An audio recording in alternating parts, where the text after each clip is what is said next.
You hear something, Peggy? Huh? Hear what? I thought I heard someone yelling, or, I don't know, a howl. Forrest, is this a joke? No, I almost swore I heard something. Oh, and here I was thinking you'd finally started to ease up. You probably just heard some cats outside. Cats? You know, 4 legs, whiskers, tails, not dogs. I know what a cat is. But I mean, does Gallows Creek have a stray cat problem or something? Not since the rats moved in. Anyway, you ready to do the pre-flight checks? Seriously? Do we have to do these checks every time? And do you have to call them that? Reggie pays us to check the equipment before each show, and he pays us to call it a pre-flight check. But if you're sure you don't want to... All right, fine. Let's get through this. Alrighty, this is your captain speaking. Really? Come on, let's have a bit of fun with it for once. Buckle in, folks. We're about to hit some tubular rents. Let's start with record playing. Okay. Grab a record, stick it on the player, and hit play. Easy.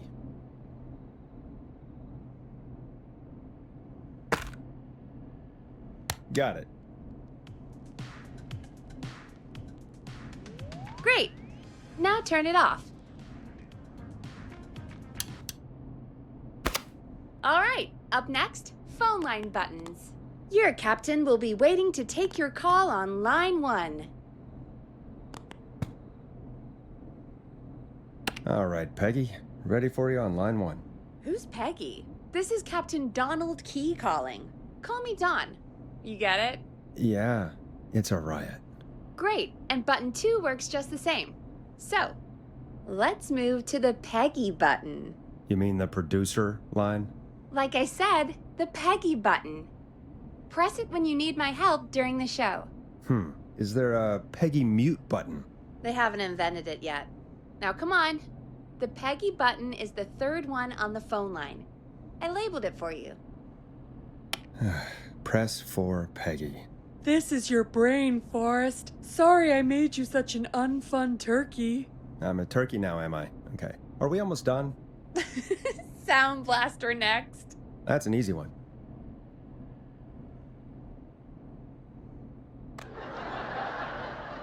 There we go. Always good for a cheap laugh. All right, we're almost done. Just the volume sliders left. These should let you affect pretty much everything. But let's test it with a record. Play a record and change the volume with the music slider.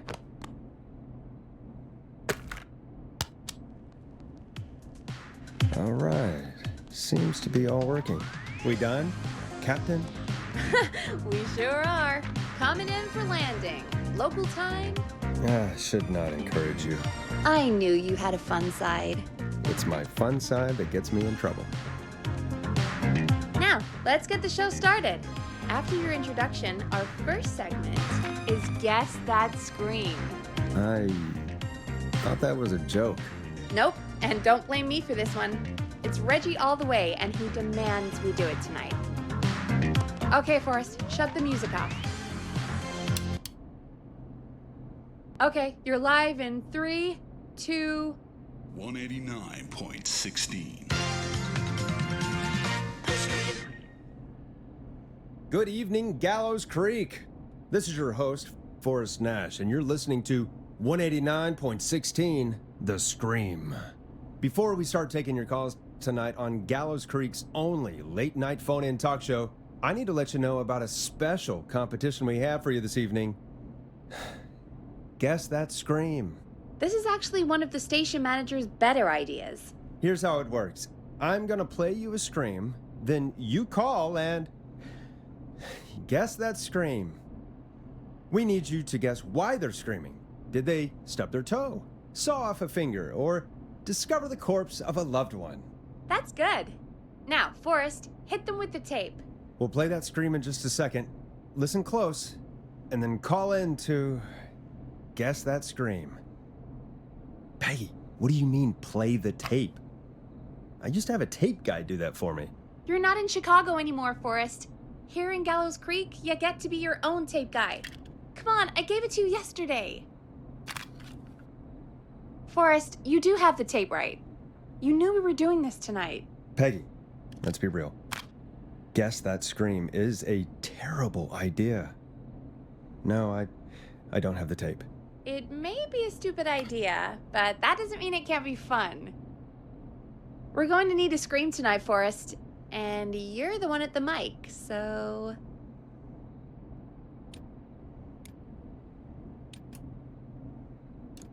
Really, Peggy? You want me to scream? You know this show depends on my golden voice, right? Come on, Forrest, just do it. That's enough dead air already. Just think of a scream and let it rip. Oh, God. Sorry about that. I'm back. Had to step away there for a second. Listen close, and then call in to guess that scream.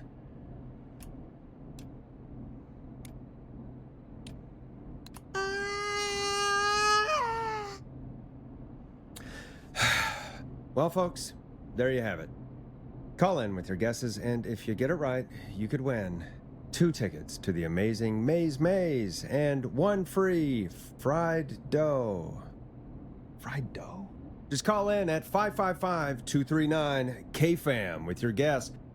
Now, here's some music while you get dialing.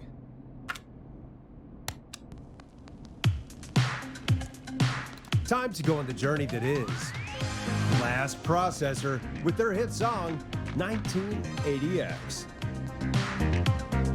Oh, God, Forrest, that was amazing. Thanks. I can't wait to hear what people think that was. How the hell did I get into this mess? Lighten up, Forrest. That's going to be the highlight of my week.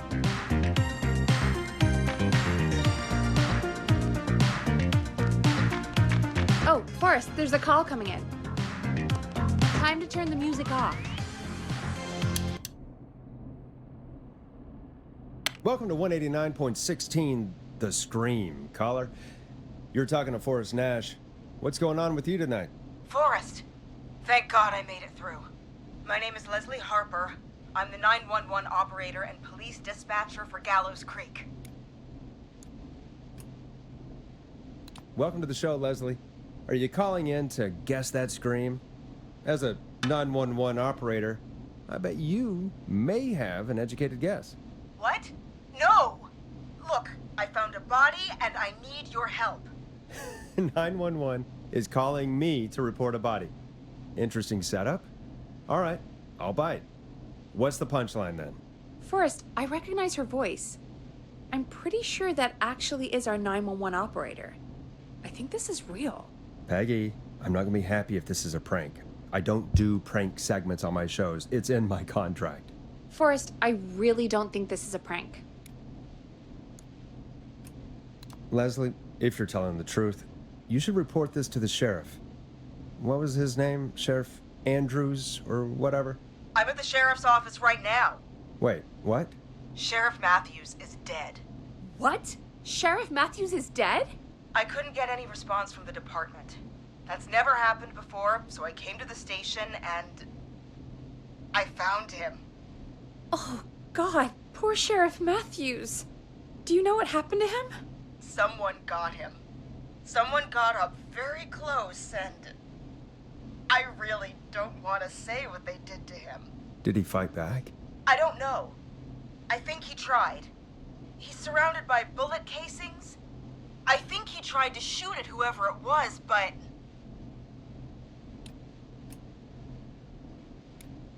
Well, is anyone else at the station? Anyone who can help you? Or who might be responsible?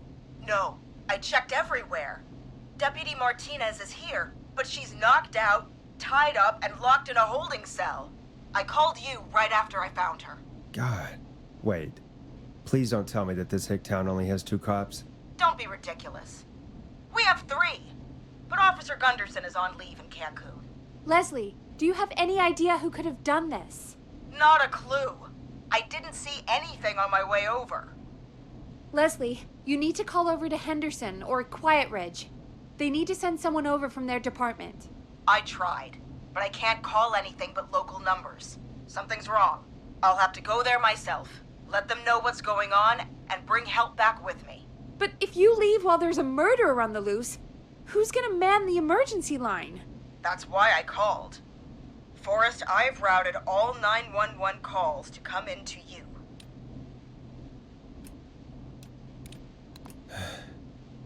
You can count on me. I'll do what I can. Thank you, Forrest. You're the only person with experience manning a phone line around here. You're the only person equipped for the job. Besides, there are lots of transferable skills between the two. It's like an interview. You ask questions to get information you can use. Keep people talking, you know? Guide the conversation and know when to jump in. You do know that I'm so good at interviews, they sent me from Chicago to Gallows Creek, right? So I've heard. But that doesn't matter. And besides, there are two of you. You can talk to each other, discuss ideas, work together. Hell, let's have some on-the-job training right now. I have an emergency. I need to get an unconscious Deputy Martinez out of that holding cell. It looks like whoever attacked her threw the keys into the cell after they locked the door. Is there any way you can reach the keys? No. There aren't any bars to the cell, and the door itself only has a food tray slot. And that's too narrow for me to reach through. There's gotta be another way in. There's gotta be another set of keys somewhere in that office. Those can't be the only ones. Of course. Yes, there must be another set. Where might another set be? Maybe Sheriff Matthews had a set of keys on him when he... you know. I couldn't see any at a glance, but I didn't really look up close. 1 second. Oh, I think I might be sick. Sorry, Sheriff. I'm just gonna turn you over and... Oh. Please don't stare at me. Oh, wait. That might be them. I think I got the cell keys. Looks like Sheriff Matthews might have saved his deputy. Do the keys work? They do! Give me a minute to untie Deputy Martinez. I'll be right back. So far, so good, I suppose. How are you feeling, Forrest? Yeah, that seemed to go okay. Maybe Leslie was right. Maybe we can handle this 911 business. That's the spirit, Forrest. I think you're right. Though, I have to say, I really hope this is the only call like this we get. Same. Come on, Martinez. There we go. Just gonna sit you in your office chair. We'll head to my car in a minute. I'm back. Deputy Martinez is still out cold. I'm taking her in the car with me to get help in Henderson. If the killer came back now, Martinez would be a sitting duck. That's a good idea. We don't want to take any risk right now. Thank you, Forrest. You and Peggy just worked together like you did earlier. You can do this. Now I'll be back as soon as What? My car! My car is on fire! What do you mean it's on fire? How the hell? Did it just go up in smoke? What happened? Wait. What? No way. This can't... Oh, Forrest, we have big trouble. What's happening? What's that noise? It sounds like whistling? Whistling? It can't be. Oh my god. I can see him, but he's dead, right? Right? But that mask, how the hell is he? Who, Leslie? Who? The Whistling Man! The Whistling Man? Who's the Whistling Man? He was a serial killer back in the 50s, wore that mask. But he's dead! He's... What the hell? Oh, God. Do you think he attacked Sheriff Matthews and Deputy Martinez? He's coming this way. Leslie, stay inside and lock the doors. Right. Shit, we need a new plan. My car's torched. We need to think. I think you need to stay put and hide in the station. You should be safe in there. We can't just stay in here. I need to go get help. And what if he gets in? What if he finds us? There should be police cruisers at the sheriff's office, right? Like, you should take one of those. Yeah. Yeah, that could work. Let me check if Martinez has any... I'll just reach into your pocket there, Deputy, and... Yes, got him. Keys for squad car 3. I saw that parked out front when I got here. Nice one, Forrest. Good thinking. But wait. How am I supposed to get us to the car? The whistling man is right there.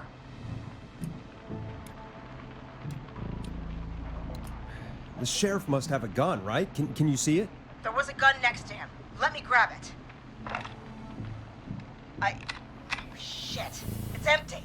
He must have emptied it trying to defend himself.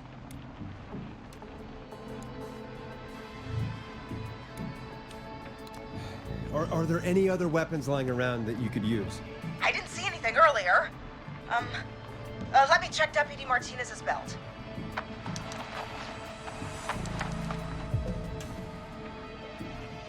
All right. It looks like the whistling man left her with a baton, pepper spray, and taser. I can only hold one if I'm carrying Deputy Martinez. Which should I take? I mean, it's gotta be the taser, right? Got it. I'm just going to grab Deputy Martinez and then... Wait. Do you hear that? No, I can't hear anything. Exactly. It's gone quiet. No more knocking. Be careful. I don't like it. Me neither. But it's an opening, and I've got to take it.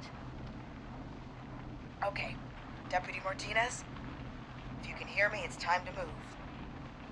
Just lean on me. Yep. There you go. Are you sure about this, Leslie? No time like the present, right? So, here we go. Again, you're hooked into dispatch now, so I should be able to radio you when I reach the car. If I reach it. Speak to you soon. Good luck, Leslie. That's one brave woman. God, I hope she makes it through this. You know, I've got to say, this really wasn't what I expected when I came into work today. Well, they always say you have to be ready for everything in live radio. Oh, I think we've got Leslie back on the line. I'm putting the call through. Hello? Forrest? Peggy? This is Leslie. Are you there? Over. That's a big 10-4 there, good buddy. I'm guessing you made it to the car then? Sorry about the CB chat. Old habit. But yes, we made it to the car. Deputy Martinez is in the passenger seat, still out cold. I don't see the whistling man anywhere, and I don't plan to wait for him. So I'm going to get us moving. Jesus! God damn it! Get back! Get away from her! Leslie, what's happening? The whistling! No! Get off her, you son of a bitch! Yeah! Take that! Leslie, drive! Don't worry, Deputy Martinez. We're out of here. Leslie, are you two okay? Did you get away, or... Forrest, that taser? Definitely the right call. Oh my god, I can't believe we escaped. Well done, Leslie. You saved a life. Just another day for you. Oh my god, yeah. But let me tell you, I prefer doing it from your side of the phone. Leslie, how long do you think it's going to take to get help? Gallows Creek isn't Nowheresville, but it's pretty damn close. It's going to take a while, maybe 2-3 hours each way. Slightly less if I put my foot down. We'll do our best to keep everyone safe until then. Thank you. Just do what you did just now, and Gallows Creek is going to be okay. Anyway, once I'm in... Oh, I think Deputy Martinez is starting to stir. Forrest, Peggy, I've got to go. I'll be out of range soon, but I'll radio back as soon as I can once I got the cavalry. Take care, Leslie. Be safe out there. Good luck, Leslie. Feel better soon, Deputy Martinez.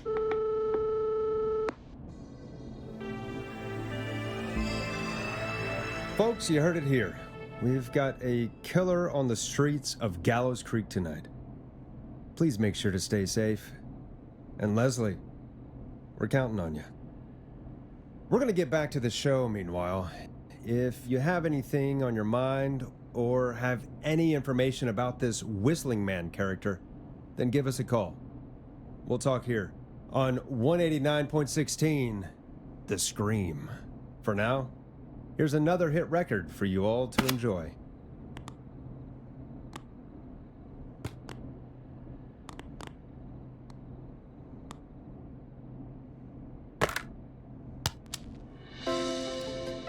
It's David Scopo with Moonlight. This is not what I signed up for, Peggy. This is actually insane. Did she really say it's gonna take her 4 hours? This guy's gonna kill half the town in 4 hours. Forrest, that's not helpful. I know, I just... Who is this Whistling Man character anyway? He was a serial killer back in the 50s. Edward Marshall Mooney.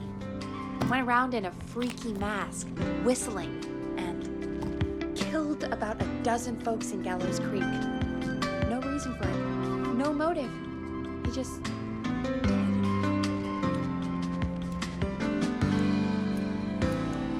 Okay. What happened to him? Well, police chased him up to Ellis Point one night. We call it Whistling Point now. And it was on this night actually. The police cornered him and he jumped into the river. His body was never found. So is he alive? Dead? I mean, what's the story? Story is he's biding his time, waiting to take revenge on the town. All right, that's the story. What's the truth? Other than we have a whistling killer on our hands tonight, I don't know. All right. Copycat or ghost killer. I guess we'll do our best. That's the spirit. At least we got the word out, I guess. What kind of listening figures do we get at this time? On a Thursday after midnight, could be around 35? 35. Isn't 3,500? Huh. I didn't realize Gallows Creek was that large. No, 35 people. At best. 35 at best? 35, yeah. It's a school night. And what's the population of Gallows Creek? I don't know exactly. A little over 1,000? Oh. How many did you get before? You know. Before my career exploded and I ended up on a midnight hour talk show in the town of 1,000 people? Yeah, before that. Around 5 for most shows on the low end. Big gas could pump that up to 10, 15, easy. 5,000 on the low end? We could only dream of that. 5 million. Million? Yeah, sometimes that's just the way it goes. At least the Whistling Man hasn't killed me yet, I guess. Yeah, I guess we're gonna learn a lot about perspective tonight, huh? Oh, we have a call coming in. Take it when you're ready. Okay, Forrest, shut the music off. Hello, caller. You're live on 189.16, The Scream. Is everything, all right?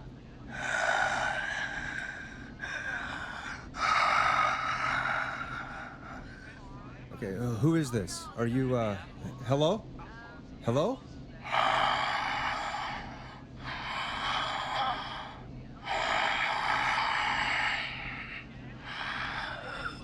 Okay, what's your name and why are you calling in?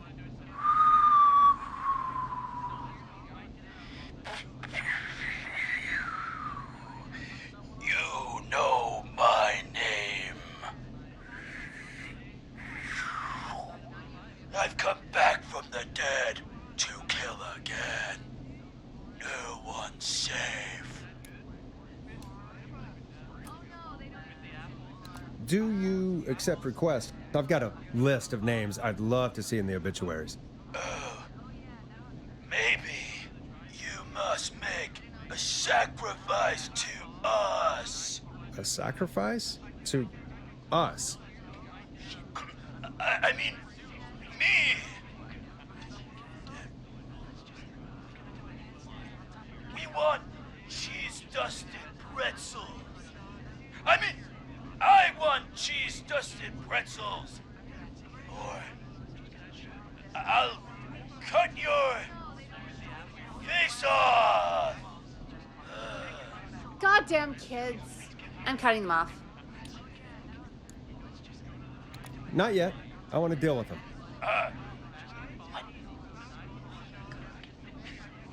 We also want a mega gulp. Come on, kids, give it up. I know you're just having fun, but there's been death tonight. This really isn't appropriate. Man, suck it, old man! Gallows high for life! Woo! For anyone just tuning in, we do, in fact, have an actual killer out on the streets tonight. Anyway, this next one's dedicated to all of you staying inside with your doors and windows locked.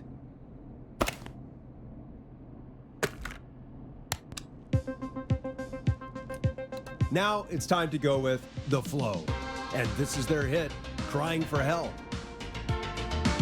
Peggy, the hell was that? Kids pretending to be a killer who right now is stalking the town? It's a thing. A thing? Oh, kids around here. They pull pranks pretending to be him. By pretending to be this whistling man character? They think it's funny, but it's not. It's not funny at all. And there's no chance that our whistling man was just a prank. That Leslie... No, that's real. Christ. Let's stay positive. We still have a show to do. We already have another caller on the line. All right. Let's do this.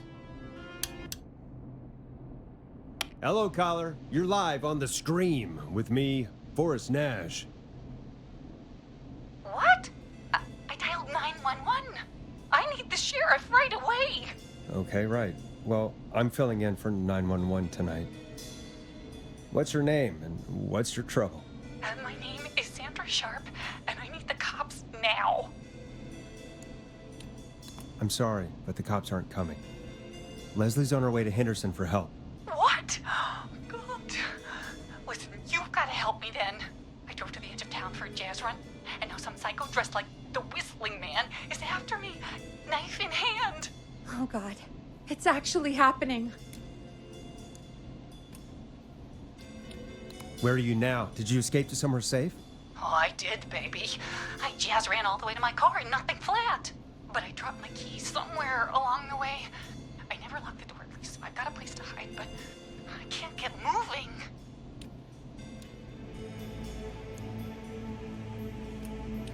Is there anywhere else you can go? Do you have any friends nearby? Oh, I'm not going back out there.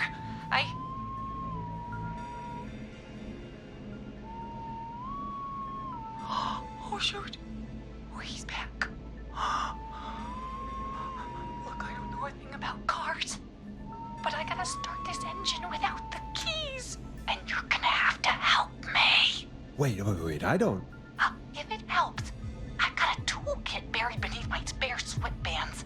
I'll call you back when I find it. You're listening to 189.16, The Scream. Hosted by me, Forrest Nash, your friendly neighborhood radio host, mechanic, and savior. Sit tight while the record spins, folks. This one goes out to you, Sandra.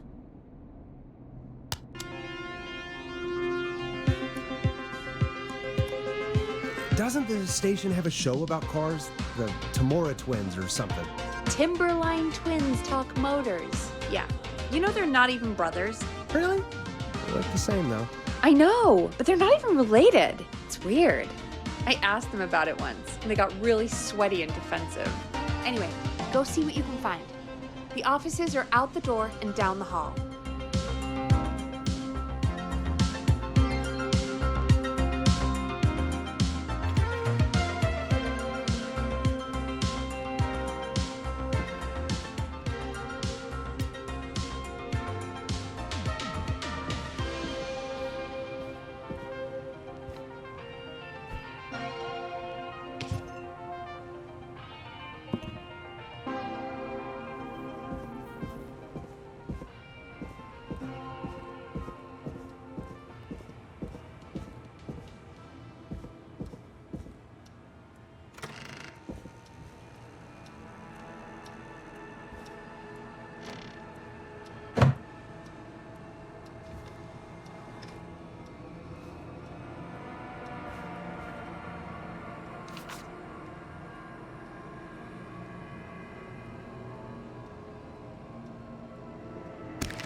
Now this has to be important.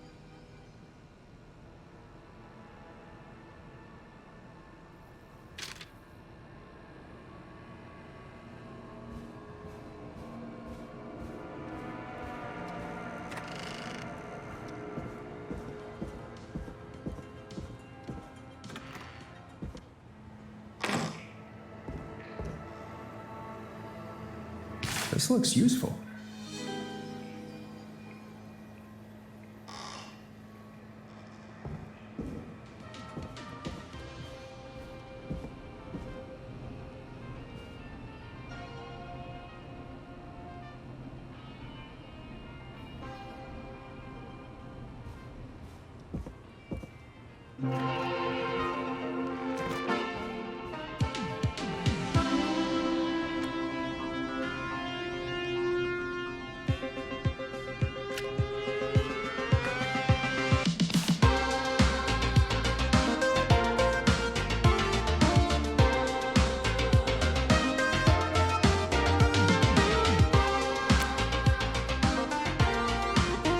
Find anything? Yeah, I found a magazine about hot wiring cars. Well, that sounds perfect. When you're ready, shut the music off. Caller on line 1. Thanks, Peggy. We're back with 189.16, The Scream. How are you holding up, Sandra? The creep's looking through the parking lot trying to find me. But I've got my tools, and I'm ready to get this hunk of junk moving. How do we start this baby?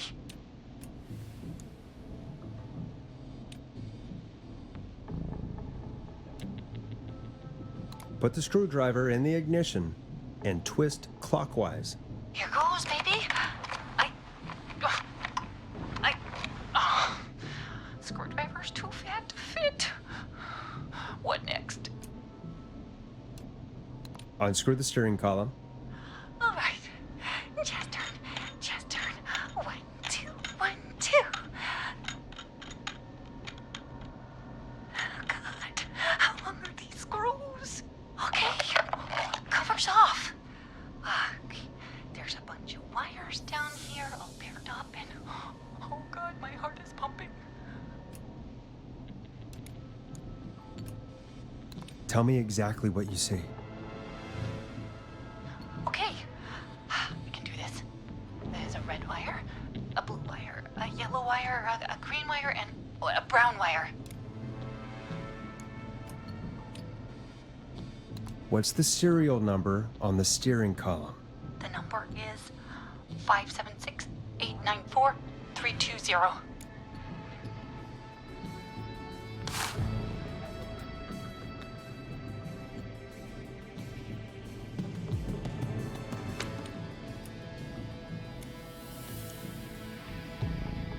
Strip and twist together the red and yellow wires. All right. We take the red and the yellow, and we twist, and we turn. Oh, perfect. I also see pink and purple wire. What next?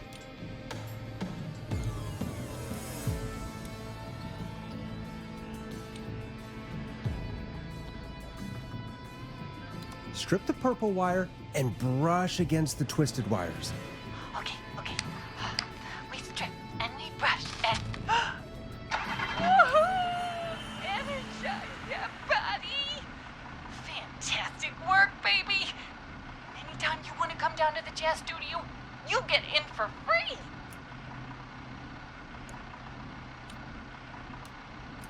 I almost can't believe it, but we did it. Nice work, Forrest. I bet Sandra is positively jazzed that you answered her call. You bet I am, baby!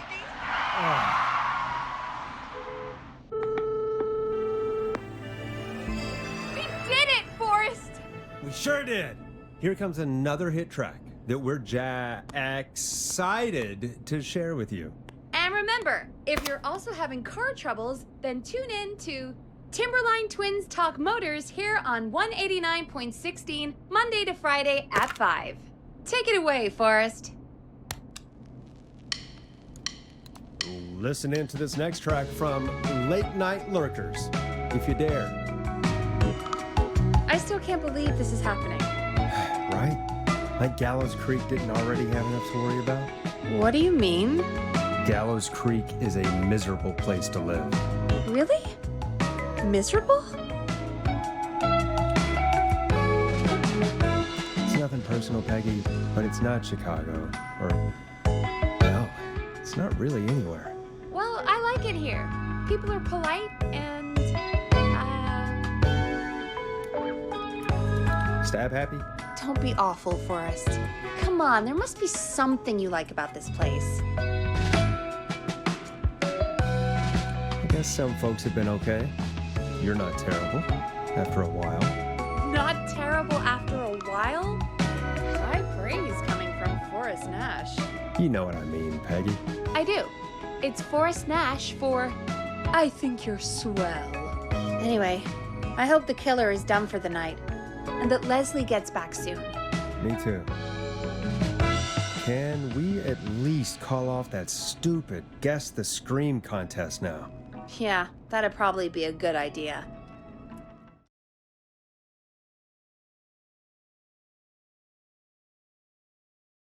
Caller on line 1. Okay, Forrest, shut the music off. Evening, caller. This is Forrest Nash, host of 189.16, The Scream, and tonight's 911 stand-in. Hey, Forrest. My name is Brian. Brian Ponte. Brian Ponte of Ponte's Pizza.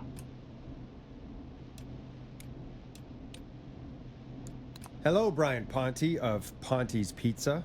What have you got to say about what's happening? I'm so happy that Deputy Martinez survived.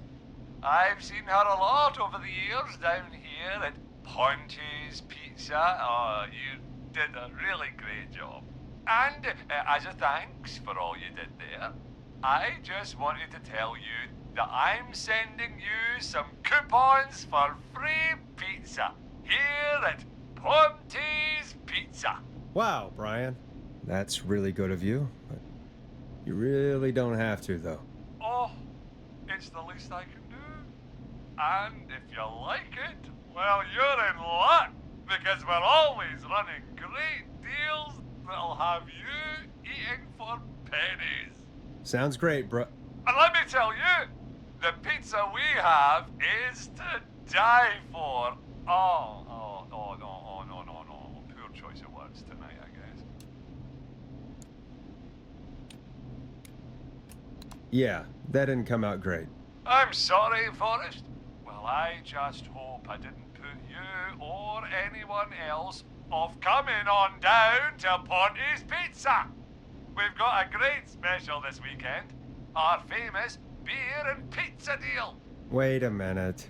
Come on down to Ponte's Pizza this weekend. You've just got to pay for one slice to get yourself. God damn it, you're just calling in to advertise your shop.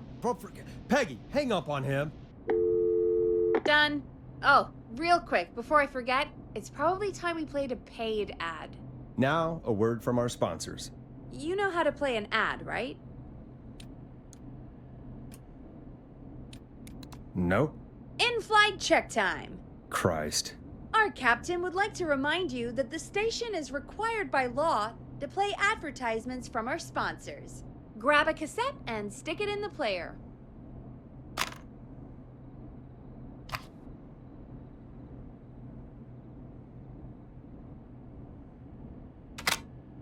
The cassette player is on the desk in front of you, just above the sound blaster.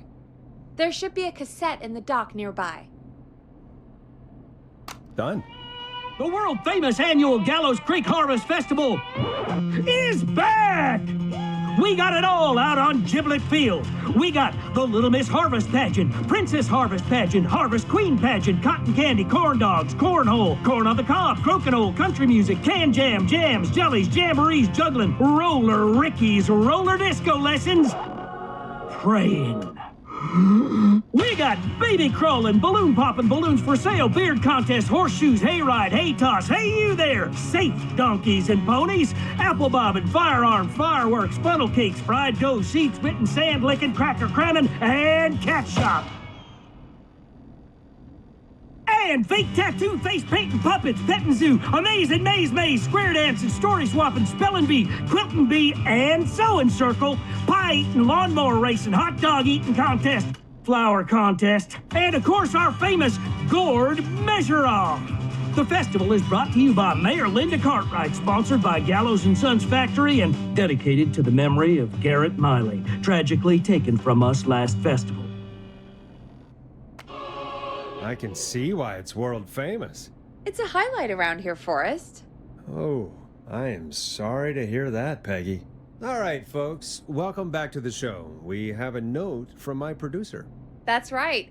Come find me at the Harvest Festival tomorrow to grab your choice of a K-Fam mug, sticker set, or poster. Let's see what our next caller would choose. Welcome to The Scream with me, Forrest Nash. Yeah, Leslie. This is Maurice Russell from the Gallows Reporter. I'm at the office. This guy just broke in downstairs and... Wait. Forrest Nash? I want to speak to 911. Put Leslie on. What? God, another one? Leslie's driving to Henderson right now. She left me in charge. Why on earth is Leslie? Oh, never mind. Just put me on with Sheriff Matthews. Sheriff Matthews is dead. Dead? What happened? Did you witness the incident? Are you willing to do an interview for the reporter? I can cite you as an anonymous source, if that's a concern. We're live on the air. Anything we say can and will be broadcast. Live on... Damn it. All right. There's obviously a lot more going on than I know. Yeah, there's a lot happening tonight. You said someone broke in. That's nothing to get worked up about. Some idiot kid just broke in, dressed as the Whistling Man. Heh, teens. They get worse every year. This punk wasn't even a disappointing twinkle in his daddy's eye when Edward Marshall Mooney stalked the town. But I was there. I covered it. You don't understand. That's not a prankster. That's the Whistling Man. Of course it's not. It's a stupid kid. Every year this happens. They think it's funny. Not a big deal, old man. But they didn't live through the terror 30 years ago. Anyway, I know for a fact. Edward Marshall Mooney is dead. I don't know who I'm looking at on the security monitor. But if he killed Sheriff Matthews... Where are you now? I'm in the boardroom, upstairs. We got security cameras all around the building. You can watch them on any TV set here. And there's a set in the boardroom. Maurice, is there any way you can get out of there? I sure as shit hope so, kid. But I'm not sure how I'm going to do it. That crash you heard was him tipping over my filing cabinets. He's blocking the stairs. I'm guessing the stairs are the only way out? That's right. And it would take me a good few minutes to move those cabinets. We need to do something. But what? All we can do from here is... Forrest, I think I've got it. Why don't we call the killer? They'd have a bunch of phones set up across the office, right? In different rooms, with different extensions? So we call one of them. Draw the killer away. Buy Maurice time. That could work. Exactly. It's worth a shot. I can hear you, you know. The son of a bitch hasn't killed me yet. Sorry, Maurice. Peggy and I were just trying to figure out... You realize how stupid that plan sounds, right? For that to be successful, you're gonna need every phone extension. Plus, a plan of the entire office floor. All delivered while the killer is en route. I've got it. And thank God I've always been cool under pressure. Don't go anywhere.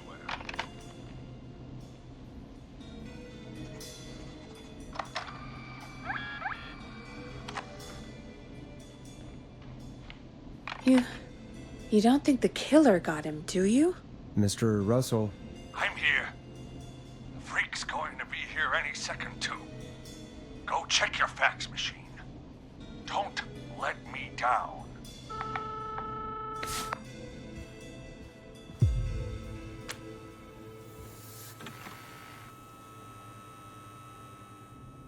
Go, Forrest! The fax machine's in the office on the other side of the hall. thanks, Peggy. Be right back. Okay, go to the office on the other end of the hall. Grab the fax from the machine. Easy. This must be it.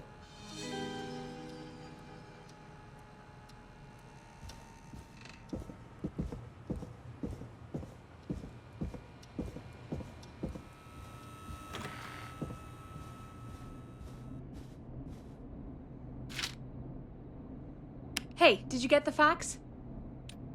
Yes, I have. Mr. Russell, you still with us? I am. You get my fax? Yeah, I got it right here. Good. I knew you could at least manage that. Okay, folks, we're back on the line with Maurice. Let's see if we can help him avoid the Whistling Man. Here's the situation. The Whistling Man searched every room in the hall leading up to the boardroom. And now, he's in the office next door. It's now or never. This plan of yours better work. I'm ready on my end, Forrest.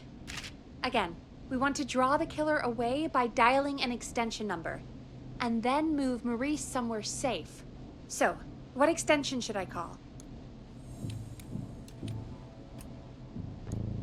Call the editor's office. The extension is 03. Got it. I'll put the call through when you're ready. All right, Nash. Where do I need to go?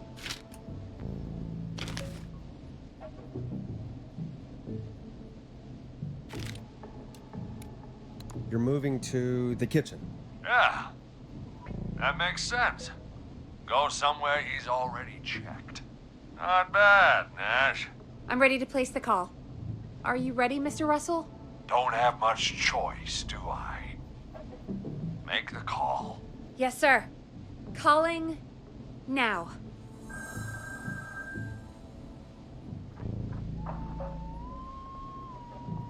I can't believe it. He's actually heading to my office. It was all Peggy's idea. Credit goes to her. Aw, don't mention it. The coast is clear. I'm shutting off the TV so he won't see me on the security cameras. Then, making my move.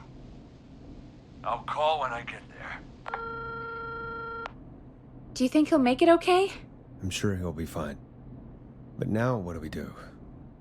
We gotta find some way for him to get past that barricade. What do you mean? I don't think calling the Whistling Man is gonna buy Maurice enough time to move those cabinets. We gotta think of something else. Yeah. Maybe we could... Oh! Call incoming. You ready? Ready as I'll ever be. Put him through.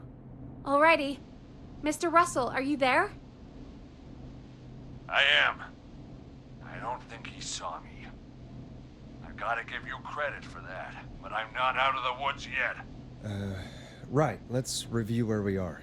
So, the only way out is by the stairs, which the Whistling Man has blocked with furniture. Exactly. I can move the furniture out of the way, but not quickly or quietly.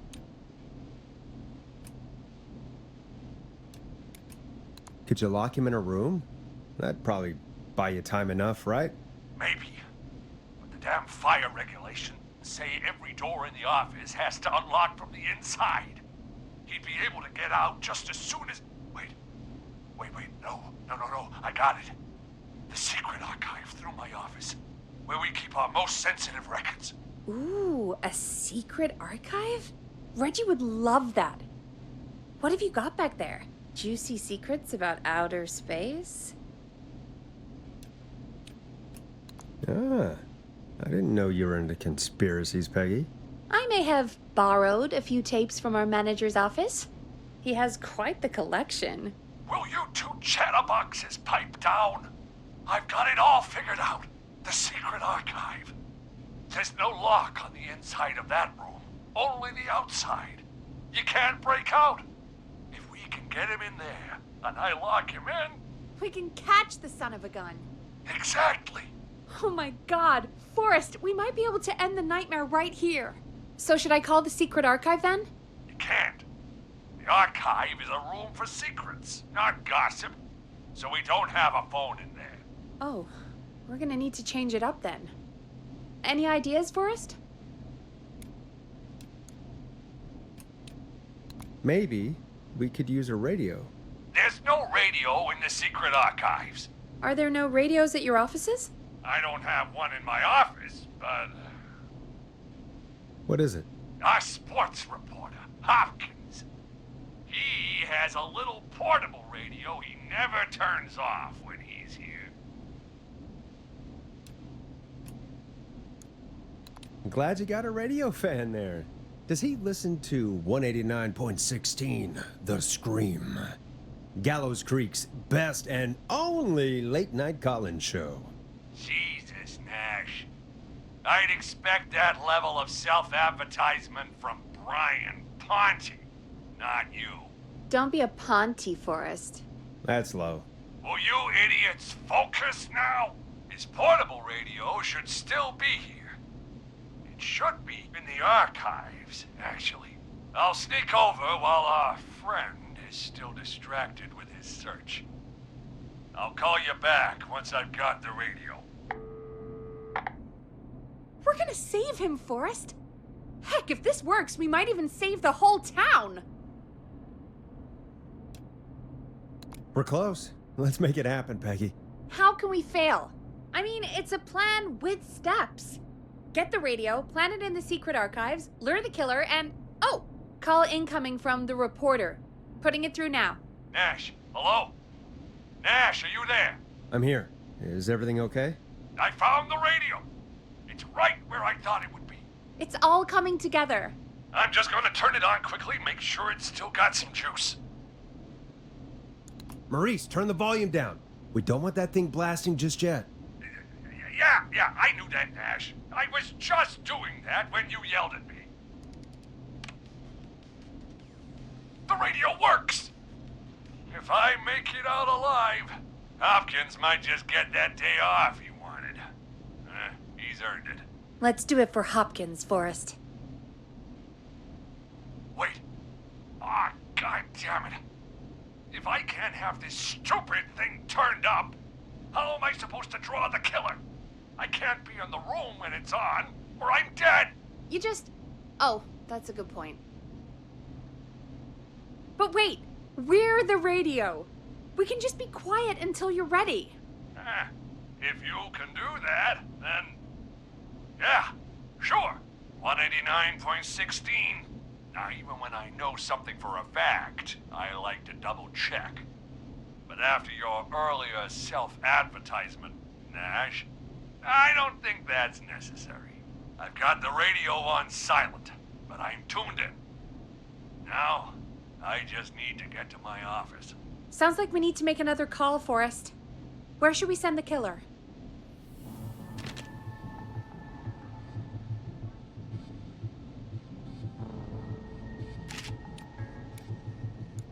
Call the boardroom. The extension is 04. That might work. The boardroom is fairly close to the editor's office, but we haven't seen the killer go there yet. Are you sure? I'm sure. Make the call.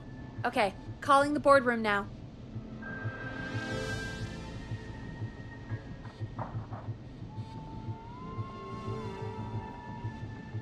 He's on the move. I'll call you guys from my office in a second. Looks like we're almost through this nightmare. Any idea what you'll say to draw the killer in?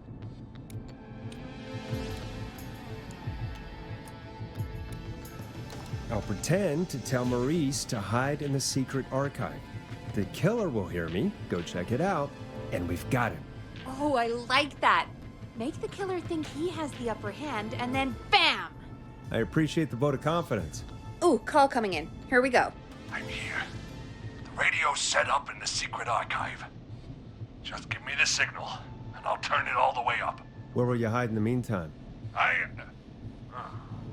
Good question. It's under my desk, but you can see under it. I've got a big cabinet, but that'll take me a second to get into. Anywhere else? Not really. There's the secret archive itself, but that's where the killer's going. I could try the cubicles, but they're pretty far away. Your judgment has kept me alive so far, Nash. What do you reckon? Hide in your cabinet. All right. Well, this is it. I'm going to go turn the radio up to full blast now.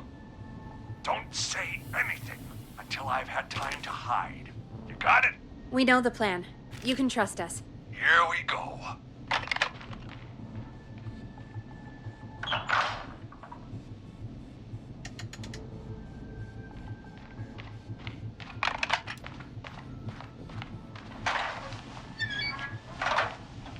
I think it should be safe now, Forrest. It's going to be all right. He won't look for you there, I promise. And Mr. Russell, be quiet. It's important you make no sound.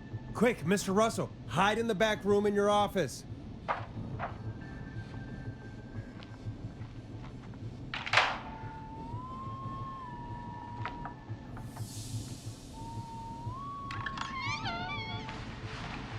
Listeners, this is Forrest Nash of 189.16, The Scream.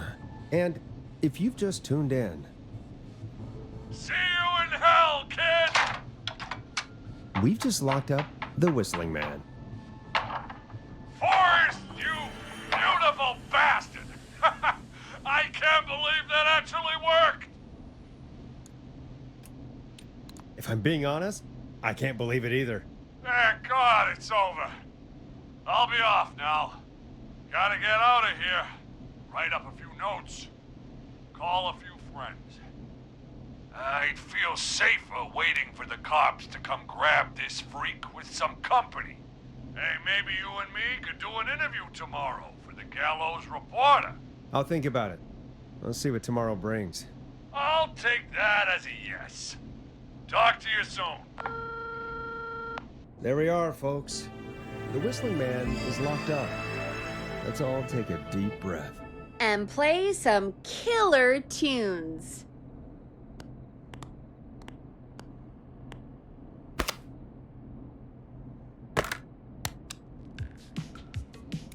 It's funky, it's groovy, it's Stab in the Twilight by Knife and Easy.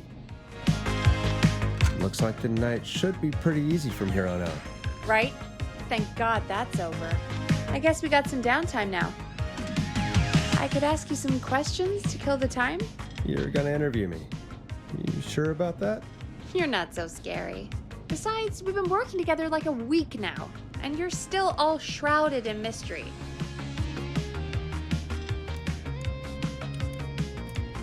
All right, shoot. What do you want to know? Question 1. Tell me about your family. What? Come on, Peggy. That's too general. Okay. Did anyone move with you to Gallows Creek? Nope. Now that's too specific. Too specific? Do you have any siblings? I don't. I'm an only child, and my folks are dead. Oh, I'm sorry, Forrest. Oh, it's okay, Peggy. That's how it goes. Anyway, what about you? Any siblings? Your mom and pop still around? I thought I was asking the questions. You are. I'm just making conversation now. Oh. Well, my folks went the same way as yours.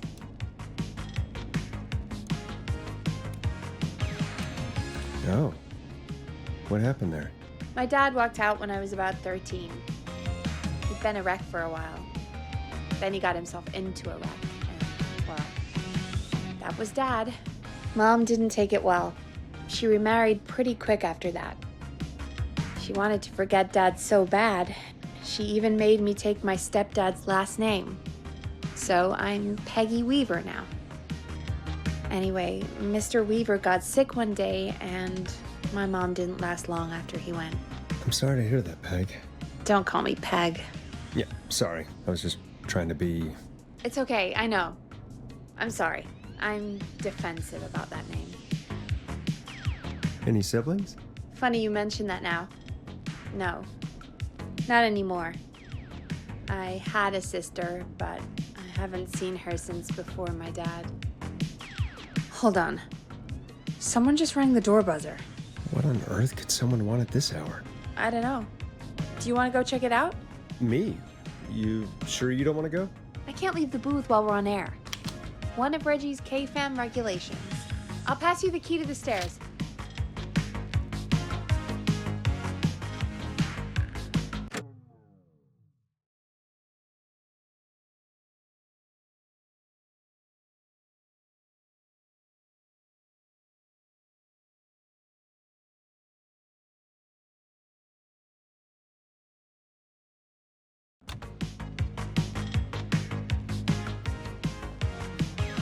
Okay, down to the first floor, then check the door.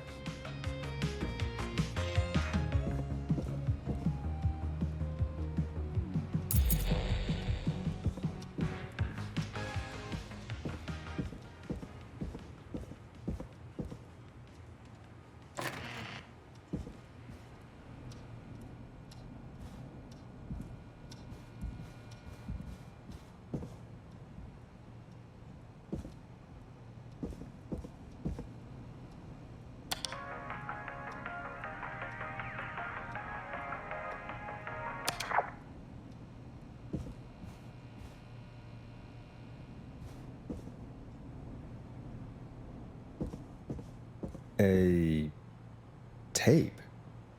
Play on air.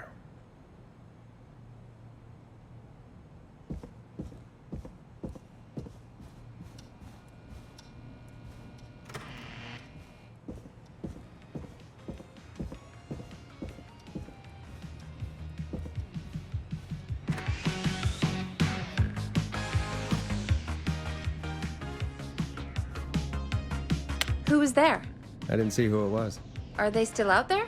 No, they left as soon as I went down there. They pushed a cassette through the door. It says, "Play me on air."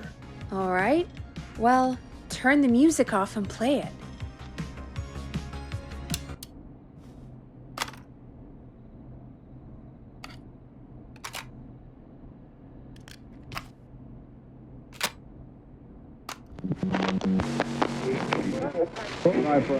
Hello, Gallows Creek. Time to Pay the price.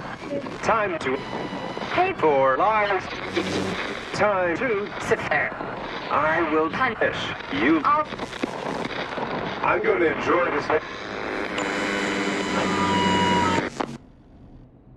I did not enjoy that. What the hell was that? Oh, Forrest, we're still on air. Say something. Folks, Folks, the tape you just heard was passed through our door only moments ago. I don't know how or why that came through our door with the killer locked up, but be careful, Gallows Creek. Stay home and stay safe. Give us a call if you need help. You can get us on 911.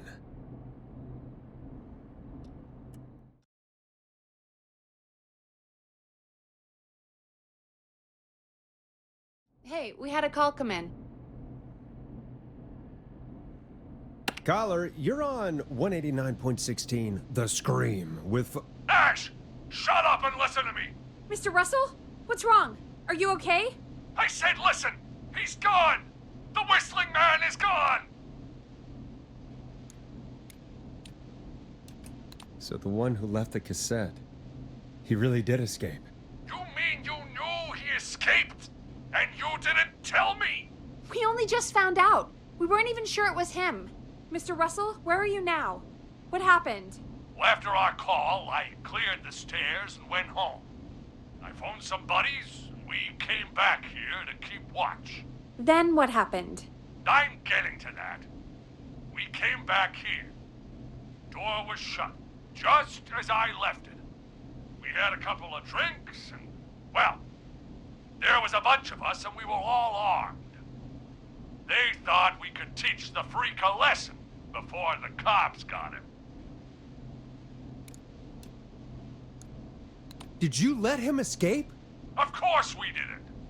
I demand you retract that accusation. Damn it, Maurice. Just tell me what happened with this plan of yours. This was not my idea. The guys just grabbed their weapons and unlocked the door. I braced myself and... Then nothing. The room was empty. The door was still locked. How the hell did he get out? Are you sure it was still locked? I'm telling you, it was locked. No way out of there. None. Maybe. I mean, I know it's crazy, but if he's back from the dead, then... Do you think he's some kind of ghost, Peggy? It would explain things. I mean, how do we know he's not? Tony, there's no way. Whoa, did you say something, Maurice? Baloney. I said baloney. Look, I don't want anything more to do with this. I'm clearing out of Dodge. And I recommend you and everyone listening do the same. He seems really spooked. Wouldn't you be if you got attacked by a serial killer who turned out to be a demonic spirit? He's not a demon, Peggy. Yeah, you're probably right. But what do we do now?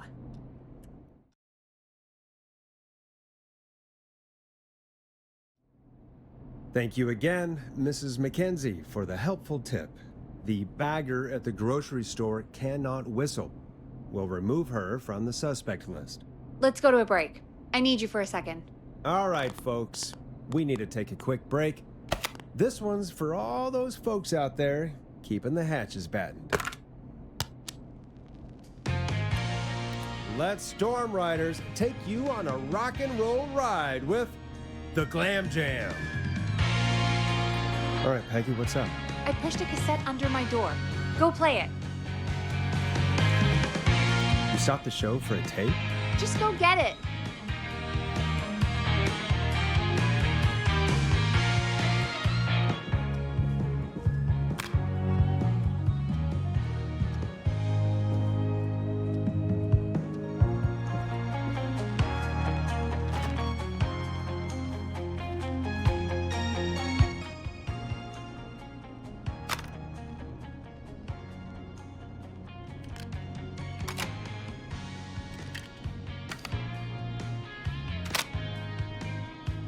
Or try your call again. Straight to voicemail? My God. Are there any professionals at KFAM? This is Gina Franklin. I'm calling because your backwater station has not honored our agreement. We gave you Mr. Snatcher's newest single, the kind of honor you never had and probably never will again. And we've still not received any information about when you're fitting it into your busy programming. I'll be frank, I didn't want you as part of this debut, but Mr. Snatcher, due to his prior friendship with Mr. Nash... Prior and current friendship, Gina. Forrest Nash, you alright? Don't worry about Gina, you know how she is. But yeah, can't wait for you to hear the new single, man. I think Final Breath is my best work yet. I really hope you and your listeners like it. And man, if you ever find your way this side of the pond, let me know. We'll have to catch up. If Final Breath isn't played on your airwaves by the end of Mr. Nash's show tonight, the next call will be much less friendly. That was Roddy Snatcher, Forrest. You know, Roddy Snatcher? Yeah, Roddy and I are old friends. I love Roddy. I Will Always Find You was my song. I wish we still had it in rotation. Oh my God, I can't believe you know Roddy Snatcher. And I can't believe you didn't tell me he sent you his new single. We have to play Final Breath. Where is it? I don't know. They mailed it to KFAM, not to me. Then it's gotta be downstairs at reception. Man, I can't believe Barbara didn't say anything. I mean, well, if that fiasco last Friday about the missing Knife and Easy track is any indication, folks at KFAM aren't against hoarding station music for personal use. I think we're still missing a few tracks, actually. Well, go get Roddy's song before Gina sues the pants off us.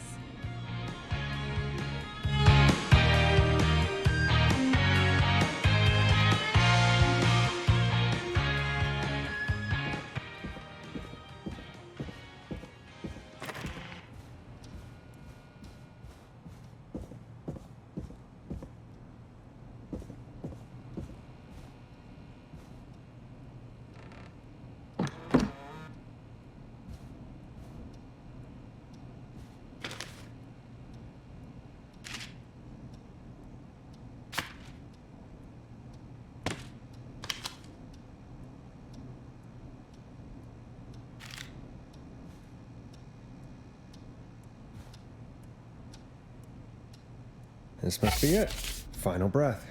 My tiny selection grows.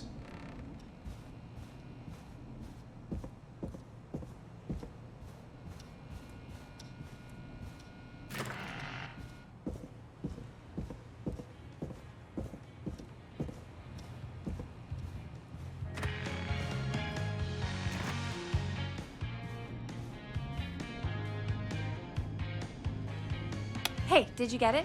Got it. Let's get this on the air. Ah! Gallows Creek. I'm pleased to say we're in for a much-needed treat. Up next, courtesy of the British sensation himself, is a track you won't hear everywhere. Here's Final Breath by Roddy Snatcher.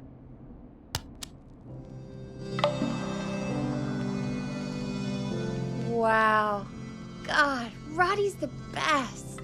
He is. And more importantly, we should be safe from the worst of Gina Franklin.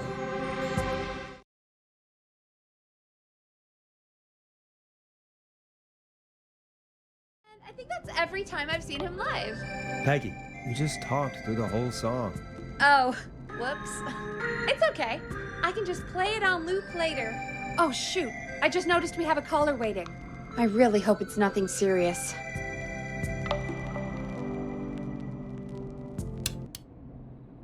Evening, caller. This is Forrest Nash, host of 189.16, The Scream, and tonight's 911 stand-in. This is Murphy!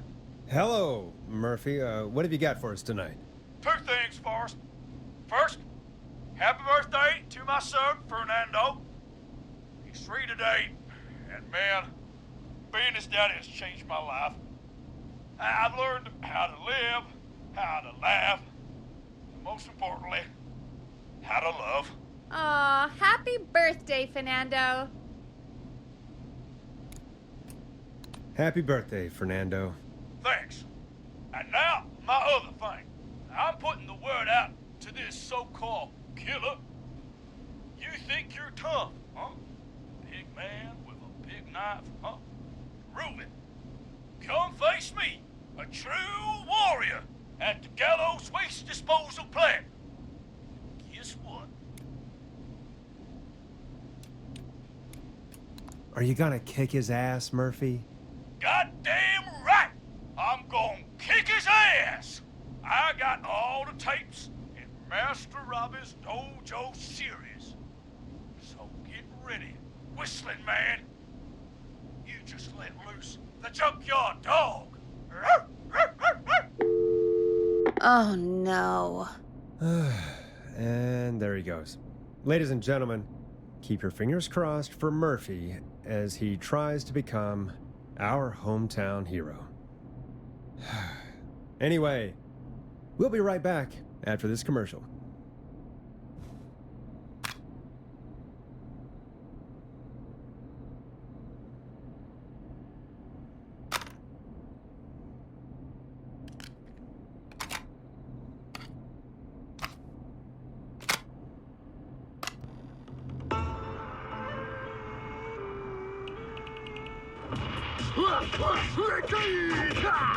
Do you seek ancient wisdom? Do you want to double your power? Are you ready to unlock your inner warrior for only $24.99?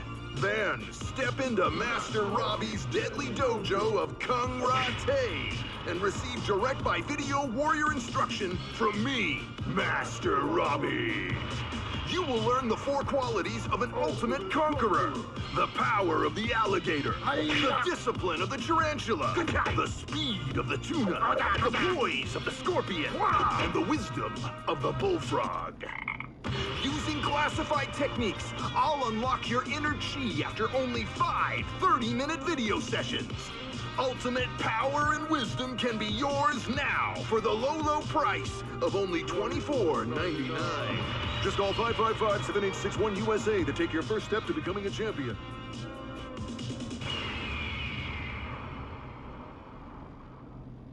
Never forget the element of surprise! If you buy today, you'll receive 2 additional VHS tapes, the tornado technique and karate lovemaking.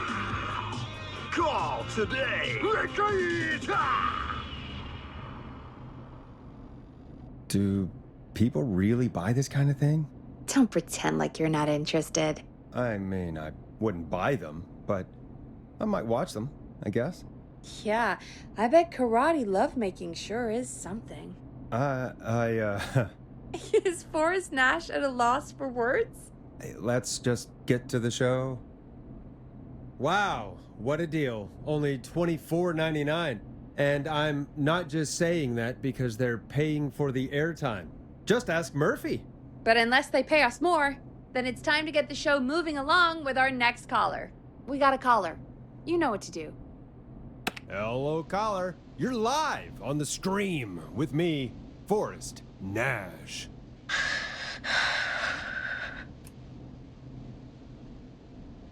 Hello? Who is this?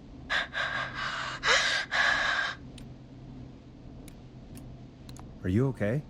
Do you need help? Forrest? He called me? That horrible whistling down the phone. He's coming for me? Jesus. Okay, listen, caller. Don't panic. We've done this a few times now. We can help you. A few times already? So, you saved them, or? We sure did. You're in safe hands. Okay. Okay. We're gonna help you. Can you tell me your name, caller? I'm Dr. Sullivan. Virginia. Sorry. Take some deep breaths, Virginia. You're gonna be okay. Please don't let me die. I won't. Just calm down. Tell me where you are right now. What's your address? Oh, God.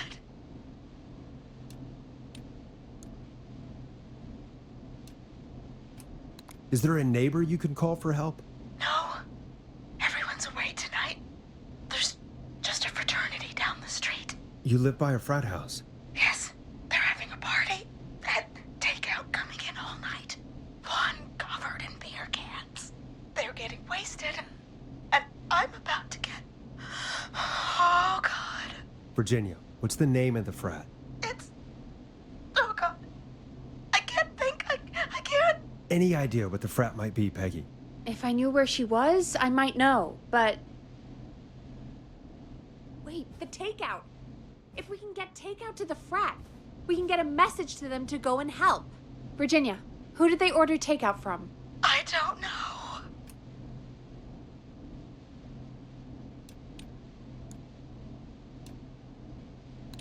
Don't worry. We'll figure it out. I can't do this. Well, folks, seems like our Virginia hung up. While we try to figure out what takeout to order, here's some music for your own midnight snacks.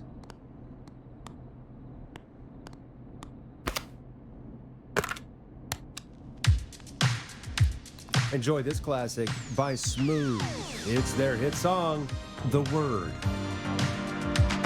Peggy, what places do takeout in Gallows Creek?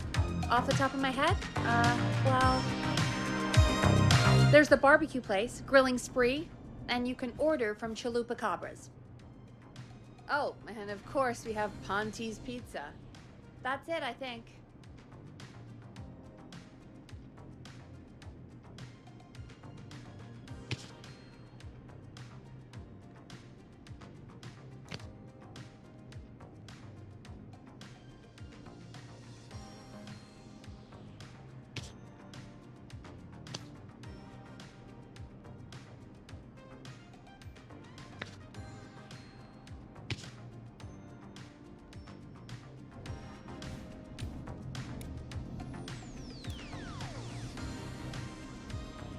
All right. We'll call each place and ask who they delivered to tonight. That's not going to work. Takeout client privilege. What? There was a lot of competition back in the day. Things got ugly. It's a long story. But what we can do is this. We figure out where the frat boys ordered from, call the takeout pretending to be from the frat, place an order, and include a note asking them to call the station. There's no other way, is there? Not that I can see. Well, let's not waste any time then. That's the spirit. You got any suggestions on where to look? Check the offices for anything food related. And maybe the kitchen downstairs. You'll need a key for that. I'll just slide it under my door now. Thanks, Peggy. God, where to start? What would make me order from somewhere if I were a partying frat boy? Grilling spree. I better see what's on this tape. We have a food critic, right? Chad or Brad or... I'll just have to look around.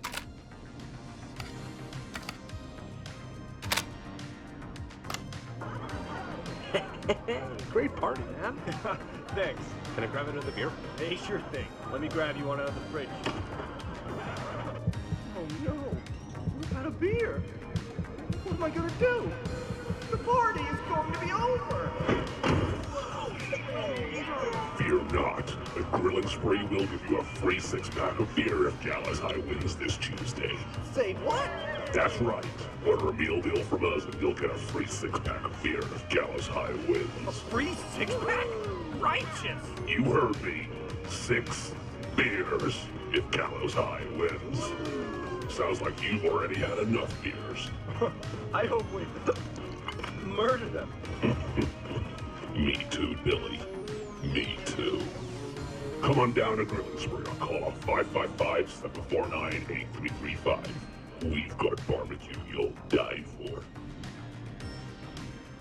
A free 6-pack? Huh. I wonder how well Gallows High performed. Yeah. Hey, Forrest. Do you know what the Grill Reaper's favorite grilling spree order is? I have a feeling you're gonna tell me. Spare ribs. Christ.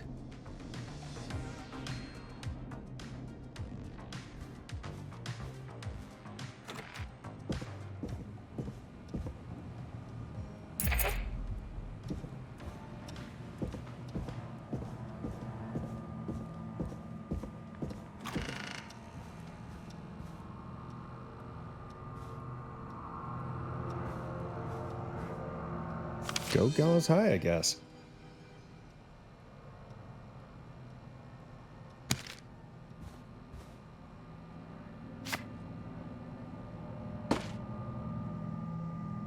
A promotion, huh?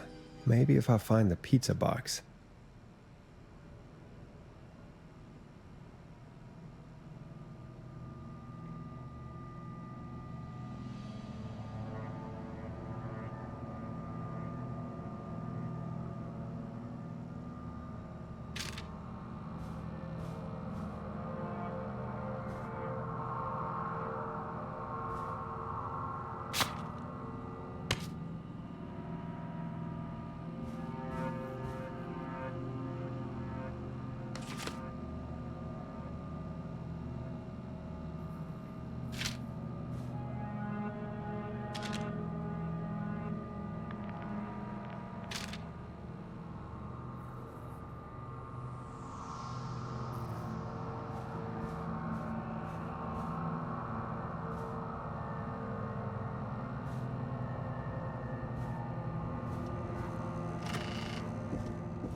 Rooting through trash. This is a new low. Ooh. Interesting offer.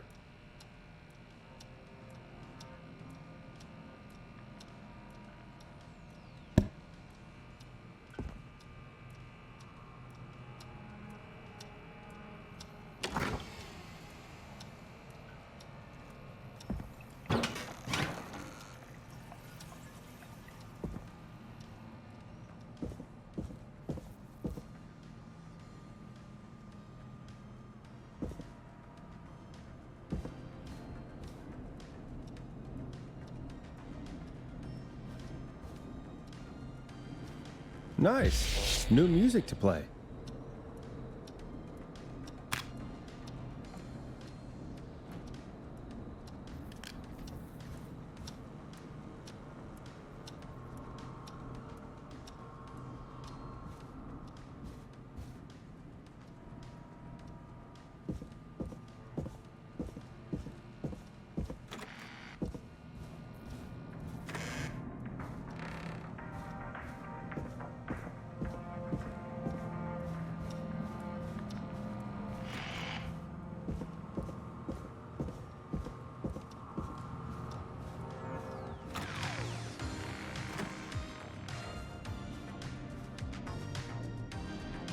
Hey, find anything useful?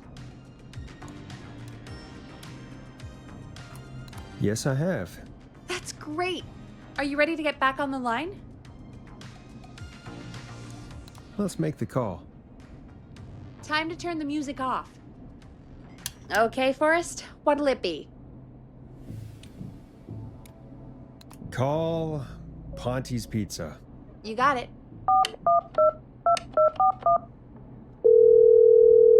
Ponte's Pizza is on the line. Ponte's Pizza. May I take your order? Hey, dude, what's going on? May I take your order?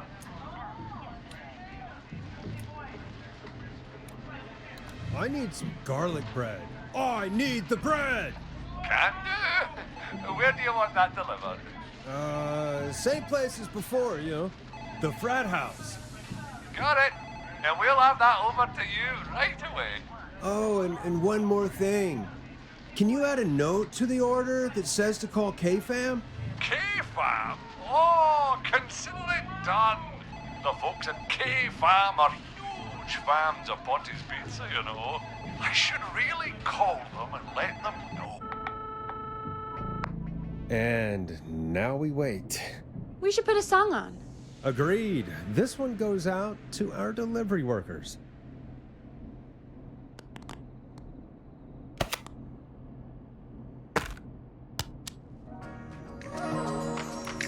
This is I'm Coming to Getcha by Vice. One of the best tunes this year.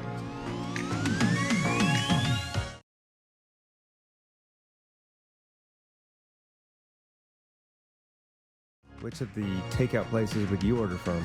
To save Virginia? No, where would you actually eat? Oh, I mean, they're all pretty equal.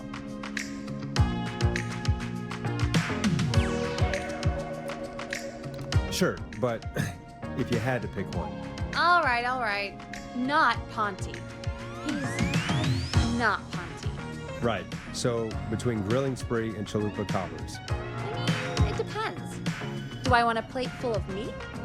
Or do I want really, really good nachos? It can change depending on the day, you know? Yeah, fair enough. Maybe I... Hold that thought for us. We've got a call coming in. Hello, caller. You're live on The Scream with me, Forrest Nash. Hey, this is Fratman Bunker. We got some garlic bread and a note to call this number. Yes. Bunker, this is Forrest Nash from 189.16, The Scream. And... Is this Goose? Oh, man. It's totally you, isn't it, Goose? This is such a Goose prank. No, this is Forrest Nash, host of... Sure thing, Goose. Listen, I need you to... Goose, come get beer. Your brothers are waiting for you. I'm not Goose! How can I prove this to you? Let me get a second opinion on this. Norman the Barbarian! What do you think? Great idea. Norman the Barbarian says only the radio man can control the tunes. So, play us the flow.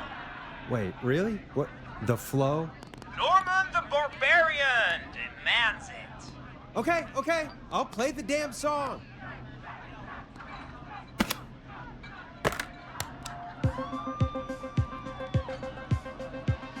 Oh, shit! Okay, Radio Man. You got my attention. What is it? Thank God. Listen, you've got to get over to your neighbor's house. All of you. Just... Say no more. Bunker's moving the house. Forrest, line 2. Hello. You're live on 189.16, The Scream. Forrest, it's the killer. He's at the door. Grace. Oh my God, it's you, isn't it? Clive, I didn't talk, I promise. Whoa! The party has arrived! Oh, thank God. He's gone and... Oh, is that you, Radio Man? Don't worry, we brought the beer. Good times are here. I could use a drink. Thank you, Forrest. You're welcome, Virginia. And thank you to Plunker and his fraternity brothers. Some heroes wear capes. Some wear sheets as togas. Hey, Forrest, did you hear what Virginia said earlier? What was that all about? Clive, I didn't talk. Do you know what she meant?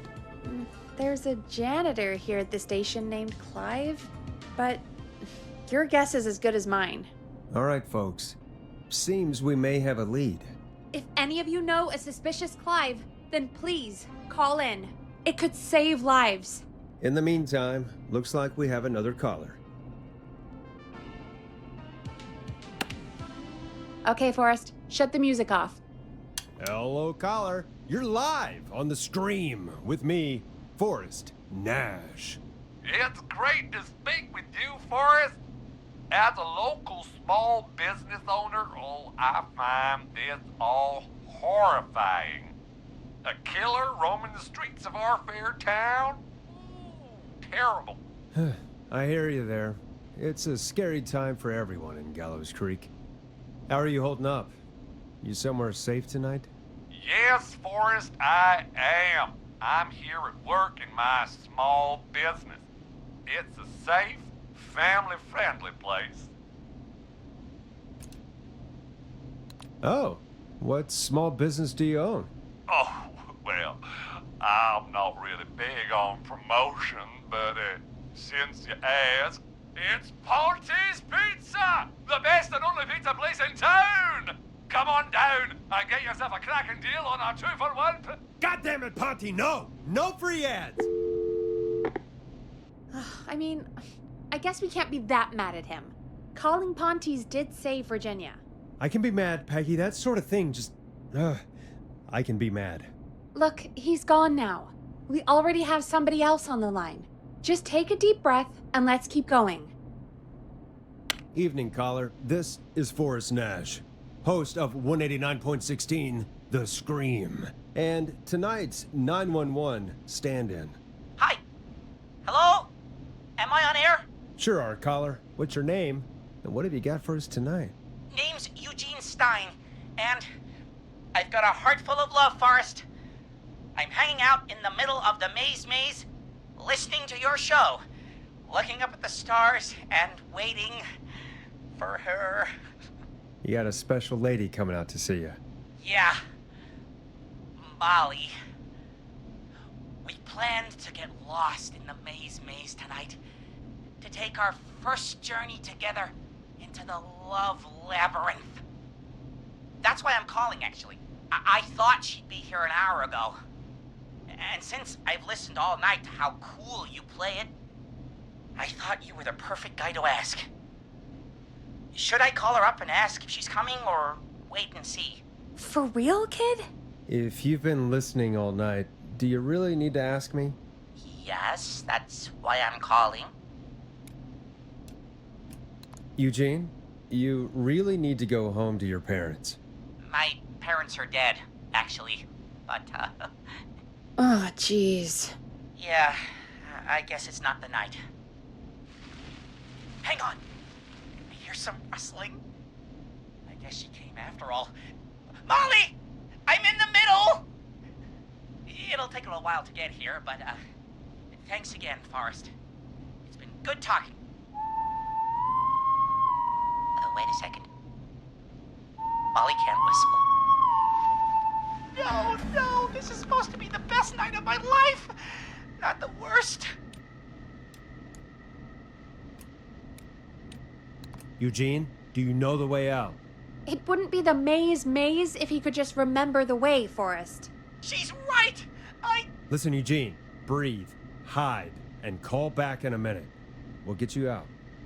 I'll do it for Molly. But please, hurry. Well, listeners, while Peggy and I deliberate, here's a track for all you lovers out there.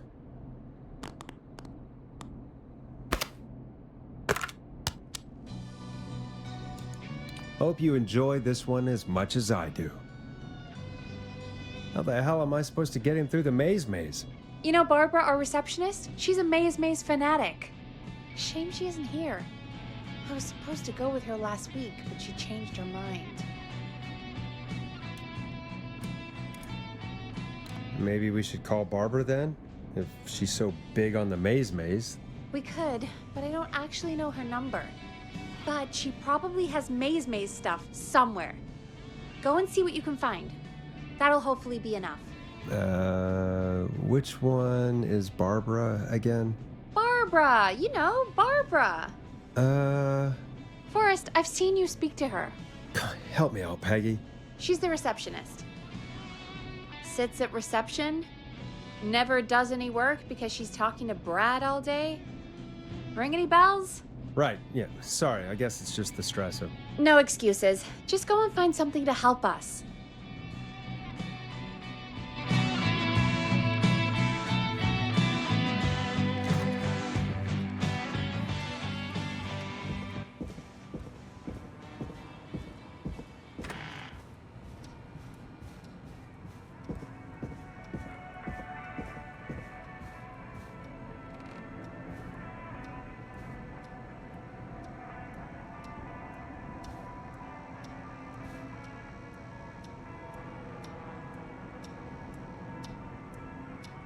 Bingo. Here's what I was looking for.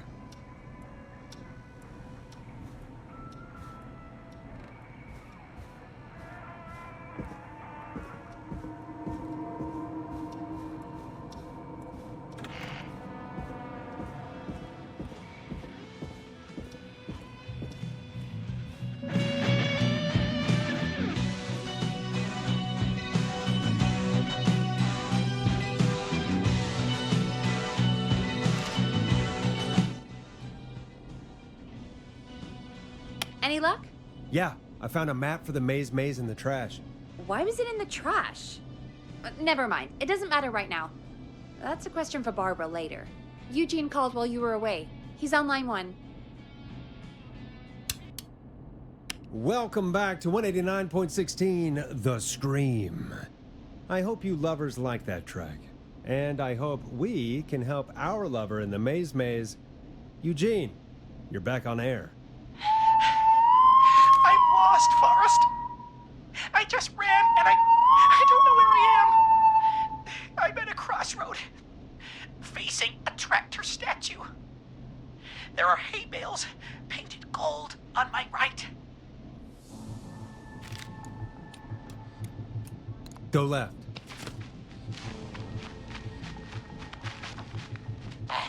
Okay. I went left, then tried a right. I have a pig statue in front of me and a creepy rocking horse on my left.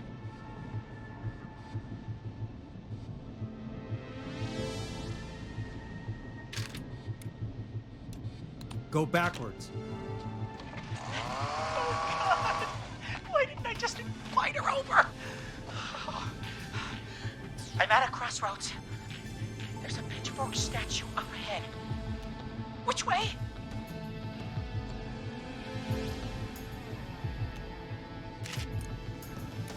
Go left. Oh, this wasn't how tonight was meant to go. I just wanted some love. There's a tiny barn in front of me and a scarecrow behind me.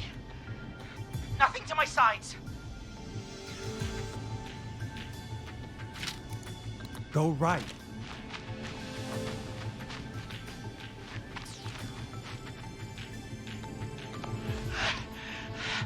I can't run much more. I just passed a cordon silo. Didn't see anything else.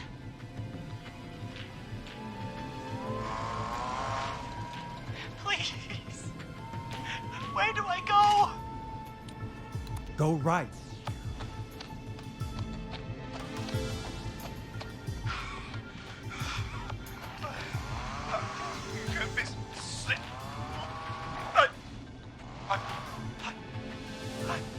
I'm out. And my bike's still here.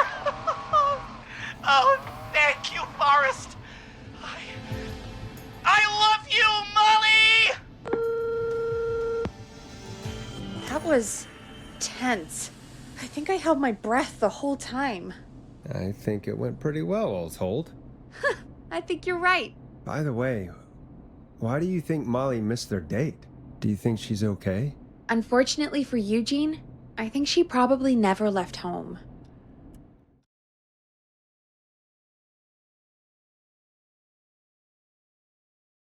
And thank you for calling in, Mr. Walton. We'll make sure to add the town librarian to our list of suspicious Clives. Remember, report a Clive to stay alive. Next caller is up, Forrest, so take it away. Caller, you're through to Forrest Nash on 189.16, The Scream. Hey, wonderful show tonight, Forrest. Thank you. That's really wonderful of you to say. What's your name, caller? You can call me Dawn. Could you play my tune, Forrest? Your tune. Sure. Long Ride Home. That old song. Sure. We got it. I think I played it the other day. Thanks. It'll be good to hear it again. All right, folks. Coming up is that old classic. Forrest, I don't think you're gonna find that song. What do you mean? I played it a few nights ago. I know, but, we don't have it anymore. What are you talking about? I threw it away. You threw it in the trash? No, I threw it out the window earlier today. And why did you throw it out the window earlier today? Brad was annoying me all afternoon. He played it on repeat because he knows I don't like it. So I grabbed it and threw it right out of one of the office windows. Not my finest hour, but I can only take so much. All right. So, what do we do instead then? Let's just play a different song. We've got more important things to think about anyway. Gotcha. Okay, folks. Here comes some unrequested music. Sorry about that, Dawn. Maybe try again tomorrow night. Sorry. You're gonna love this next track.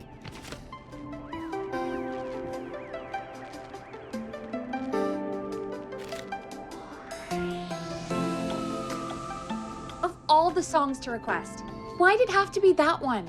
Gee, Peggy, what did the barn finds ever do to you? Wrote that song, for one. It gets real old when you're forced to listen to it on repeat for years. Why couldn't they just request Roddy?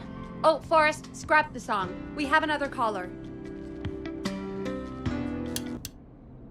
Sorry to cut the music short, folks. Callers take priority tonight. Welcome to 189.16, The Scream. This is Forrest Nash. Forrest? Oh, thank God. It's me again. Murphy. Hey, how'd it go, Mr. Dojo? Oh, the killer got me, man. Why did I ever trust a guy named Master Robin? That's not important right now. Just tell me what happened. Goddamn piece of... He came to the gallows waste disposal plant. Beat on me, man. Carried me inside and locked me in a dumpster. I got a flashlight, but... Oh, goddamn! I smell smoke! I think he started a fire! Hold on, Murphy. We'll call for help right now. You gotta hurry, man. I need someone here now or I'm gonna die. Peggy, get the fire department on the line. On it. All right. Now just... Come on, pick up. Hi. Yes, I'd like to report a fire over at the Gallows Waste Disposal Plant. It's an emergency. What do you mean it's not operational? Why is there no backup vehicle? Oh, god damn it! Forrest, that evil son of a bitch slashed the tires on the town's only fire engine. They can't do anything. But I have a few friends who live nearby. Maybe one of them can save Murphy. Where do they live? My friend Alex lives on the corner of Haddonfield and Romero Street, and Catherine lives on the west end of Myers Lane. And there's Jericho on the east end of Myers Lane. But he's old. Really old. Okay, I'll check the map, see who would be best to do this.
All right, Forrest, who should I call?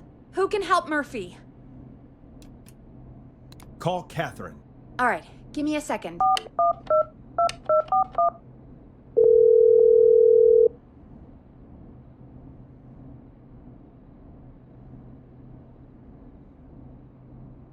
They're on the way. They'll call from the plant. You can direct them from there. Well, let's hope they get there in time.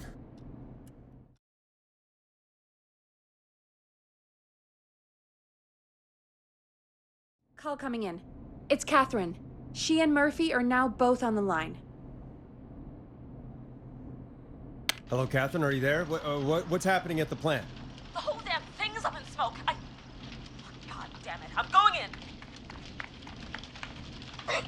Oh, my reception is terrible in here. God, my eyes sting.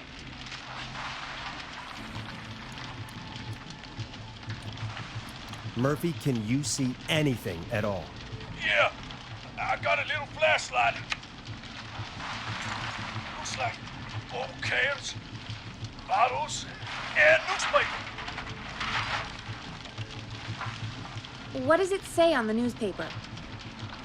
It's the Henderson headline. What was that? My reception is terrible in here. Please, Forrest, tell me where to go.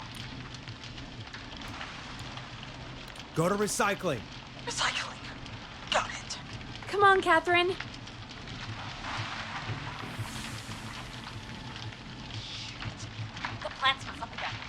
I can go shredding or crushing. Which way? Murphy, do you know what part of the plant you're in? I'm in a dumpster, man. What do you want from me? Do you hear anything, Murphy? I hear my heart about to pound out of my chest. Put the receiver up to the lid.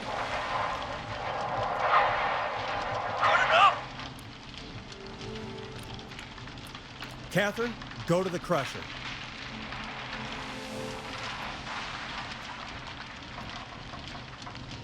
Okay, it's super loud. We're almost out of time. There are 3 dumpsters here. 1 for Gallows Creek Council, Henderson Disposal, and Quiet Bridge Municipal. Open the Henderson container.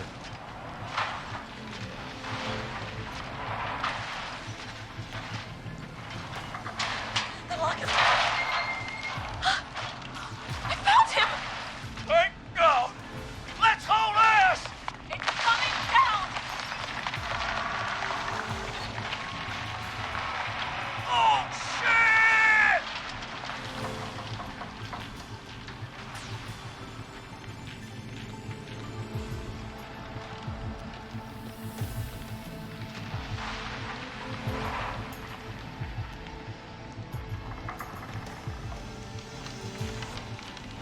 We made it! Oh, man. You saved my life. Thank you. Thank you. And I swear to you, now, I'm gonna raise Fernando to be like you. And I'm getting my money back from Mr. Robbie. Hey, you just get home to your son, okay? Will do, Forrest. Well, folks, Gallows Creek has 2 folk heroes tonight, Murphy and Catherine. I'm sure their deeds won't soon be forgotten. Great job, Forrest. No time to celebrate, though. We got a caller. You know what to do. All right, folks, another of our good citizens is on the line. Let's see what they have to say. Welcome to 189.16 The Scream, with me, your host, Forrest Nash. Forrest, Teddy Gallows Jr. here. I just want to say that my thoughts and prayers are with my Gallows Creek neighbors during this awful time. Oh, it's mayoral candidate and scion of the town founders, Mr. Gallows. Are you in danger? We need to be a town of law and order. We need cops who have the tools and funding they need to keep us safe. Okay, Teddy. I know you're an outsider to our little town here, Forrest. But you're really stepping up to bat for us all tonight. I just want to say thank you for taking a swing for Gallows Creek. Jackass. Teddy, this isn't the time for your political ads. Stop. I just want to make sure our town is safe and prosperous. That's why the Gallows Family Factory, founded by my father, Theodore C. Gallows, God rest his soul, which employs over 200... Teddy, unless you've got an emergency, I'm cutting you off. You know what? I do have a problem. A problem that's ruining our town. You know what it is?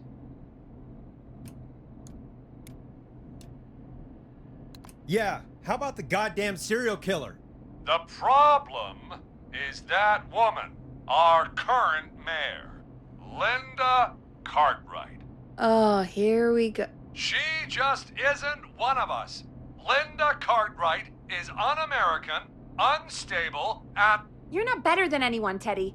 Just because you inherited half the town, Your producer sounds a little unstable, too. Don't you dare speak to me that way. Cut him off, Peggy. I can guarantee this kind of thing will not happen when I take office. The moral decay of... And that's enough of Teddy Gallows Jr. for one lifetime. I always feel disgusting after hearing him talk. Just play an ad, Forrest? I need a minute. We'll be right back after these messages.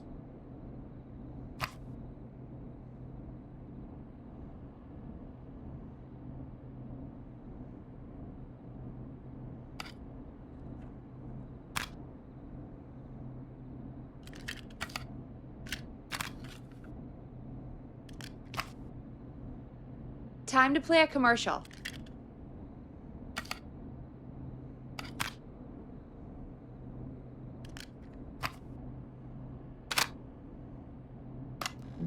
Teddy Gallows Jr. is a family man, a devout Christian, and a proud patriot. Teddy Gallows Jr. is Gallows Creek. Like his father and all his fathers before him, Teddy Gallows Jr. has worked hard to create jobs, improve infrastructure, and make Gallows Creek a good place to raise a family.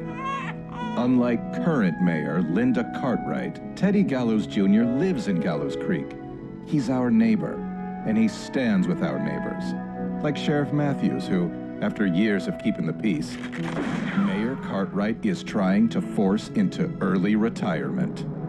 Teddy Gallows Jr. doesn't believe in keeping a good man out of a job.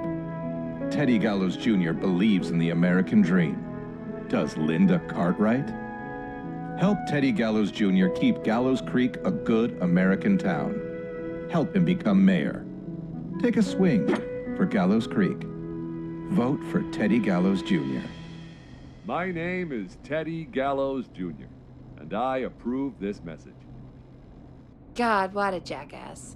100% grade A asshole. Linda Cartwright isn't super herself, but she's not... Yeah, we don't have any more of those ads to air tonight, do we? No, just the one. Good. I have to ask, though, take a swing for Gallows Creek? Oh, he set the home run record for Gallows Creek High. Of course he's one of those guys. Yep, he played lots of sports back in the day, and he never lets anyone forget it. Right. Let's just get back to the show. Well, folks, hearing that reminds me that every vote matters. That ad really made me want to take a swing at Teddy Gallows. You mean take a swing for Teddy Gallows? Yeah, sure. Let's find out from our next caller who's got their vote. Caller on line 1.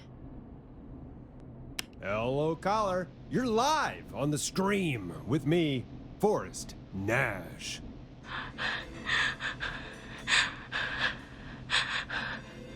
Hello, caller. Who is this?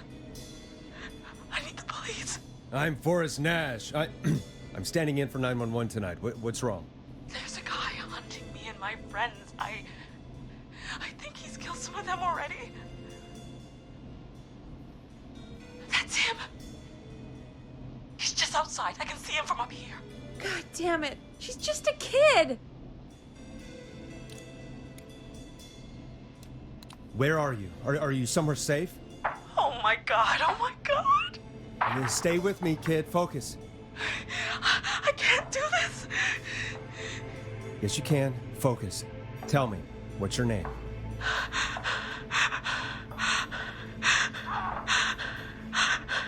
Sweetie, you can do it. What's your name? Carrie. Good.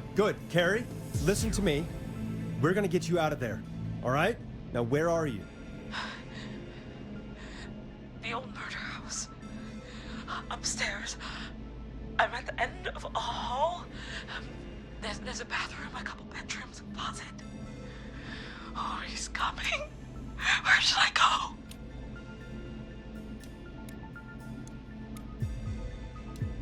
Go to the bedroom. Okay, I'll...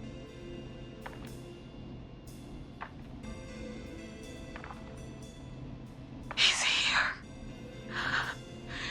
He's here. He's gonna kill me. Forrest, I don't think we can...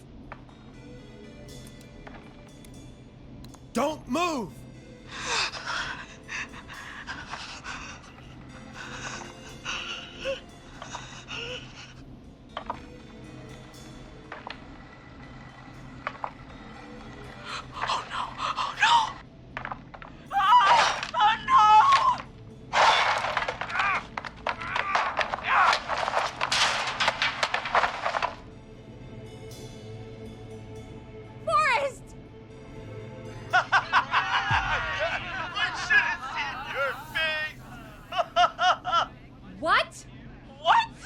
What? Are you kidding me? Okay, what the hell is going on here? Oh, who's on the phone, Carrie? The cops? It's just a joke, jeez. Wait, isn't that... Jimmy, that wasn't funny, you sicko! Of course I called the cops, but some guy just answered instead. What guy? Forrest Nash! What the hell are you all doing? It's prank night, old man. We're just having fun. That's the kid! The kid who called in earlier pretending to be the whistling man. That's it. I'm out of here. Jimmy, everyone, it's really not safe to be out. Please, go home. And waste whistling night? No way. That little idiot. Whistling night? It's a stupid tradition. Especially stupid since that one kid died back in... Would you take off that stupid mask if it's hard to breathe? Who's under there anyway? Is that you, Seth? Idiot. Seth is right next to you. That's, wait. Oh no. Who are you? Oh no, man!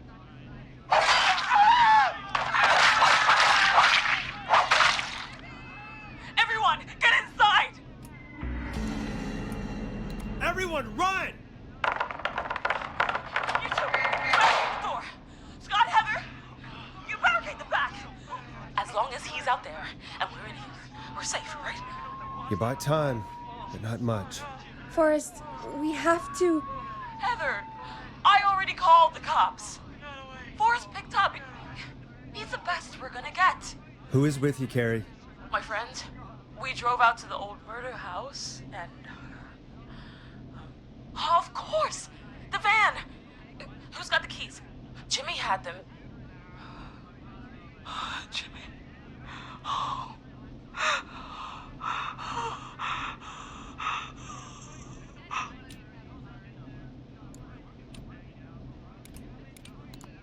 Okay. It's gonna be okay, Carrie. Right.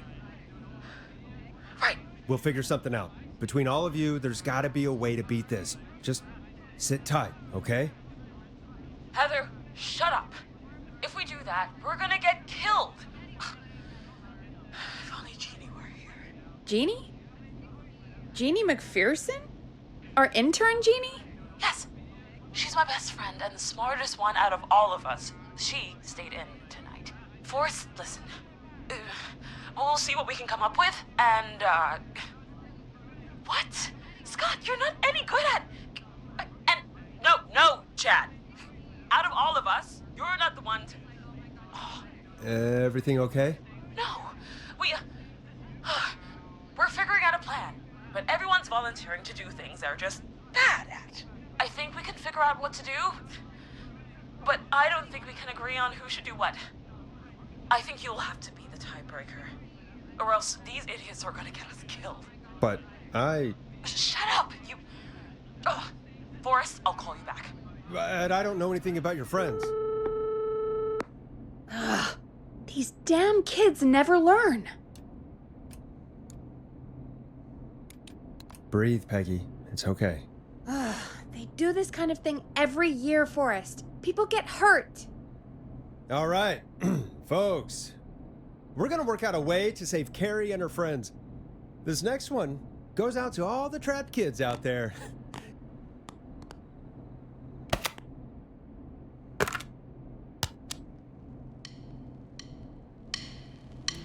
Here comes one of my favorites. Peggy, you mentioned something about their friend working here? An intern? Yeah, Jeannie. Seems a nice enough girl, but a bit head in the clouds, you know? Not sure why we took on an intern. We really didn't have the office space for one. Poor thing got tucked away in a dark corner somewhere downstairs, I heard. All right, I'll go see if I can find her desk. Hopefully she has something we can use.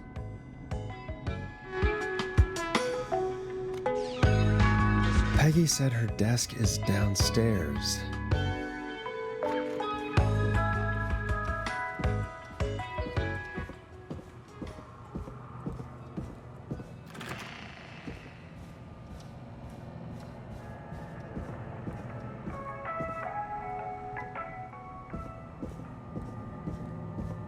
Jeez, they really tucked Jeannie away.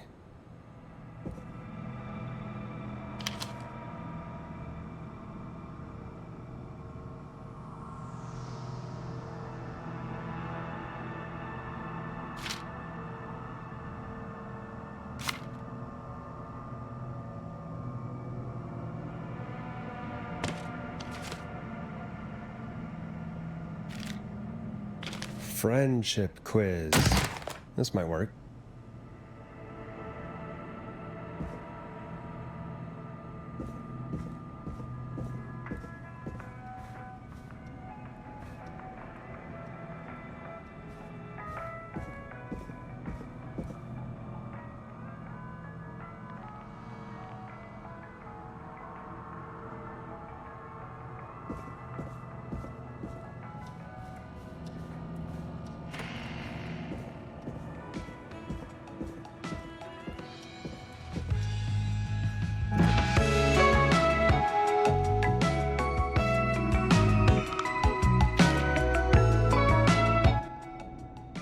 Hey, you find anything that'll help us out?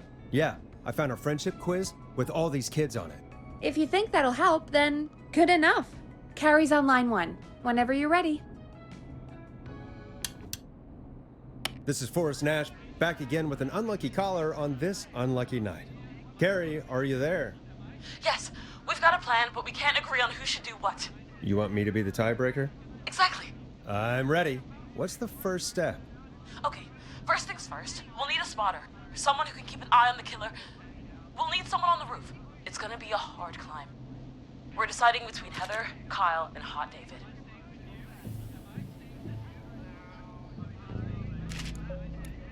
Heather's got this. Yes, Heather, he picked you. Now please, stop talking about all your cheerleading trophies. Part 2, the Whistling Man padlocked the gate back to the road. Before we drive out of here, we need someone to pick the lock. Seth, Jennifer, and Scott all want to do it.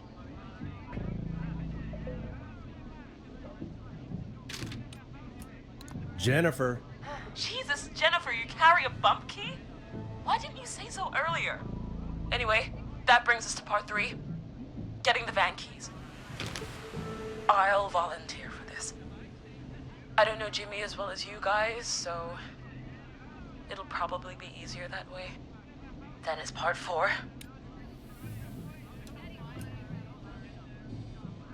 This is a very detailed plan. I'm impressed. Yeah, it's weirdly easier to think when you're about to die. You're doing great. What's the next part? Part 4, we need someone to lead the Whistling Man away. We need a fast runner. For this one, we're trying to decide between... Who was it again? Hot David, Cynthia, and Scott.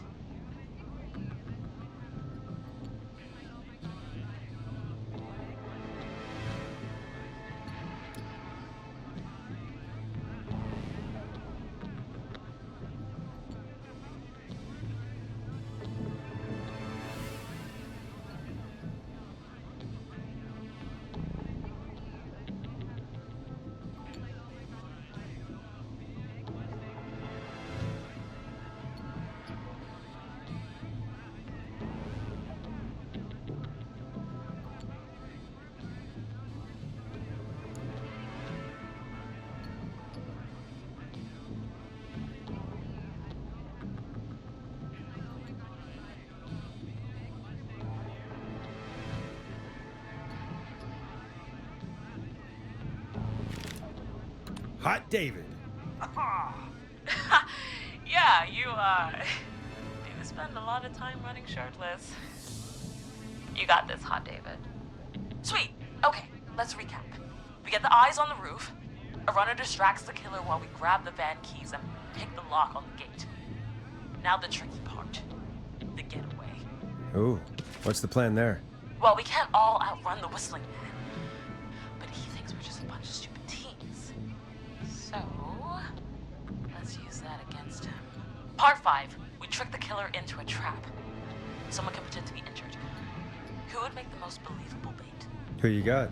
We got Lisa, Tammy, and Cynthia.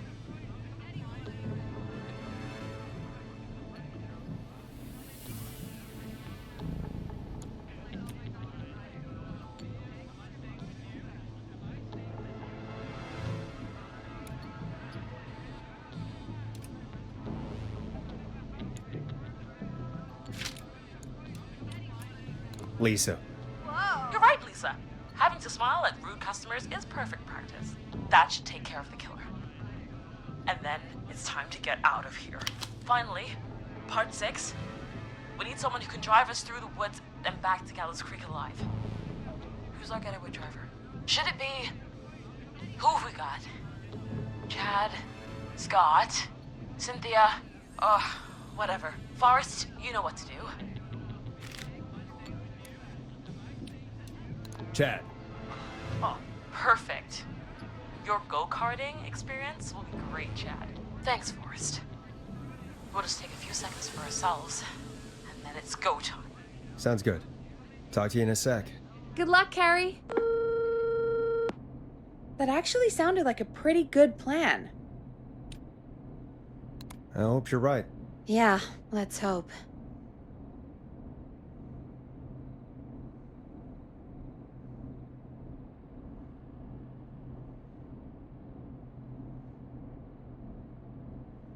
Oh, the kids are back already.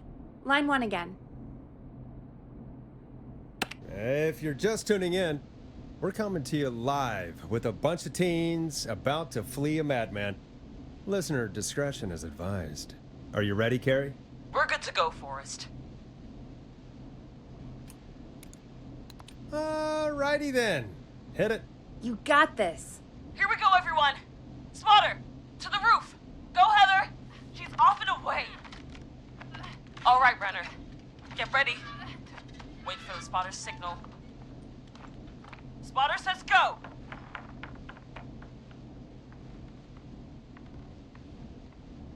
He took the bait. Lockpicker, go. I'll get the keys off Jimmy.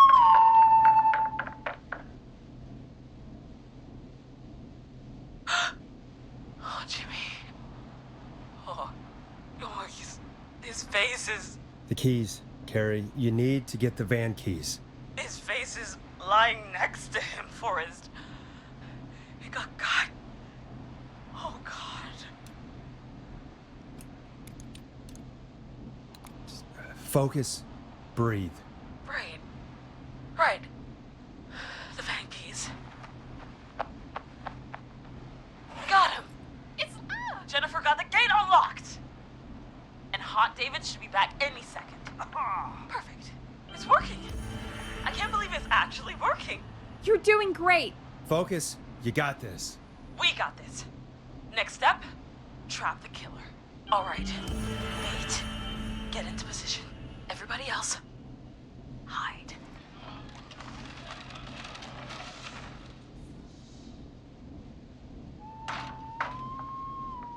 Okay, performer. Now, act like your life depends on it. Oh. There he is. He's buying it.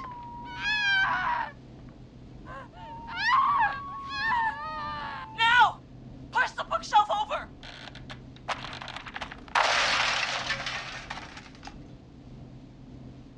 Oh my God! He went through the floor!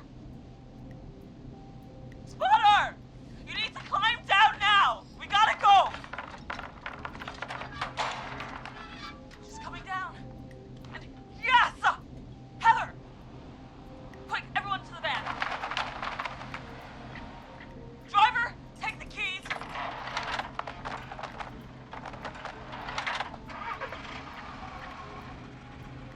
The damn gate swung shut.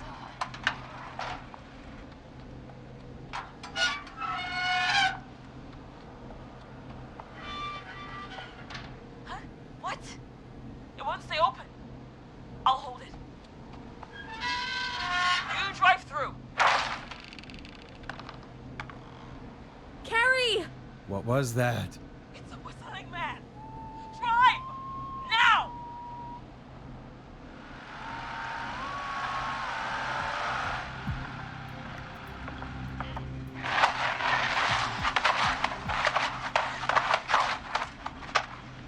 Let me go! Just go! Just drive! Oh my God. Please, no! No!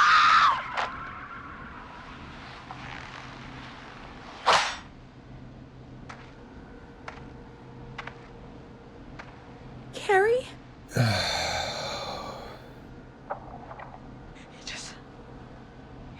He just stared at me. Carrie! Carrie? Just stared at me.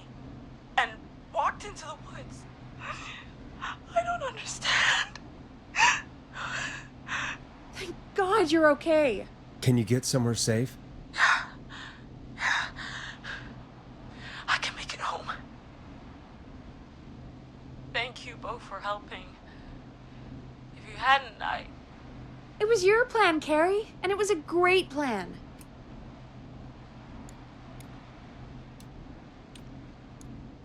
Don't forget Jeannie. Her friendship quiz saved the day. told you she was the best. I need to get home. Breathe, Carrie. You're okay now. I'll call you when I'm somewhere safe. Talk to you then. Folks, that was a lot. Our thoughts go out to Jimmy's parents in this awful time. For any kids listening in, please stay inside and stay safe. And parents, hug your kids extra tight tonight. Here's a song for the girl walking home in the dark.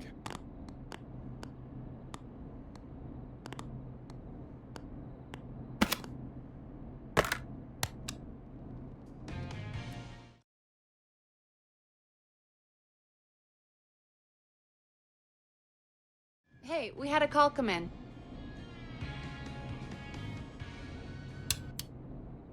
Forrest Nash here. Listeners, we've got another caller live on 189.16, The Scream. What's on your mind, caller? Hey, Forrest.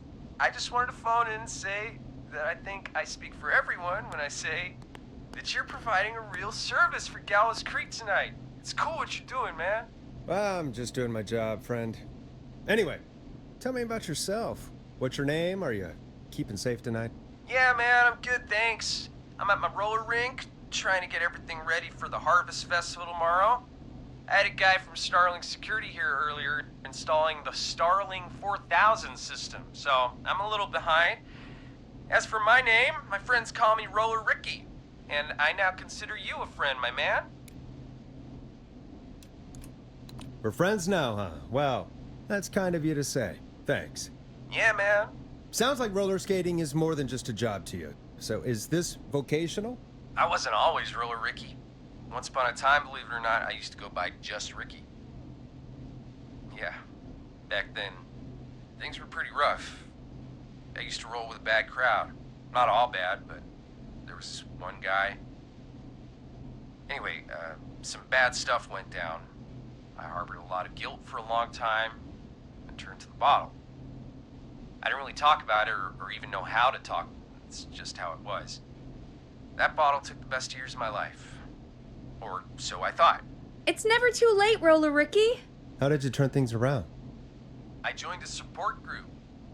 I opened up about my problems, and sharing that burden just took so much weight off. It's a long story from there, but I found roller disco. I learned how to have fun again, cutting loose and making shapes.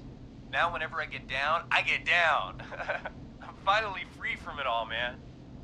It's important just to talk to somebody. That's the first step. Ain't that right, Max? Aw, hello, Max. Yeah, welcome to the show, Max. Max is my emotional support dog. He's a rescue dog, but I always say he's the one that rescued me. He's the best dog a guy could ask for. Of course, the first thing I did was teach him how to skate. He's better than me now, a real pro. Max can skate? Yeah, man. At first they said it couldn't be done, and then they said it shouldn't be done. But Maxie loves the rink, man. Is that another train, Maxie? Maxie loves trains, man. He's even got that special how to greet them.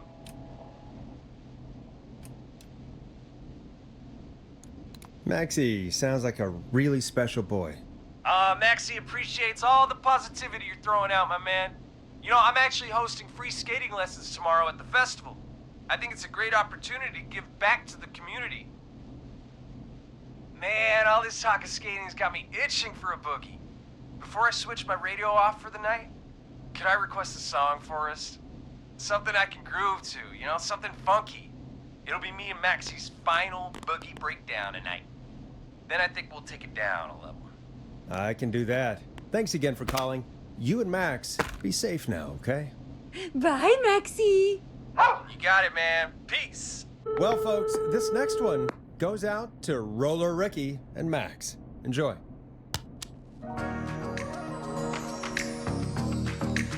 You'll like this next song.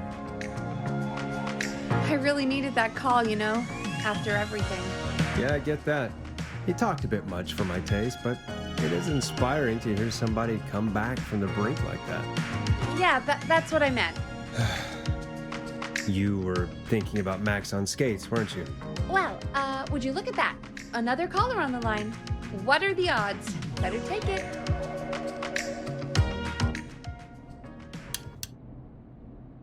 Welcome back to 189.16, The Scream.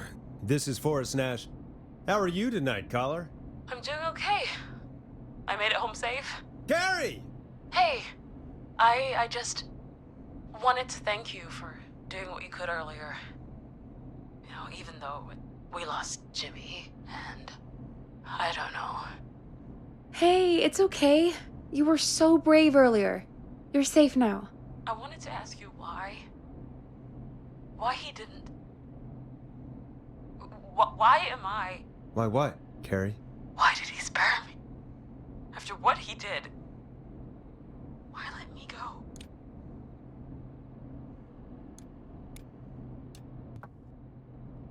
Maybe he didn't kill you because he saw you as a victim. Maybe. But why would that stop him from killing me too? After everything he did to... These stupid hazing nights have to stop. Carrie, you did so well tonight.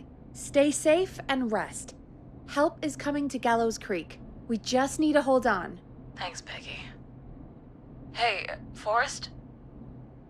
Could I request a song? Of course, Carrie. What song? Any song by Blast Processor. And thank you.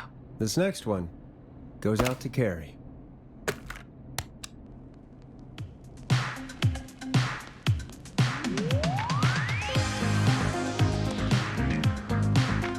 You know, what Carrie just said has really got me thinking. About what? The whistling man left her alone. Why? There must be a reason. When it comes to masked whistling killers, I don't think a reason is a key part of their process. Well, it's something to consider. I need to take a break. If you want to stretch your legs, now's the time. Just hit the Peggy button when you want to get back on air.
Let's get going, Peggy.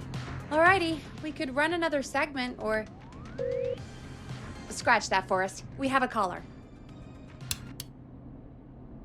You're through to 189.16, The Scream. What's your emergency? Hello again, Forrest. Oh, that call with the teens was awful. Those poor kids. Still, I'm glad the girl didn't get hurt. Thanks for your concern. Are you in trouble? What's on your mind? I wanted to ask you again to play my song, Forrest. You said you were gonna play it, but you didn't. Your name was Dawn, right? What, Peggy? Yes. Oh, well remembered. My name is Dawn, and I wanted to ask you again to play my tune, Forrest. Long Ride Home? You know, the one that Peggy said she threw outside the window?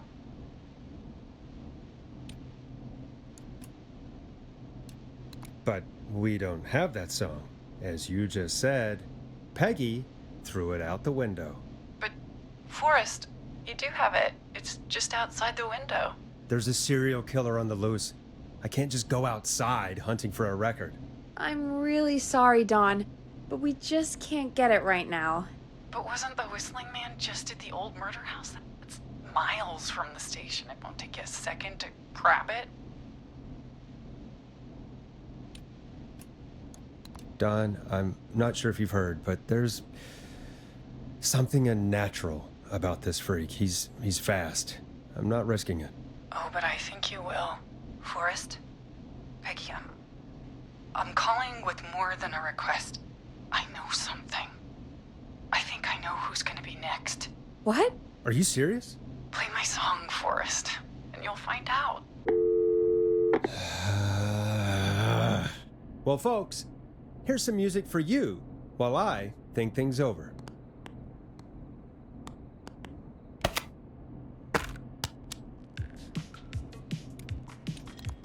Is she serious, Peggy? She's serious about hearing that song, that's for sure. Peggy, I mean, is she serious about... I don't know, Forrest, but we don't really have a choice, do we? If she's telling the truth...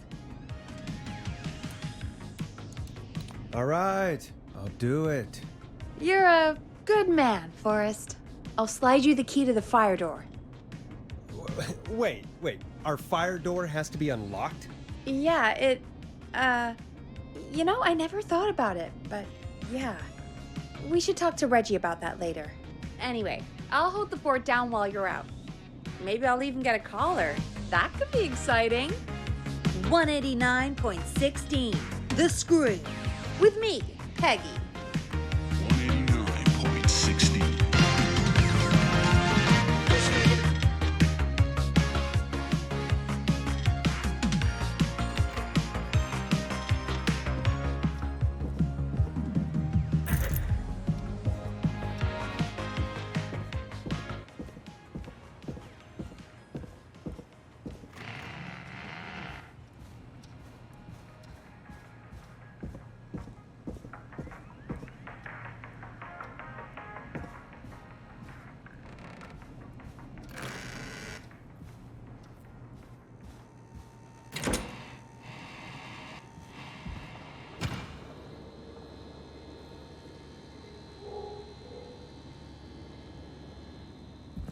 You know, I hope she'll be happy when I'm brutally murdered by the Whistling Man.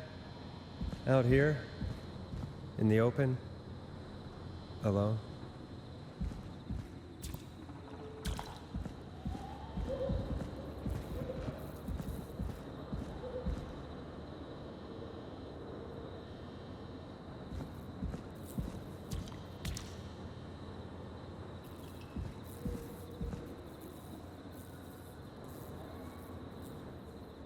Here it is. Long ride home.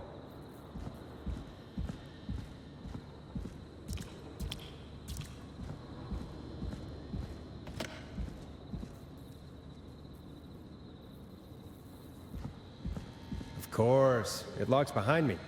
And of course the key doesn't work on this side. Fantastic. Maybe there's another way back in through the basement. A door, elevator, or something. And that's broken too. Only the best for K-Fam. Let's see if I can fix this. Looks like a power issue. I should check the fuse box.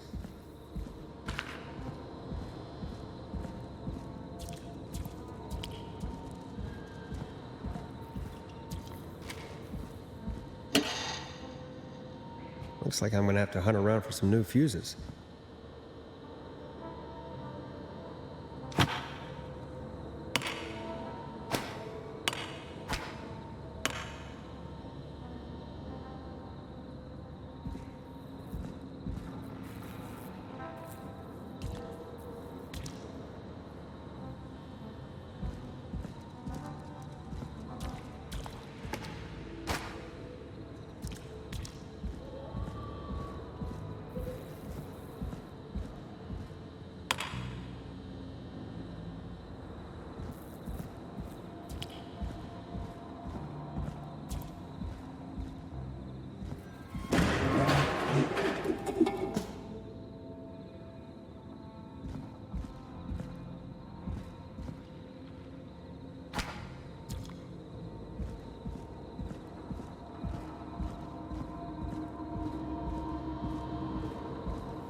Bingo!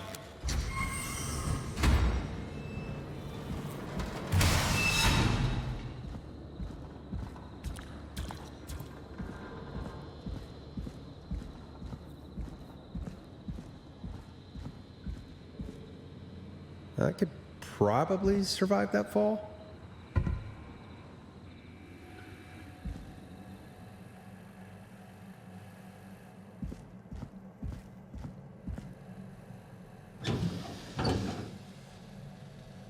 Looks like the janitor's closet. What did Peggy say his name was? Clive?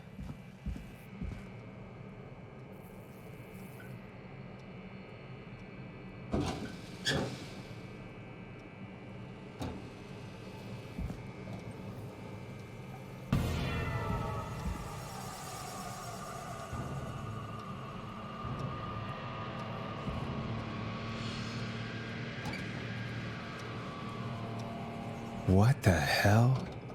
Peggy is not gonna believe this.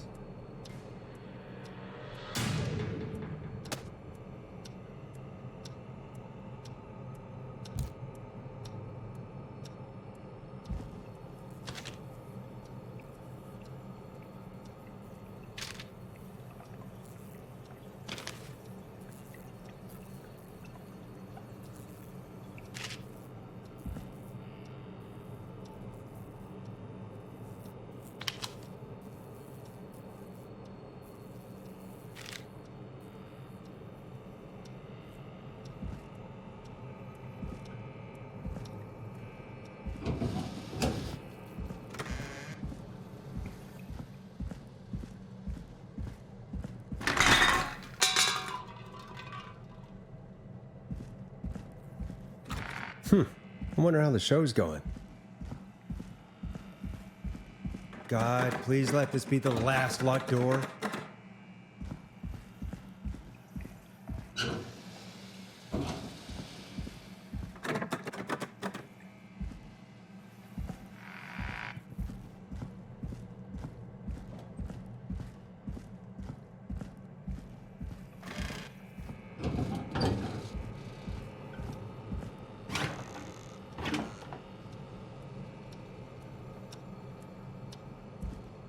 Ah, there's the beautiful key. I should be able to get back to the studio now.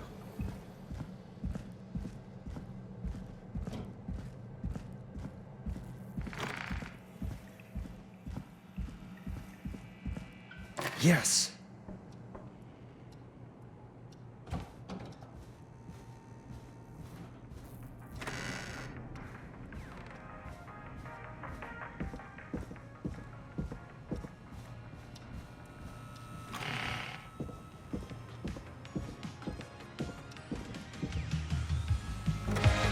Isn't that such a good song, folks? And now for...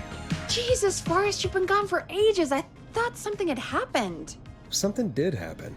Clive, the janitor, might be Clive, the murderer. What? I'll start from the beginning. The fire door locked behind me.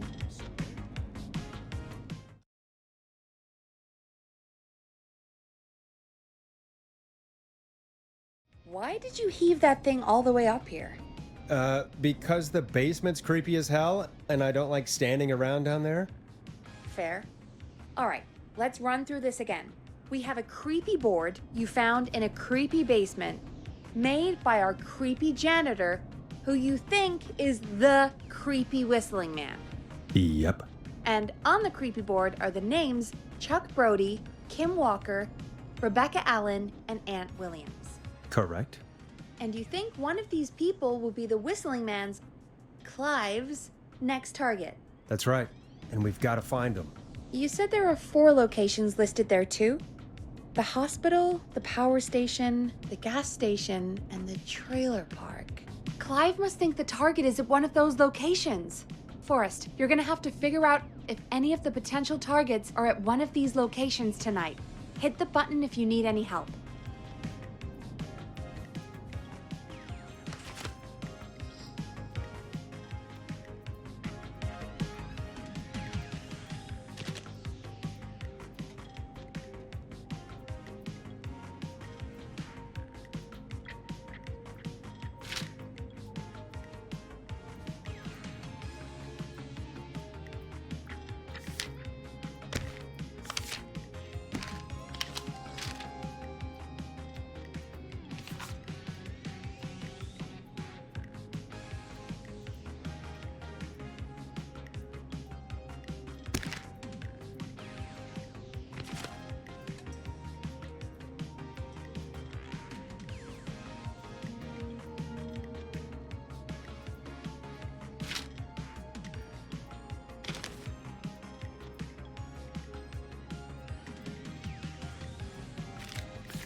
How's it going?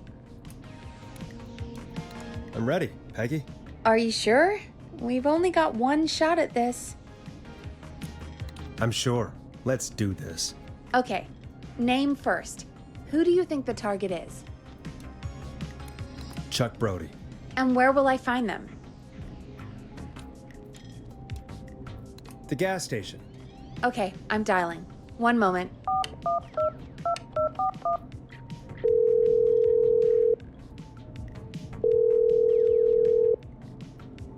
Hello? Chuck Brody! Listen, I know this sounds crazy, but we have reason to believe the Whistling Man is coming for you. You need to get yourself and everyone else out right now. The Whistling Man? Who the hell are you? Who is this? This is Forrest Nash. Listen, the Whistling Man's pack. We found a list with your name on it, and... Oh, God. It's today. The year I finally let myself forget. Forget? Forget what?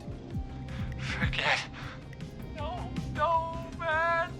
I gotta get out of here.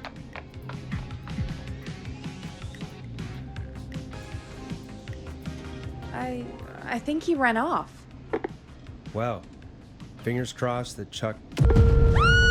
Jeez! It sounds like something blew up. He's using bombs now?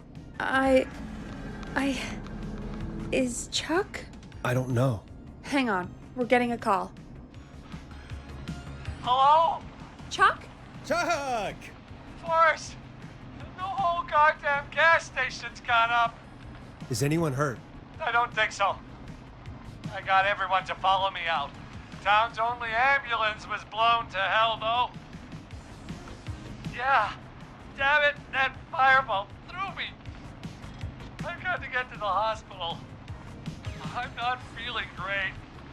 Forrest, man, I can't thank you enough, but yeah, I gotta go. Wait, Damn it, we lost him. What was that about today? Oh, Forrest, the call board is lighting up. Get us into some music while I deal with this. Here's some music while we regroup here on KFAM 189.16, The Stream.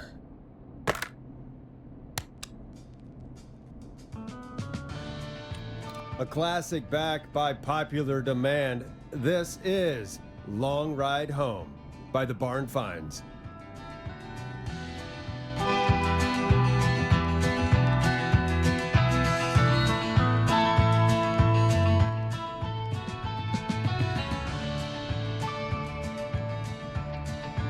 There's gotta be more in the basement to show us who Clive is targeting.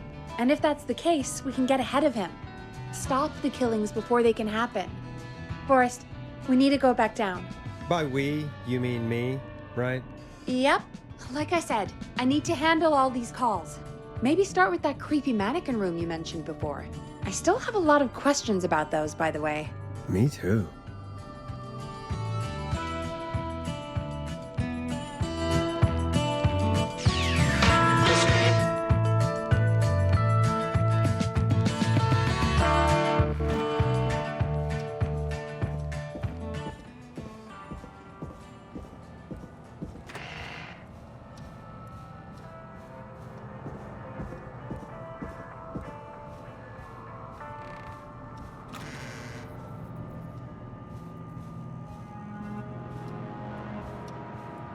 So many locked doors, so few keys.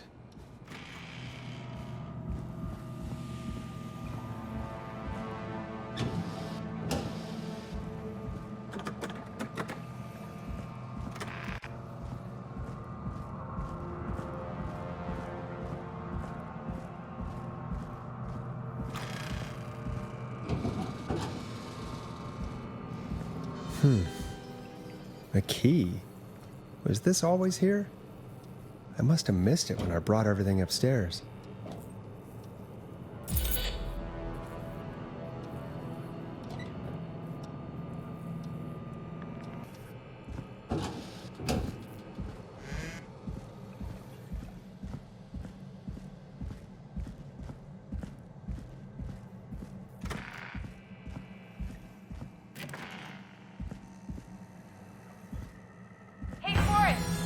Peggy, give me some warning before yelling down the intercom. Sorry. Buzz the intercom when you find something and want to discuss it.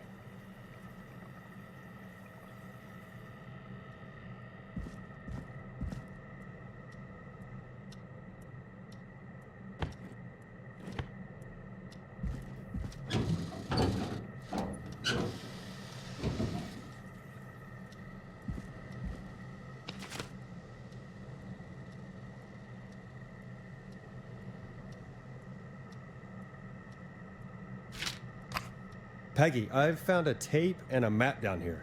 A map of what? Looks like it might be to somewhere in this storage area. Weird. Well, maybe the tape will give us more information. Give it a play.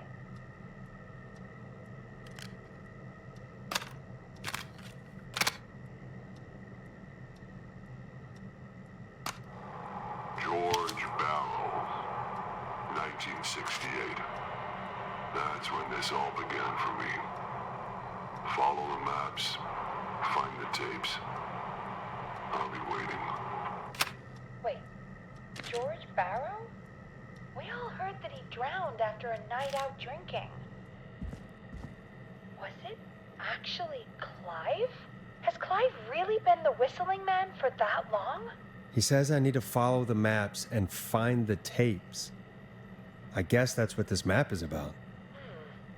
I think we need to see what else is hidden down here. Be careful, Forrest. Keep looking.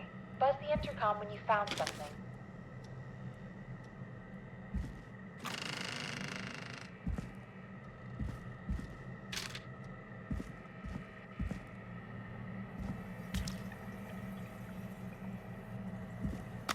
Time of autopsy is 7 a.m.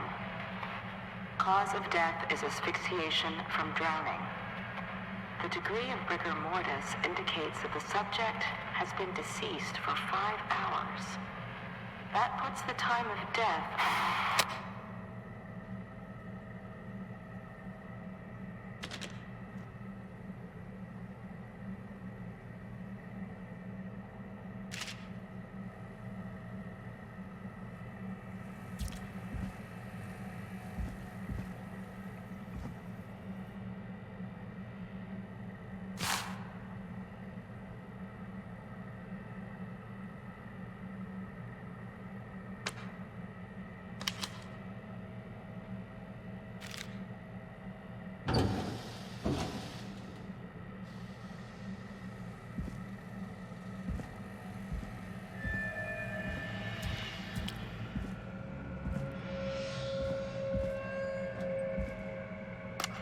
Small lacerations to arms, legs, and face, typically obtained by running through foliage. Severe blistering to the feet, as though the deceased had been running without stopping.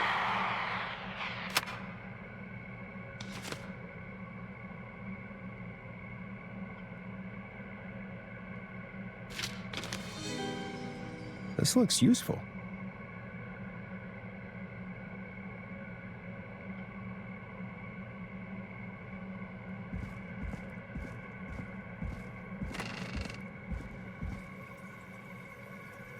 What have you found, Forrest? It's an autopsy tape. Doesn't say for who, but I think it must be for George. Poor George. He was so young. Something's bugging me, Peggy. What do you mean? I swear I recognize the voice of the woman talking on the tape. I just can't place it. Seriously? Do you think you've met her before? I don't know. I mean, I just got here recently. I don't know. Found another tape. It talks more about how George died. What did it say? It sounds like he was running for his life. Sprinting through trees and bushes, getting cut up all over. What would drive someone to do that? I'm not sure yet. I found a police report. Mentions a friend from earlier, Sandra Sharp. Sandra. The jazz runner? That's right. She found George's body washed up at the reservoir. The reservoir? Yeah? What's strange about that? George got cuts from running through foliage, right? But there's no forest around there. Also, how did it wash up at the reservoir? What do you mean? Reservoirs don't have tides. But that's what the police report said. It's possible, though.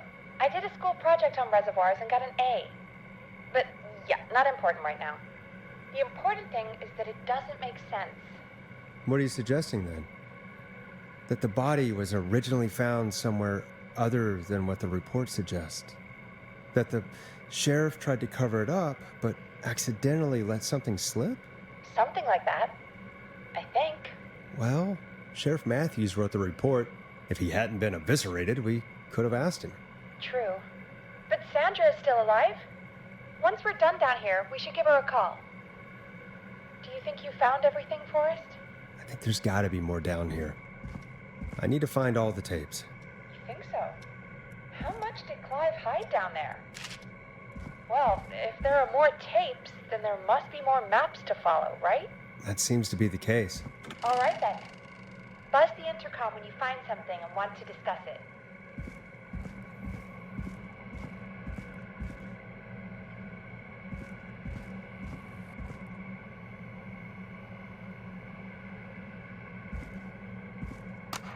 Preliminary toxicology results shows no signs of inebriation. However, a high amount of cortisol was found, indicating elevated levels of stress in the immediate moments before death.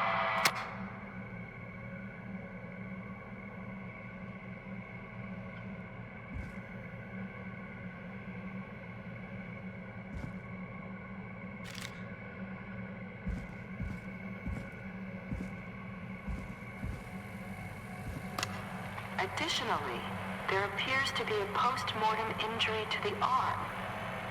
It looks like it was trapped in a car door.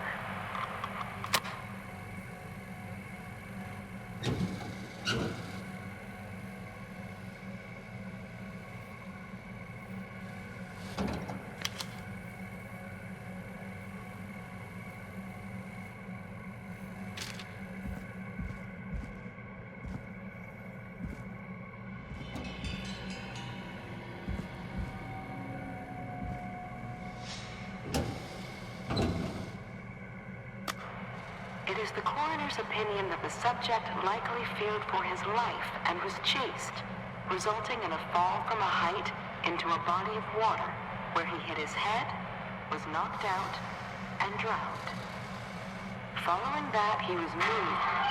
Dr. Sullivan, we need to have a talk. Is that recording? Shut it off. Now this has to be important.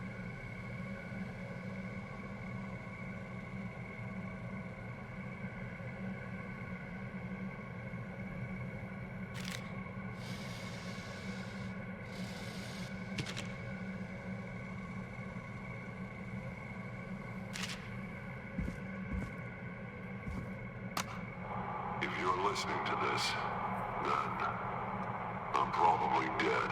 What the... I'm a man who likes to stay informed.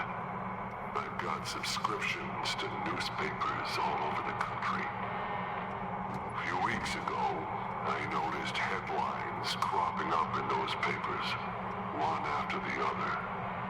Each headline about a murder. Each murder, the death of someone I knew almost 20 years ago.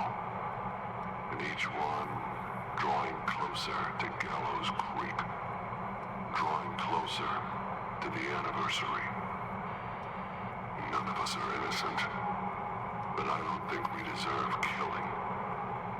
All I hope now is that I can save some folk from the worst, that I can, I don't know, do something to make up for what I did back then, I guess. I didn't kill anyone, mind you, but that's past mattering.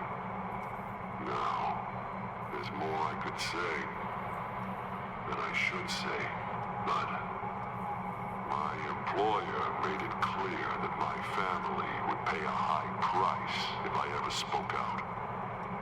So, hopefully I've said enough for you, listener, whoever the hell you are, to start putting the truth together.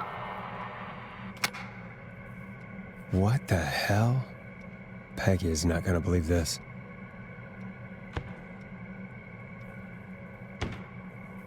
Ooh, a new vinyl for my collection.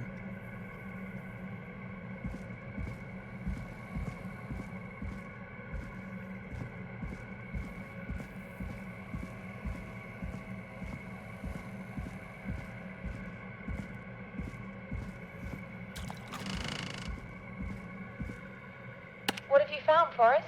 There's also a tape about a toxicology report. There were no signs of drinking or that he was on anything. What? But everyone said he went swimming drunk and drowned. It was in the newspaper and everything. I found a written autopsy report. What does it say? According to that, it's just like you said at the start. George drowned after getting drunk. Said he liked to fight, too. But that contradicts the tape. I know. And I think I know why. There's a note with the report that says, "I'm sorry I made you do this, Virginia." If it was on the autopsy report, then Virginia must be our coroner. Wait, the caller from earlier, when we had to call the takeout restaurants, wasn't her name Virginia? We need to call her back once we finish down here. It looks like she might know something about what's going on. I found a tape that introduces a new detail to the story. Post-mortem injury. Apparently, his arm got caught in a car door. A car door? Yeah, after he died. How do you suppose they can tell? How can they tell? I'm a radio producer, not a coroner. The written report I found doesn't mention it at all. How did his arm get trapped in a car door after he died? Unless he got it when the police collected his body? I guess someone else must have moved him after he was dead to where he was eventually found. But the report, what is going on here? In another tape, the coroner comes to the same conclusion as I did. George was running from something. Maybe an animal? Maybe, but then there's this next bit where the coroner thinks he was moved post-death. So she agrees with us. At the end of the tape, someone burst in and demanded Virginia stop recording. I think it was Clive. This is starting to make sense now. This is a conspiracy to cover up what happened to George. I think I found Clive's last recording. I think Clive might be gone. Gone? I found a confession. Not for any killings, but for playing a part in covering up George's death. He left this behind in case he died. He hoped someone would find it. Do you think the whistling man already got him? Possibly. We've had a lot of callers tonight, but maybe not every victim made it to the phone, you know? We don't know how many there really are. Christ, Forrest, that's dark.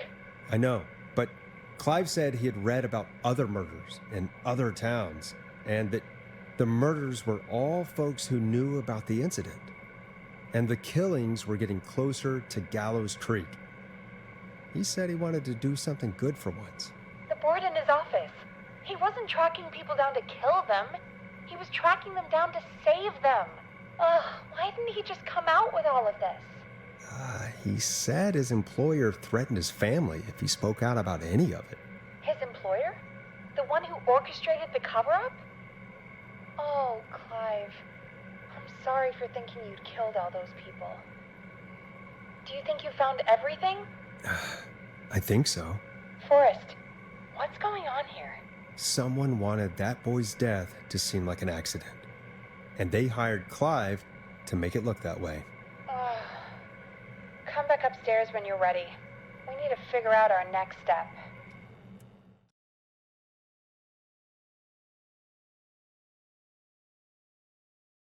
Thank God you're back, Forrest.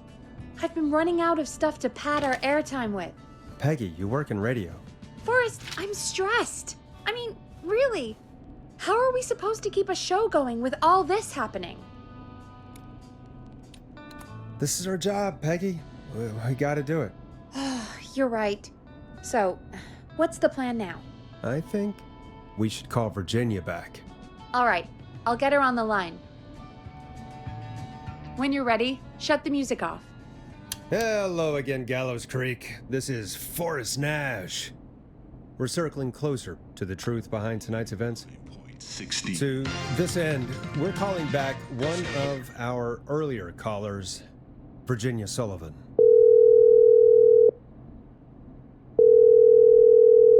Fretman Plunker here? Who's this? Is it you? Goose? Plunker, it's Goose. Goose! Where are you? Get your ass here! The party has moved! Oh, cool. Where's it moved to? This old lady's house. She's pretty cool, though. Dude, she said we could raid her liquor cabinet if we stayed and protected her. Of course, we're not drinking anymore. We're staying sharp in case that whistling turd turns back up. The old lady might need our help. Of course, man. Of course. Hey, could you put me on with the old lady? You know, to check if it's cool for me to drop by. Oh, there's that Goose respect we love. I'll grab her now. Hello? Is this Goose? Hey, Dr. Sullivan. Who is this? Hey, Virginia, it's Forrest. I'm glad you're still okay. Oh, Forrest. Sorry, I'm still jumpy. Don't be sorry. You've been through a lot. I'm so sorry this happened to you, Virginia. I thought I was. I thought... Easy. We're not calling to talk about earlier. We're calling because we think you can help us understand why this is happening tonight. Me? What would I know? Does the name Clive mean anything to you? Clive? No. I don't know that name. What are you asking about this for? You mentioned that name earlier when you called us the first time. I don't know what I said then. I was petrified, Forrest. Clive's the janitor at our station, and we know you spoke to him in the past. Forrest, please. You don't know what you're doing. He'll come for me. Virginia, it's okay. Clive won't be coming after you. We think Clive's dead. Dead? But isn't he? He's the whistling man, Forrest. We thought so too, but... You don't understand. All those years ago, he... It's okay, Virginia. He's gone. We found evidence to suggest he... well... And we found your autopsy reports for George Barrow. How? I saw him destroy them. Well, he didn't. I don't know if he kept them or made copies or what, but we found them, and we know it's related to what's happening tonight, which is why we called you. Why did you write a false report? All right. One day, I came into work to find a boy on my slab. And as I finished the autopsy, this man, Clive, he just burst in. And he started making demands to give over the reports, to falsify what I found. Of course I said no, but, well, when someone wants to make you do something, they can use the carrot or the stick. For me, he used both. You see, my sister is sick. She has a chronic condition that's never going away. It's expensive to treat, and it was getting to where I couldn't afford it. And Clive promised me that his employer would pay for my sister's treatment if I did what he said, and that if I ever spoke about this, he'd beat me to within an inch of my life. I don't know why he had me do it, but my sister needed me. You have to understand, she needed me. We understand. Thank you, Virginia. That was brave. God, I just want this nightmare to end. This will help end it, Virginia. Thank you. Stay safe, Virginia.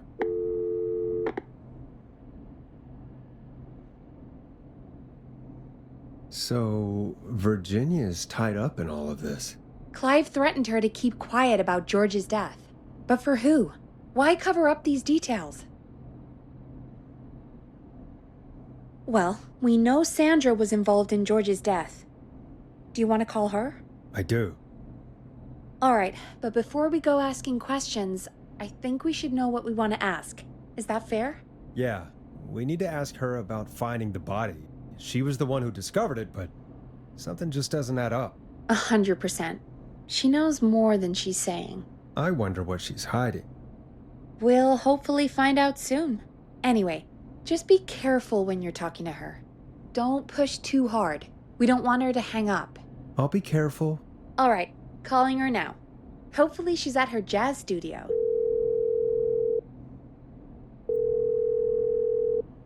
Aha! Forrest, you're through. Hello, this is Sandra at Jazz Pizzazz Jazz Studio. Who is this?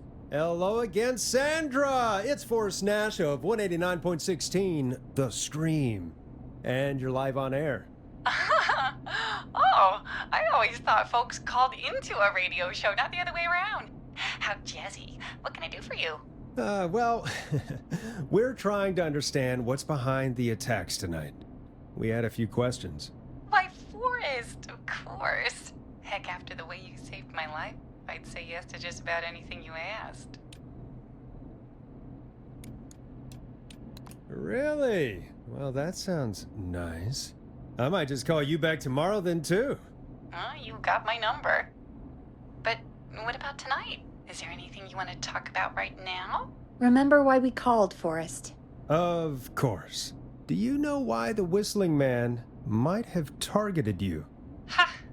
As far as I could tell, he was just a knife-wielding psycho with superhuman cardio.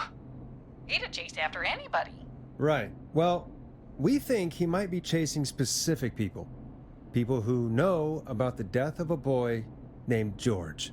Oh, I don't know anything about that. Sorry. Sandra, we know you found George's body. We have the police report. I don't know what you mean. It's okay, Sandra. We know. You do? You know about? Yes. Of course. This studio is my life. After I found the body in the river, I couldn't lose my studio. Do you understand? Sure. I understand. When the rent just kept going up, he said he'd stop if I just needed to keep quiet. And everything would be okay.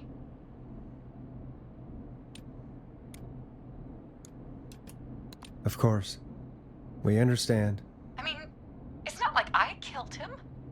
What was the harm in saying I found him in the reservoir instead of the river? Right? Right? I'm sorry. I can't do this. And she's gone. I don't think that could have gone any better. You truly did great, Forrest. Well, folks, if anyone out there has any thoughts on what's going on tonight, please call in. That's good timing. We've got a call waiting just this second. Welcome to 189.16, The Scream, with me, your host, Forrest Nash. Hi, Boris. I know this is really out of the blue with everything happening tonight, but I wondered if you could send a special birthday message to my uncle.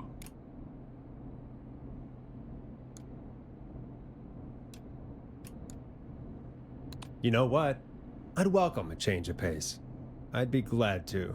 Thank you, Forrest. He's my Uncle Ronnie. His first name's Peter, but he never liked his name. But since he always had salt and pepper hair, even as a kid, can you believe it? Folks always called him Pepper. Thanks for the history lesson. Is there anything besides happy birthday you would like to say to Mr. Pepper? Oh my God damn it! Yes! Tell him he can get the best birthday deals and party packages here at Putney's Pizza. Starting at You son of a bitch! Stop calling us! Sorry, Forrest. Let's just move on. We've already got another caller on the line. This is 189.16, The Scream. I'm Forrest Nash. You're on the air, caller.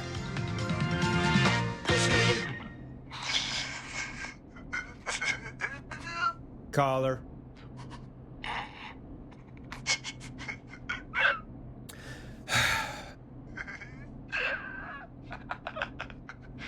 Ponty? Ponty's Pizza always delivers! Come rain or sleet or whistling man, we'll be there!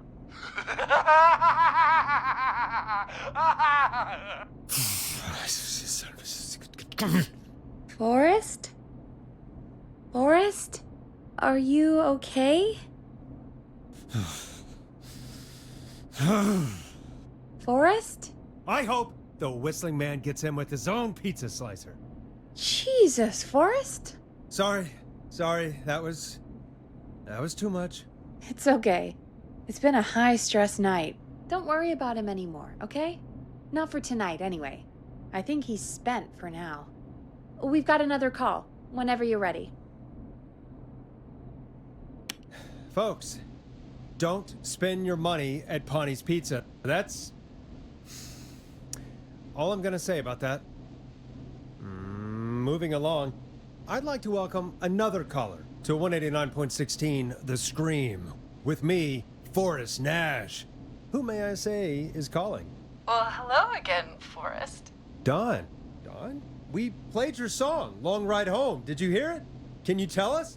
Never mind that now. First, I'm calling because I need your help. Are you in danger? I sure am. Do you mean... Yes, he's after me now.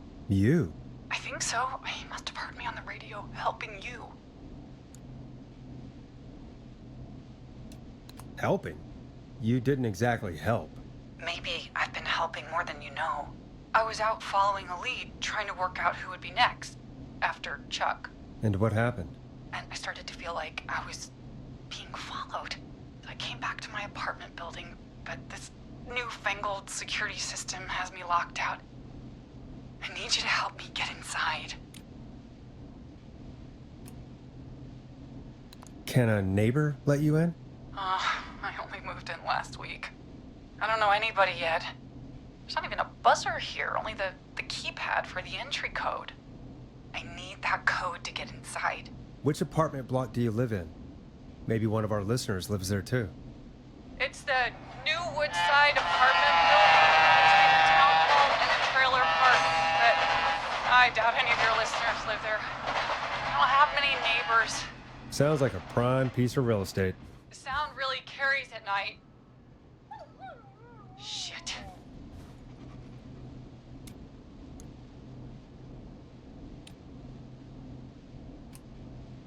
Is that a neighbor's dog? Yes, it is. Boy, I wish he'd muzzle that thing and... Oh. And now he's blasting David Scopo out of his window. This night can't get any... He's coming down the street. I don't think he's seen me yet. Boys, please, I need your help. I need the code for that security system, or I'm gonna die.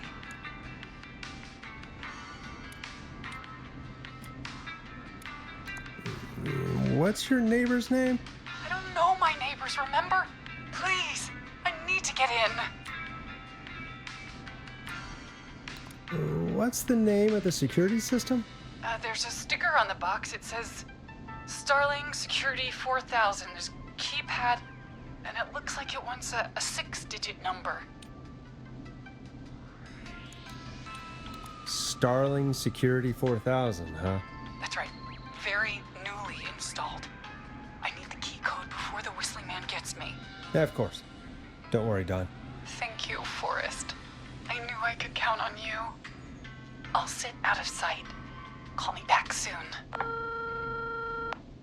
All right, folks. Here's a little tune for you all to enjoy while I try to break Dawn into her apartment.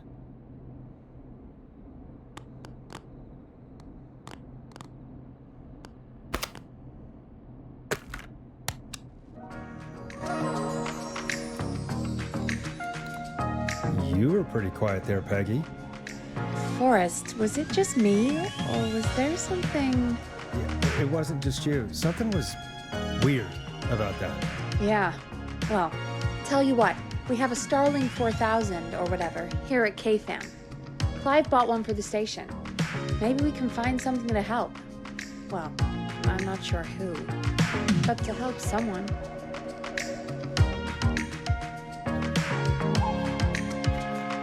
Okay, so she's locked out of the Woodside Apartments, and somewhere, Clive probably has the papers for the Starling 4000.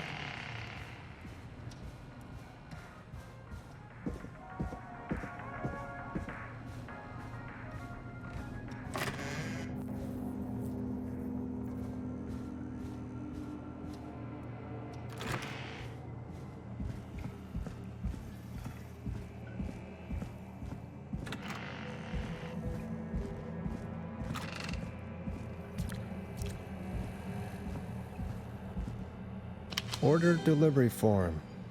Starling must have left this by accident. The system's not even installed at Woodside.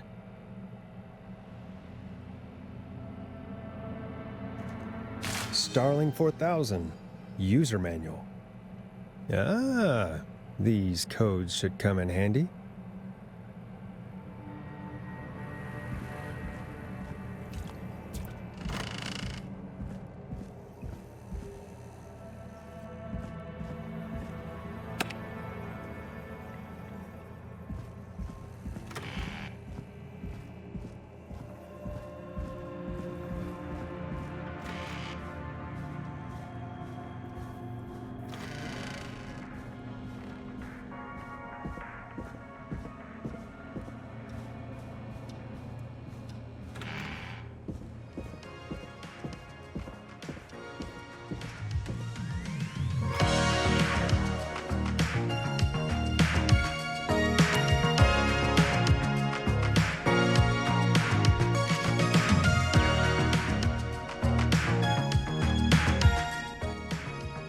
Welcome back, Forrest. Find anything? The Starling 4000 security manual. It's got a bunch of codes. Good. And did you find anything else? I saw a list of everyone else who bought the Starling 4000. Know who was on there? Oh my god. Roller Ricky! Do you think we should give him a call? Is that crazy? I don't know what you'd say, but... That might be a good idea. Okay, one moment. I got the number here. Patching you through.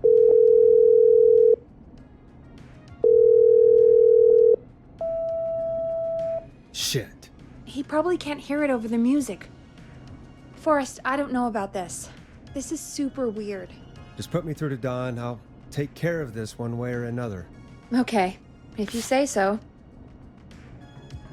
When you're ready, shut the music off.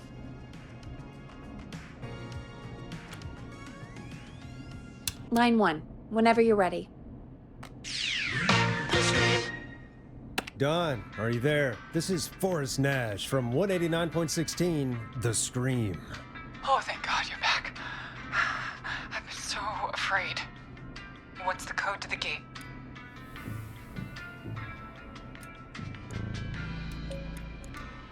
The code is 191519. Thank you, Forrest.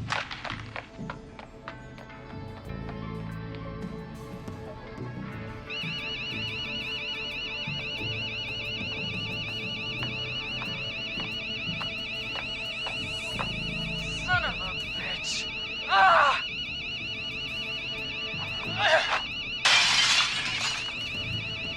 Is she?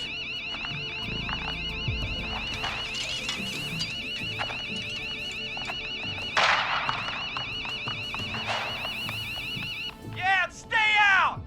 Nobody disrespects the sanctity of the ring! Don't ever come back here again! I'm calling the cops! Thank God. Hello? Is someone there? Ricky, get back inside and turn on the radio. Whoever that was, she was trying to break into the ring. She? Forrest, man, you got no idea. That was him! That was the whistling man! The alarm gave me just enough time to get my rifle. I don't like hurting folk, but I can't let anything happen to Maxie. He's my best friend, you know? Listen, man, I'm heading back inside. Gonna barricade that window. My man, thank you. You and Peggy can skate for free, whenever you want, forever. That's a done deal. Thanks, Ricky. Can't wait. You got it. Talk to you soon. Okay, Gallows Creek, here's some music while we process what just happened. 189.16.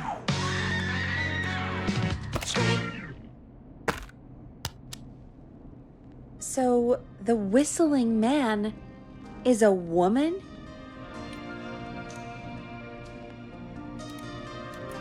I know. I can't believe it. She called up. You spoke to her multiple times.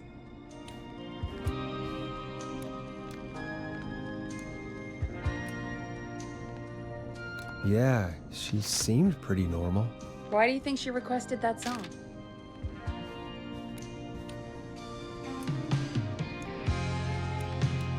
To get me outside? Maybe, but how? She didn't know the song was outside to start with. That's right. She never actually attacked me out there. So? What now? I guess I should make an announcement. We do have new info. Okay, kill the music and you can make the announcement. Okay, you're live in 3, 2... Hey folks, this is Forrest Nash here. I hope you're all safely locked inside. For those of you listening to that last call, you might be wondering what to make of it all. Here's our take. We now believe the killer is actually a woman, one who might manipulate you into letting her in before she attacks you.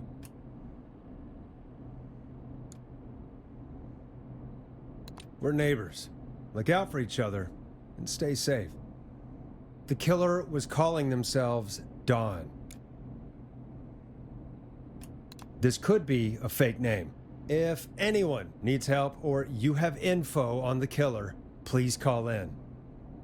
You folks have my new number, right? It's 911. Hopefully, our next caller can help shed some light on our killer. Hey, we had a call come in. Okay, folks, time to take a call.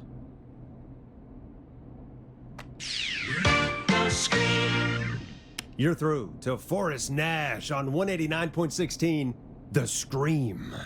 Hey, man. Murphy? Damn straight. What's going on, Murphy? You in danger again? Nah, man. I've just been listening to the show here at home.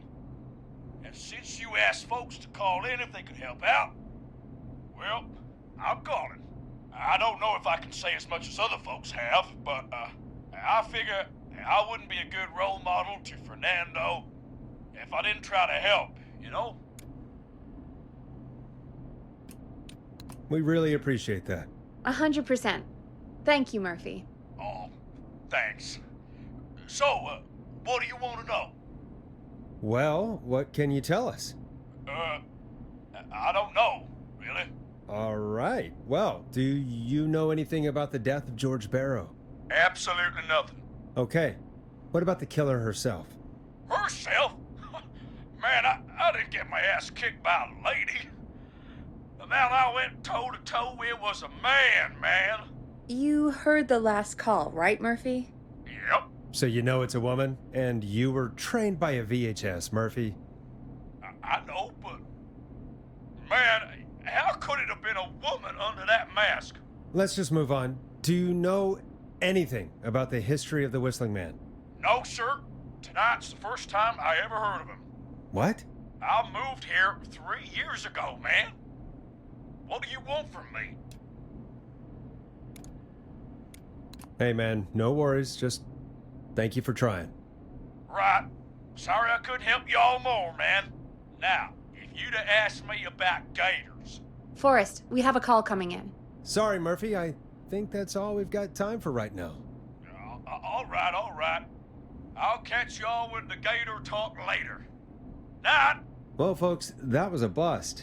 But perhaps our next caller has more they can tell us. Let's find out. This is Forrest Nash, and you're listening. Please help me. My name is Casey Moore. I'm at 25 Nancy Drive. My best friend's been stabbed. He's bleeding everywhere. I don't know what to do. Please help me. Somebody's been stabbed? Can you tell me what happened? We'd been out at the reservoir. We were heading back to his place when we heard this whistling all of a sudden. He just started freaking out.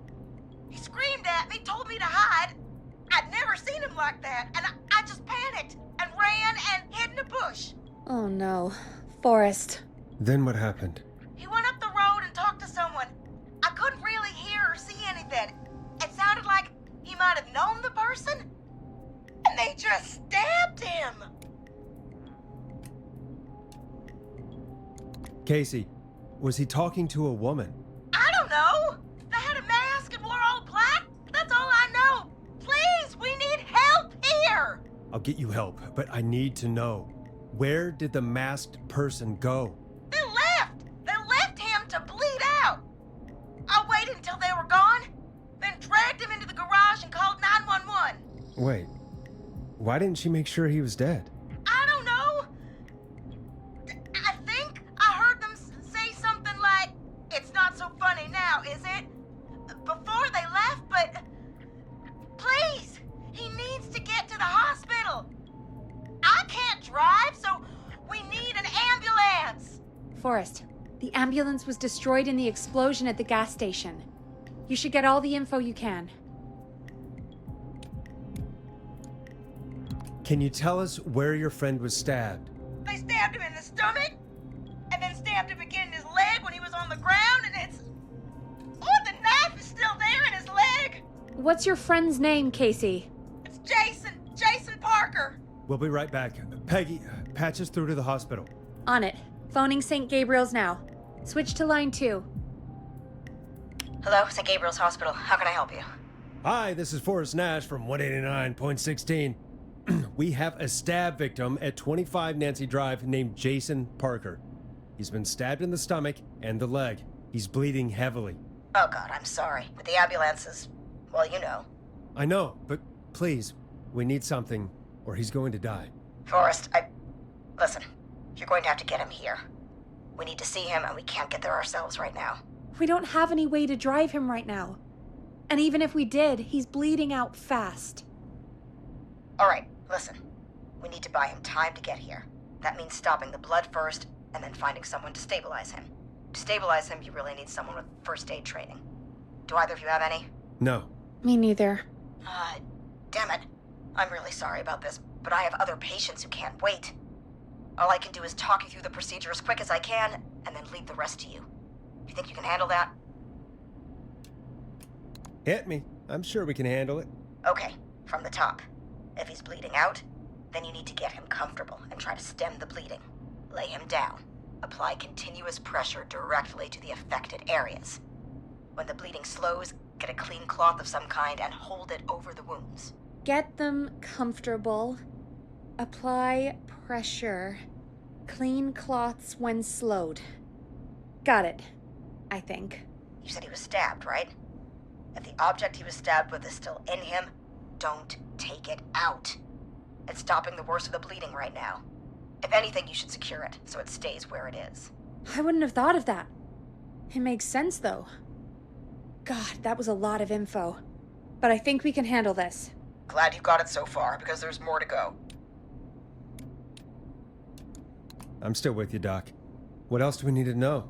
If he's lost a lot of blood, he may enter shock. If he does, act fast. If you applied a cloth and it's bleeding through, don't remove it. Just apply another on top of it. If it's safe, elevate his legs to get blood circulating to his vital organs. Try to keep him warm. Get him to rest and reassure him. We need the patient to stay calm.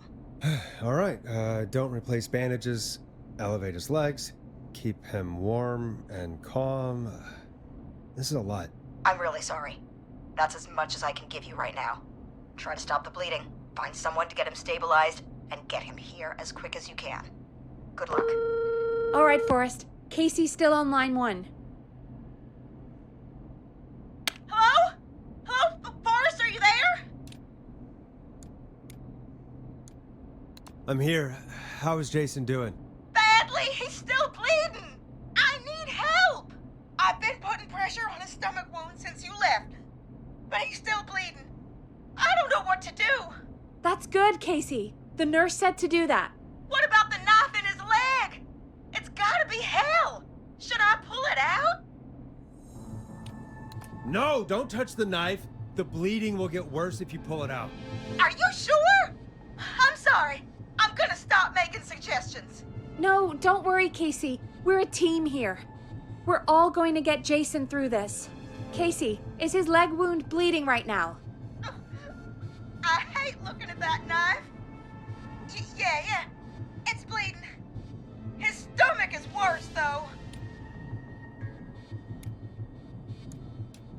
I think we need to secure the knife so it doesn't move around. Do you have anything you can tie around it? Yeah. There's some laundry piled up on top of the dryer, some cloths on the hood of the car, and what else? I guess I've got my jacket. Take the cleaning rags and hold them over the wound. I really hope these are clean. Here we go. I'm sorry, Jason. It's secure. I'm putting pressure on his stomach again. Oh, I'm starting to think we might make it. Forrest, can I have a word? Casey, I'm gonna have a quick word with Peggy. Keep putting that pressure on and let us know when the bleeding is under control. You're doing great. But what if something happens? We'll still be here. Just shout if you need anything, and we'll be there. I promise. Okay. I'll wait. Jason, please be okay. What's up, Peggy? We can't stay on the line with her all night. Dawn is still out there. What if other people need us? You're right. She's probably on her way to her next target right now. Exactly. And you heard the nurse. We need someone there with training who can stabilize him. He's got to get to the hospital somehow. Could somebody nearby help them? Maybe drive them to the hospital? You know, that's exactly what I was wondering. Do you have anybody in mind? I might. A little before you started working here, KFAM did a mandatory first aid training course. Me and Karen missed it because we were away on a producer getaway. You skipped it, didn't you? Never mind. So, how does KFAM's first aid course help us? Casey said they're at 25 Nancy Drive, right? Yeah? Why? They put up a bunch of cheap houses around there about 10 years ago. So a bunch of people here at the station live around there. Do you think any of them could help Casey and Jason? Probably, but I don't know who lives there. And since I missed the training day, I don't know who knows first aid. Could you call them and ask? I don't know everybody's numbers. I've only ever called Karen. Everybody's personnel info is probably in Reggie's office. Got it. I'll look through their files in Reggie's office. It's a life or death situation. I'm sure they won't mind. Right. But there are a couple of problems with that. Go on. It's sensitive information, so Reggie probably locked it in his safe. Great. Great. Do you have any idea what the combo for the safe could be? Not a clue. Reggie's a serial note-taker, though. Maybe something in his office will give it away. Right. There is something else. I'm not gonna like this, am I? Have you ever heard, "The future is floppy"? Peggy, what the hell are you talking about? I'm talking about floppy disks. Floppy disks are like these futuristic things that have information on them. You put them in a computer and they do something. Peggy, I know what a floppy disk is. Anyway, Reggie decided that the future is floppy and started phasing out our physical records and replacing them with these floppy disks. I imagine it's the same for our personnel files. That's good to know. Since we haven't heard anything from Casey, I'm guessing Jason's okay for now. I'll check out Reggie's office and see what I can find. You'll need a key for that. I'll just slide it under my door now. Thanks, Peggy. I'll just have to look around.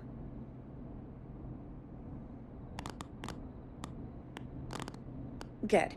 I'll patch my mic down to the office, so you'll hear me over the intercom.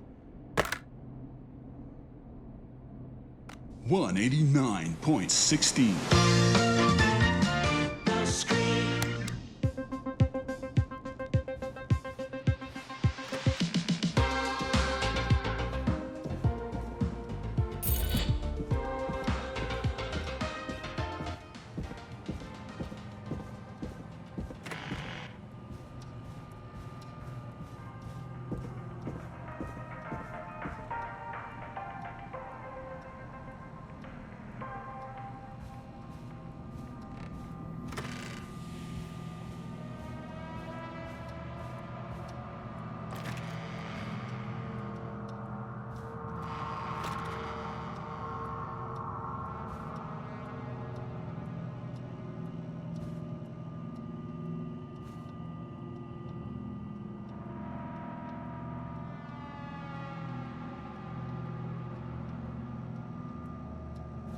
Looks like I need a 4-digit code.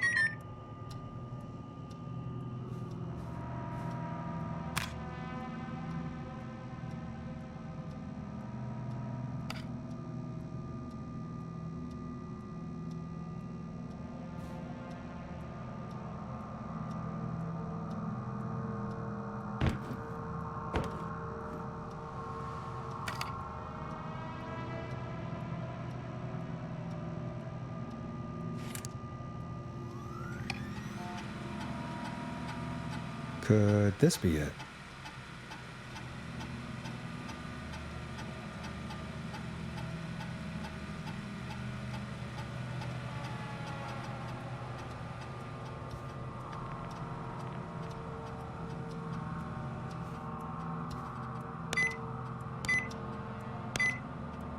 Nice!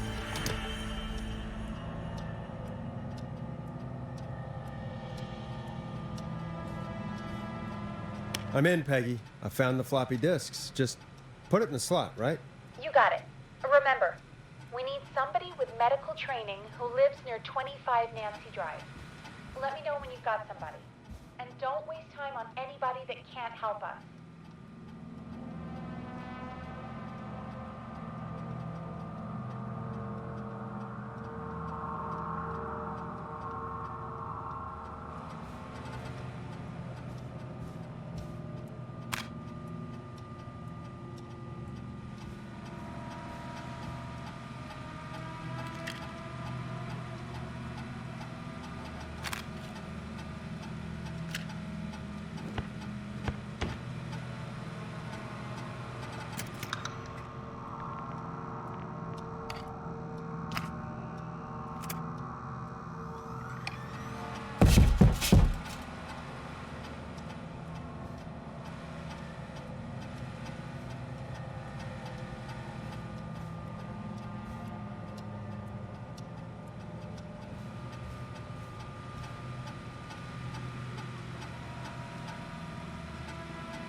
Hey, Peggy. I think Reggie's on to you and Karen. Maybe don't bring those little drink umbrellas into work for a while. What? Why are you reading my file? You need to find someone who can help Casey. We already know I can't. Don't waste time. You're right. I'm sorry. I need to focus on possible candidates. I can read the rest of this later. Hey, Peggy, you there? Yeah, I'm here. Did you find what we need? I think I know who our best bet is to help Casey and Jason. All right, good work. Who should I... Hello? Is anybody there? Please pick up. Casey, I'm here. What's wrong? Jason started going pale. I tried to get him to rest, but he just threw up everywhere. What's happening? What do I do? God, it sounds like he's going into shock.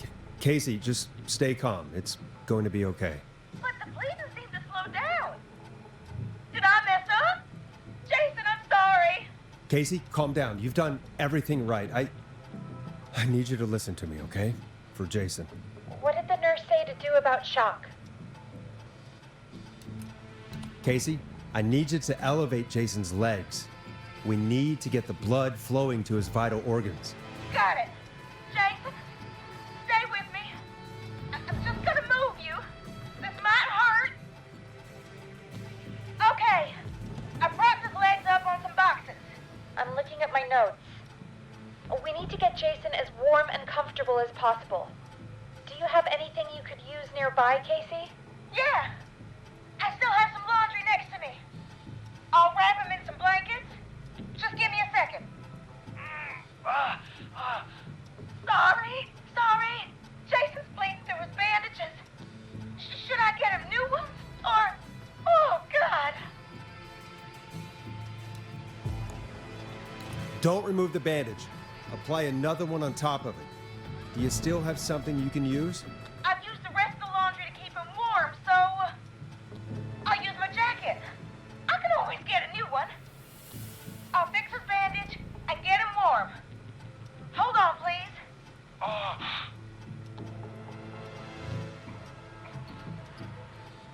Sorry. I'm done. You're gonna be okay, Jason. Just relax now, okay? Sorry. I'm scared. He's not doing well. Is he gonna... Casey, I need you to be strong for Jason. Sit with him and reassure him that everything's going to be okay. Okay? Okay. But please, I can't give him what he needs. Please help. I can't lose him. All right, Forrest, we need to hurry. Jason doesn't sound like he's doing too well. You said you knew who to call earlier? Who was it? We need to call John Hedges. He lives on Nancy Drive. He didn't really participate in the first aid training, but he's a former war medic. He's probably the most trained person we have. Really? I never really spoke to him before. A war medic, huh? Yeah, and according to Reggie's notes, John keeps all of his old equipment at his house. He's something of a hoarder. All right. What's his number? 5420735. Calling now. Let's hope he picks... Who the hell is this calling me? What time is it? John, it's Forrest Nash here at KFAM. We have an emergency and we need your help. Forrest, if this is a work emergency, then it can wait until the goddamn morning. Just leave me a note like everybody else. John, no, this is a medical emergency. A man has been stabbed by the Whistling Man, or never mind. He's badly hurt and he's going to die unless we get someone to him now. The Whistling Man? What kind of joke is this? John, we're not kidding. A man is gonna die if we don't help him right now. Seriously? I haven't been called on for over 10 years. Where's the patient? What's his condition? He's at 25 Nancy Drive. I think we got his friend to stem the bleeding, but he's gone into shock. He's passed out right now. You say he was stabbed? Do you know the extent of his injuries? From what we were told, he has 2 major stab wounds. One to the stomach and one to the leg. The knife is still in his leg, and the stomach wound is open. Understood. Let me grab a few supplies and I'll head right over. Damned if he dies on my watch. Thank you, John. We'll let him know you're on your way. Good luck. Hello, Casey. Are you there? How are we doing? Bad. Jason seemed really weak and then just started thrashing. What about now? Is he still thrashing? He's passed out. Please tell me you found someone to help. Casey, help is on the way. My colleague will be there soon. You hear that, Jason?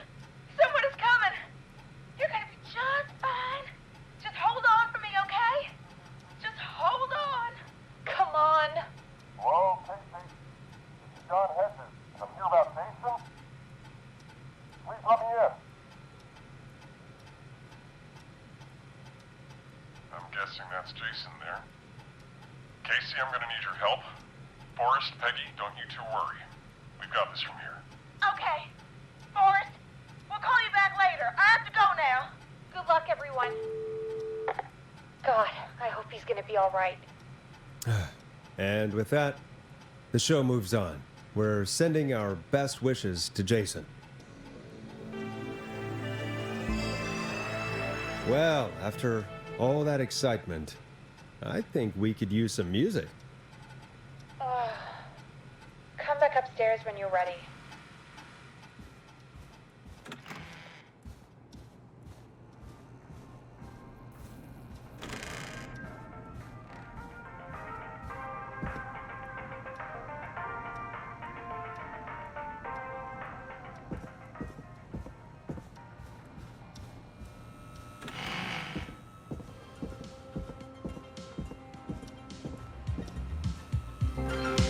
Getting pretty late. This might be your last break for the night, so try to enjoy it. Give me a buzz when you want to go back on air.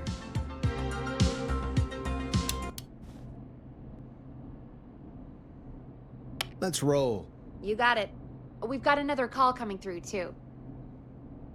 Welcome back to 189.16, The Scream. I believe we have another caller on the line.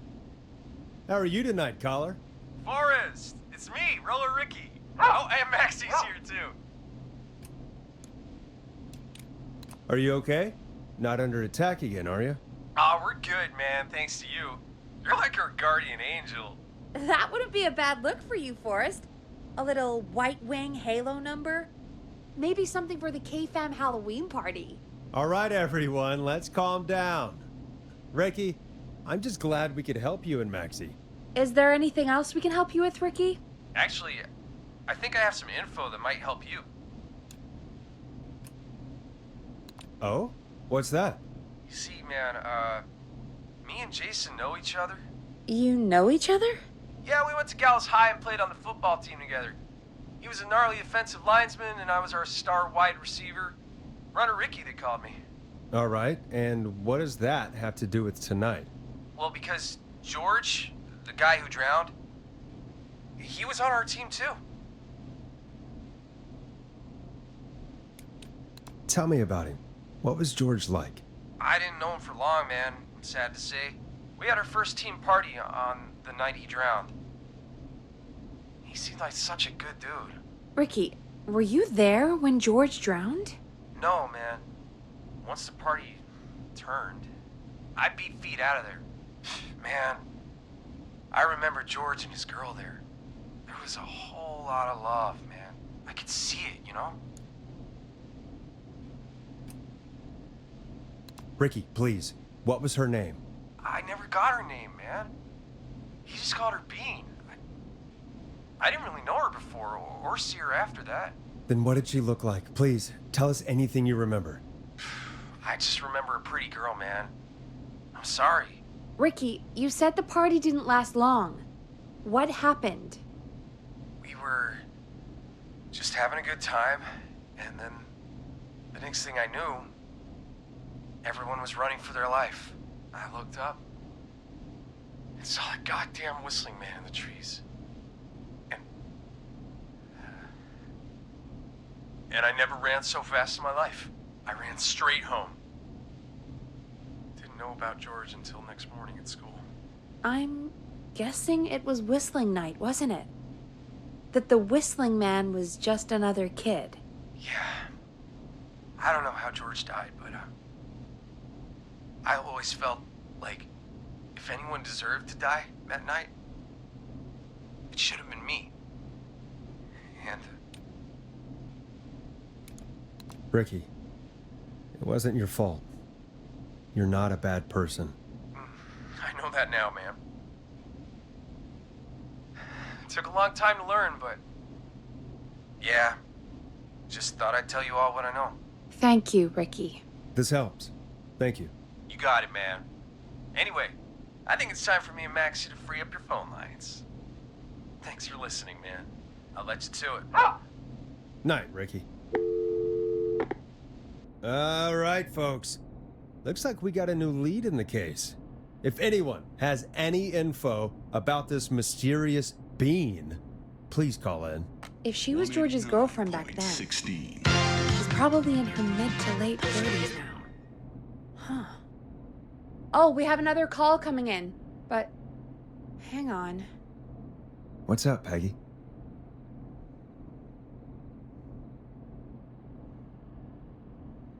Peggy? You're gonna want to take this call off the air. Who is it? Just do it. All right, folks, it's time for another track.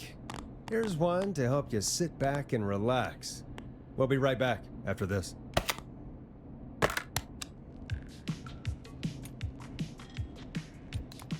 I hope this is good news, Peggy. Who have we got? Find out for yourself on line 1. Hello? Forrest, I'm glad I got back through to you. Sounds like it's been a busy night, huh? Surprise! It's Leslie, our 911 operator, leading the charge from Henderson to come save us. It's so good to hear from you. Are you okay? We're doing okay. Sarah and I are both happy to be headed back home. We're happy to have you too. Wait, Sarah? Oh, yeah, I mean Deputy Martinez. Anyway, we got back into radio range a little while ago. We've been listening in, but haven't been able to get through until now. It's been non-stop since you left. Please tell us you're bringing help. You bet! I'm leading a whole goddamn squad towards Gallows Creek as we speak. Turns out somebody had cut the phone lines. They had no idea what was happening. That's great news. That's crazy about the phone lines, though. Do you think the whistling man cut them? I'm guessing so. I don't know how the whistling man did it. But that doesn't matter right now. Listen, we're coming in hot, but we need your help. I know Gallows Creek isn't a big town, but if we don't know where the whistling man is, we can't get him. Her. That's where you come in. You can count on us. What do you need? It might be a long shot, but here goes. The whistling man already called up a few times. I bet she calls again. We're still a little ways out of town, so if she calls, stall her. Buy as much time as you can for us to get in. And while you're talking to her, try to figure out where she is. We'll be listening in, so once her location is known, we'll head straight there and end this nightmare. I'll do my best. I know you will. Heck, I can see the headlines now. Forrest Nash's interview of a lifetime. Anyway, I'll radio the other cars and tell them the plan is a go. Hopefully the next time I see you, it'll be with our killer behind bars. Take care now. We'll see you soon, Leslie. Oh, thank God. It sounds like this is almost over. We're nearly through this. Best we don't waste any time then. Let's get back on air. You got it. Okay, Forrest, shut the music off. Bringing you back live now. Welcome back to The Scream with me, Forrest Nash. The line is lit up, but before I get to our next caller, I just want to say things are looking up. It's almost over. But for now, let's bring in our next caller. Evening, caller. This is Forrest Nash. Hello, Forrest. This is John Hedges. I'm here with Casey. I wanted to give you an update on Jason. John, is he going to be okay? He's a fighter. He'll be fine. We've got him stabilized and resting in a bed. We're preparing to move him to the hospital. Thank you so much. If you hadn't been there, then... God, I don't even want to think about what would have happened. Of course, Casey. We're just happy he's okay. John, Casey, you two did all the work. Tell Jason to get well soon from us, whenever he's up for it. Well, why don't you tell him yourself? Is this Forrest? The one and only. I hope you're feeling better. It's good to hear you, Jason. How are you? Oh, well, you know. I've got a hole in my stomach, and there's a knife in my leg, but John gave me something to take the edge off. So, I might feel even better than either of you.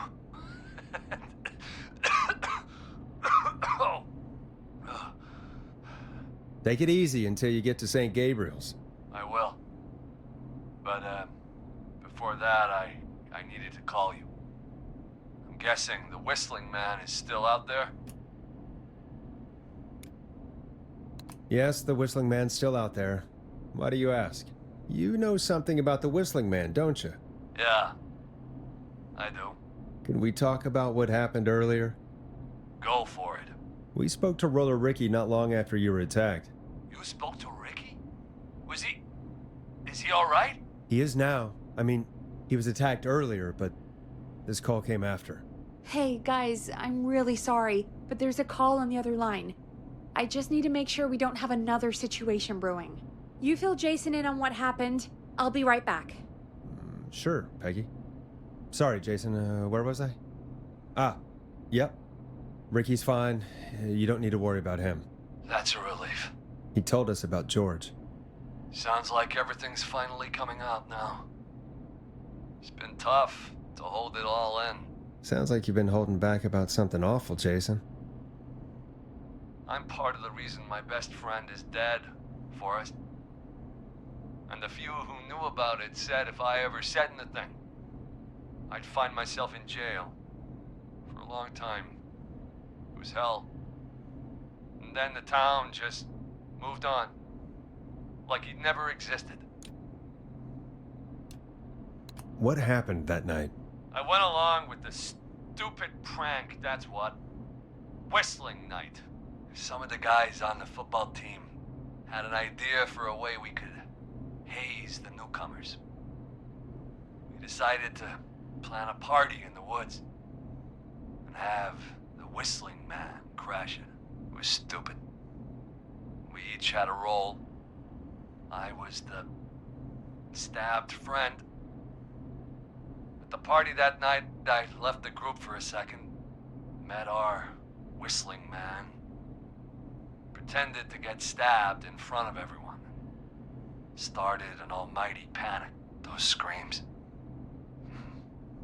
That was the last time I saw or heard George alive. How did George die, Jason? I don't know. I was playing dead. But when I heard her scream... Ricky mentioned a girl named Bean. Is that who you mean? Bean? Oh yeah. I guess George did call her that. Yeah. He called her Bean. I heard her again tonight, Forrest. Her name was... What? What happened? Are we still on air? No, we're not. Seems like the power is completely gone. How do we get it back on?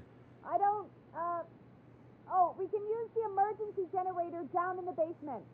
Ricky picked it up a while ago in case we ever needed to do an emergency broadcast. An emergency broadcast? Emergency? You know, nuclear war, alien attack, broadcasting a serial killer's location to the cops so we can end this nightmare. Fair point! It's in the storage area in the far back corner, up on the wall. You might have spotted it earlier when you were digging around for all those tapes. It'll have a big red button. Just press that. I'll see you when you're back.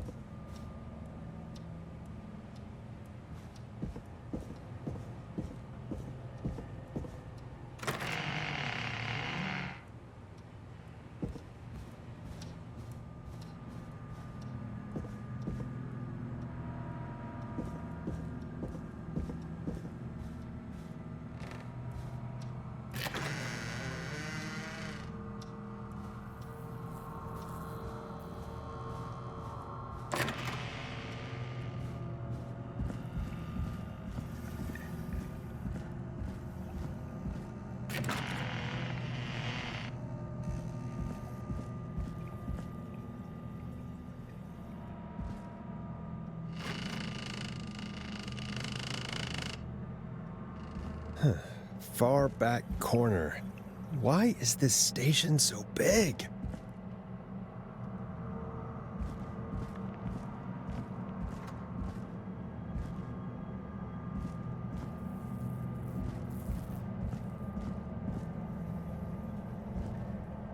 That must be it. Boom! We've got power.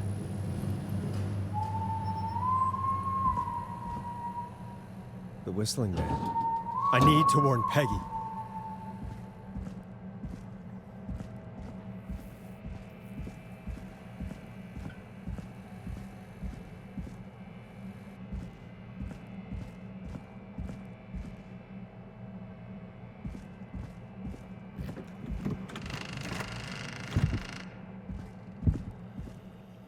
Peggy, are you there?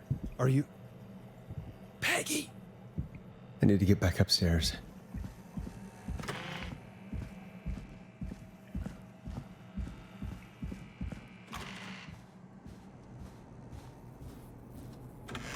What the hell?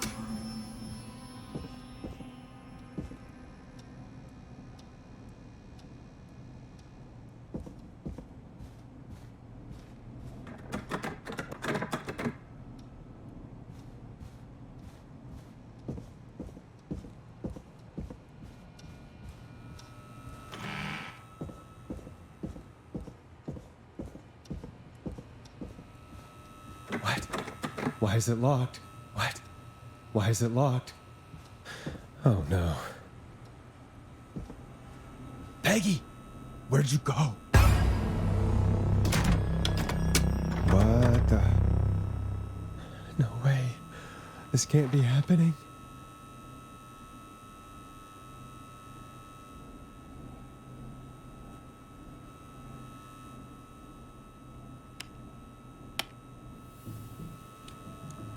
Where's Peggy, Don?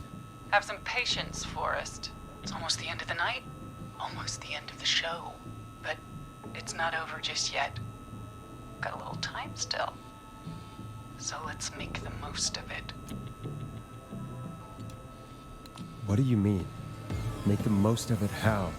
Well, Huh? I thought we'd end tonight's Whistling Man special with a special guest. The one who started it all. Let me take that out of your mouth and... You crazy bitch! Let me go! Welcome to the air, Mr. Teddy Gallows Jr. Wait. It's all gonna come out tonight, Teddy. Your daddy and his money saved you 20 years ago. But even if you crawled out of his coffin with all the money in the world... Wait, where the hell is Teddy? How are you talking to him if you're here with me? Because I'm not there with you, Forrest. I'm here with Teddy. And if he says where that is, well, he knows he'll get it. Wait, then... Who am I looking at? Forrest Nash, let me introduce you and all of Gallows Creek to my boy, Henry Barrow. Your son? You mean you... Wait, that he... Yes, Forrest. He and I had a son. So there were two whistling men tonight. Of course! That explains how you were always able to get around town so quickly. And that's how you escaped the secret archives in the newspaper office. Don't think I've forgotten about that, Forrest. Locking my sweet boy away like an animal. And Murphy, he was right, wasn't he? He did fight a man. He did. I taught my boy to never run away from a fight. Hang on. Did you say Barrow? That... Are you... Let me just get this mask off. Damn uncomfortable thing. No wonder Mooney went crazy wearing this. There we go. Marie Campbell? George's old girl. Oh, well, it sure has been years since I last saw. Oh, God damn it. Marie Campbell? So, not Dawn, huh? No, not Dawn. What are you going to... Everyone's gonna know now what Teddy did. He killed George that night. This night. 20 years ago. Listen to me. You... You're gonna talk when I talk to you, and not a moment before. Meanwhile, Forrest, I'm gonna give you the chance to talk. You're gonna help me reveal what really happened to George all those years ago. Okay, Marie. I'll do it. Good. Then let's talk about the night George was murdered. Murdered? Listen, I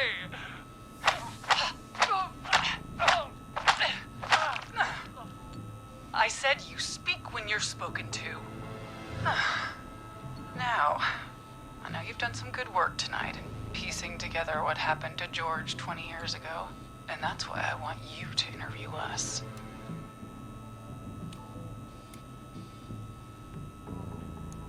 If you say so. I'm not really in a position to argue.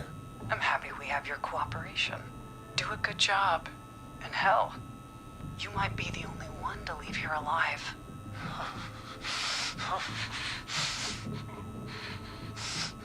I need to drag this out. If I can buy Leslie time to get back to Gallows Creek, and if I can find out where Marie is, then this can end. Teddy, we'll start with you. Just, talk me through what happened that night. How did it start? how would I know? It was 20 years ago.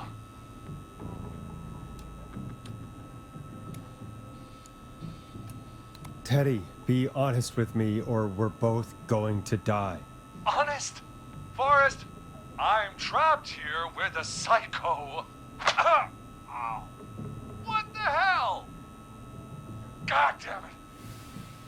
Okay. Our first team party was coming up. And when I saw the date it was scheduled for, I had an idea for a way we could prank the new guys.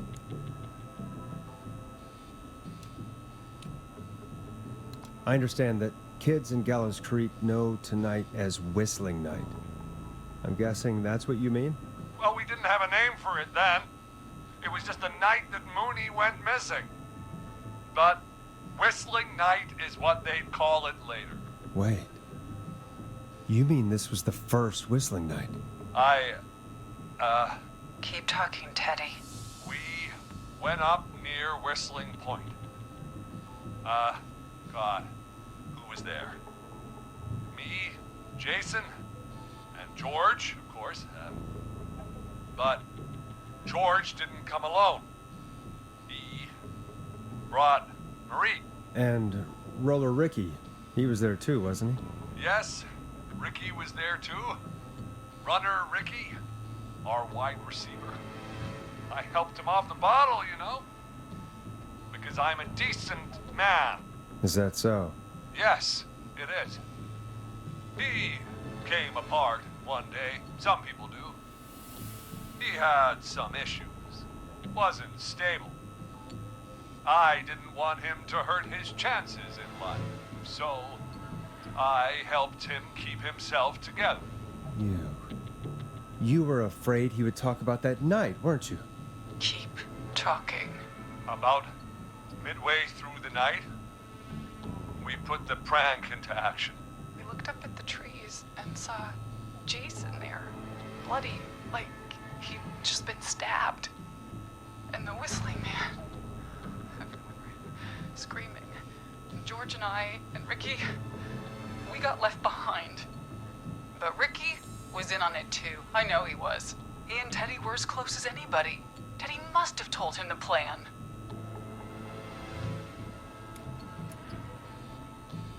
No, Marie, you're wrong. Ricky didn't know. What? Did you miss that part of the broadcast? I spoke to him earlier. He had no idea what was happening. He said he was as terrified as anybody. Isn't that right, Teddy? You didn't tell him, did you? Ricky never could keep his mouth shut. If we told him, he would have given everything away. But well, it doesn't matter. He didn't run his mouth enough to tell anybody about it afterwards. He's still guilty. It was just a stupid prank. How can you still say it was just a prank? Oh, come on. God damn it.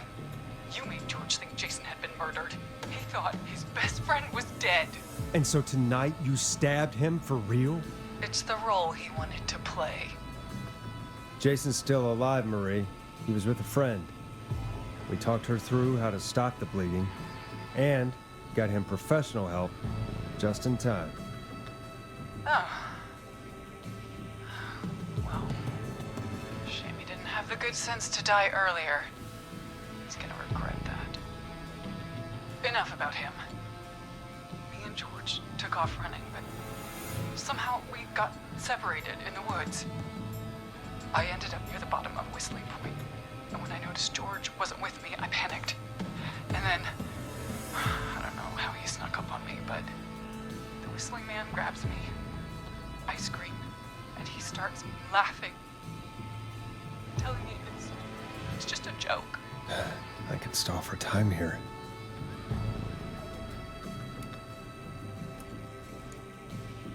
Tell me, what happened next? I suddenly recognized it was Chuck. Chuck Brody was the Whistling Man, laughing away. But then he stops, and he's looking up at the top of Whistling Point. What was he looking at? Teddy, what happened next? Nothing. I mean, it was just... Teddy? George fell off Whistling Point. How do you know what happened? I saw it. You pushed him. You were up there. You were dressed as the Whistling Man, too, and... I didn't push him, goddammit! I just chased him up there, and he kept backing up. When I saw he was about to go over, I reached out. That's what you saw. You liar. It's not my fault. He didn't know it was a joke. If he'd had any brains, he would have realized. Ugh. You bitch. No one's going to believe this. After all you did. If she's lying, why the cover-up? My future was at stake, Nash. You know what it's like.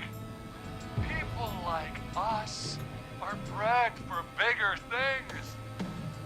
I'm going to be the mayor of this town, Forrest. And then governor. And then, who knows? What happened that night was tragic. It should never have happened. But it was a mistake. It was just a stupid joke gone wrong. So my father sent Clive out to clean it up. Why should a blip ruin my future? George was a blip? He wasn't a blip, Marie. His father covered it up from there. I searched for George's body all night, but... Sandra found him the next morning while out jazz running. She found him in the river, but she lied about that to protect Teddy. She said something about her rent going up, unless she... Teddy, did your father own Sandra Sharp's dance studio? It's Gallows Creek, not Sharp Creek. I take it that's a yes? Yes, okay. We own most of the town. That's it then. Your father was going to run her out of business, unless she lied and said she found him in the reservoir instead of the river. What my father did in his business dealings is nothing to do with me. The false reports. That's why you killed Sheriff Matthews too, isn't it, Maria? Not just to get him out of the way, but... Everyone was in on it, Forrest. Even the coroner wrote a fake report. Said George was drinking. That he just got himself into trouble. And... I saw. I'm sorry. For all it's worth, Virginia didn't have much of a choice. She had a sick sister whose treatment she couldn't afford. She played along with the gallows to save her sister's life. And her own. Even still, she should have told the truth. I did my part. I tried everything I could think of. I even went to the newspaper, but no. That coward killed the story. We'll take care of Maurice Russell later.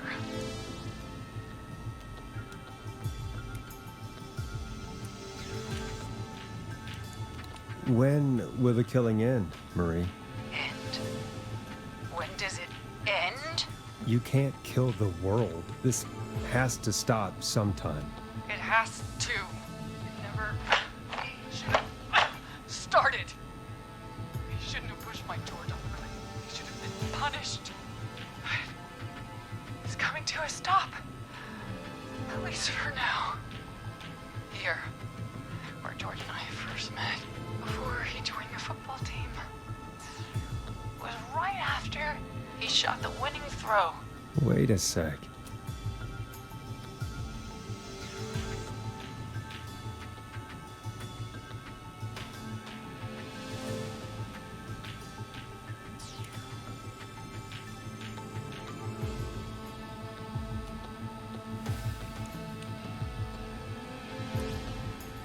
You're at Gallows Creek High, in the gymnasium. That's right, Forrest. Not that it matters, but yes, we're here. Anyway, I think that about wraps up the interview with Teddy. So... Marie? Where? Oh my god. Peggy! Teddy? You've got to help me. Quiet. You'll talk more later. Now I have to talk to someone who mattered more than you ever did. Peggy. It's been so long since I've seen your face. I worried you wouldn't come. Marie! Oh my god. I thought you... And here I was, thinking you'd forgot me. I'd never forget my own sister. Sister? Peggy, what's happening? Why are you even there? Wanna explain, Peggy? Earlier, while you were speaking to Jason, I got a call. Do you remember? Well, it was from Dawn. She said that my sister Marie was there that night George died, and that I should come to the gym for a reunion. And when you walked in, you found out. That my sister is the Whistling Man. Good to see you too, Peggy. Why didn't you tell me any of this? She said that it was my last chance to see my sister. I knew if I told you, you'd try to stop me or come with me when we need you on the radio. And I just... I'm sorry. This has to be a lot for you. I just... What happened to you, Marie? You just disappeared one day. Disappeared? I was thrown out, Peggy. I begged Mom and Dad to do something about what happened that night, but did they care? No, they told me to stay quiet. They only cared when they learned I'd been with George. And Marie, I'm so sorry. I never knew. It's not your fault. Really, it's Mom and Dad I should be seeing right now. But since they're dead and gone, well, I'll have to settle for the next best thing.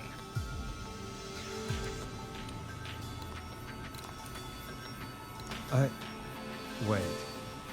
Is that why you went after that kid in the maze? Eugene Stein? Because his parents? That's right. Eugene's parents were there that night too. But they got themselves killed in a bus accident. And since only their child was left... Marie, please. Mom and Dad are gone, Peggy. Besides, you forgot me. Just like the rest. You forgot. Marie, Peggy never forgot about you. Keep your mouth shut. She kept a card from you. She kept it here on her desk. What card? The card you made me for my 8th birthday. What does it say then? Happy birthday, Peg. Now you're great and 8. Love, M. Henderson police! Freeze! No!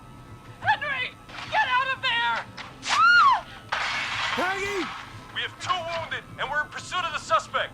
Henderson police! Freeze! Forrest! Leslie, how's Peggy? She's been cut pretty bad, but we're here now. I'll be okay. God, Marie! Hey, Zara! I need you to look after Peggy. She needs help. Now, we got here just in the nick of time. Where's Marie? She bolted right as we got here. The police are right on her heels. It won't be long now.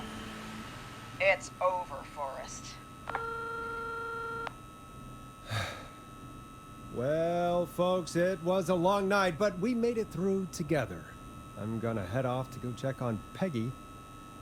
This has been Forrest Nash. And it's been a scream.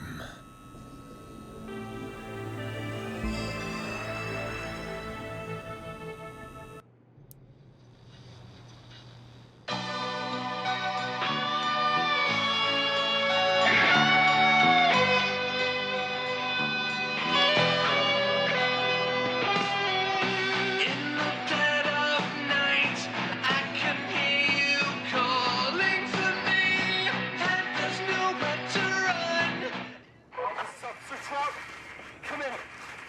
One suspect is in custody. We've trailed the other suspect into the nearby woods.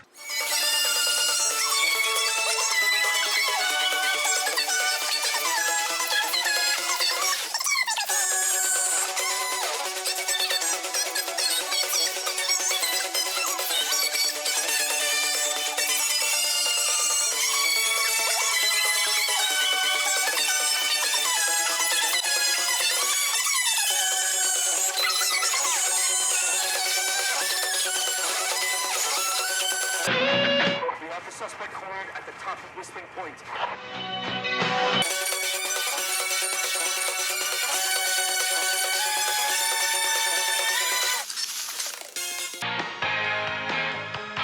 Stop!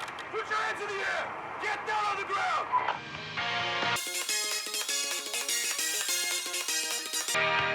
Don't move! Nobody else has to get hurt!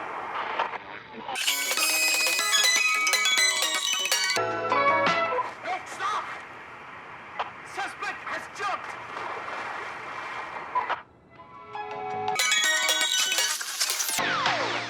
Officer Lugo, do you have a visual? Negative. No sign of the suspect anywhere.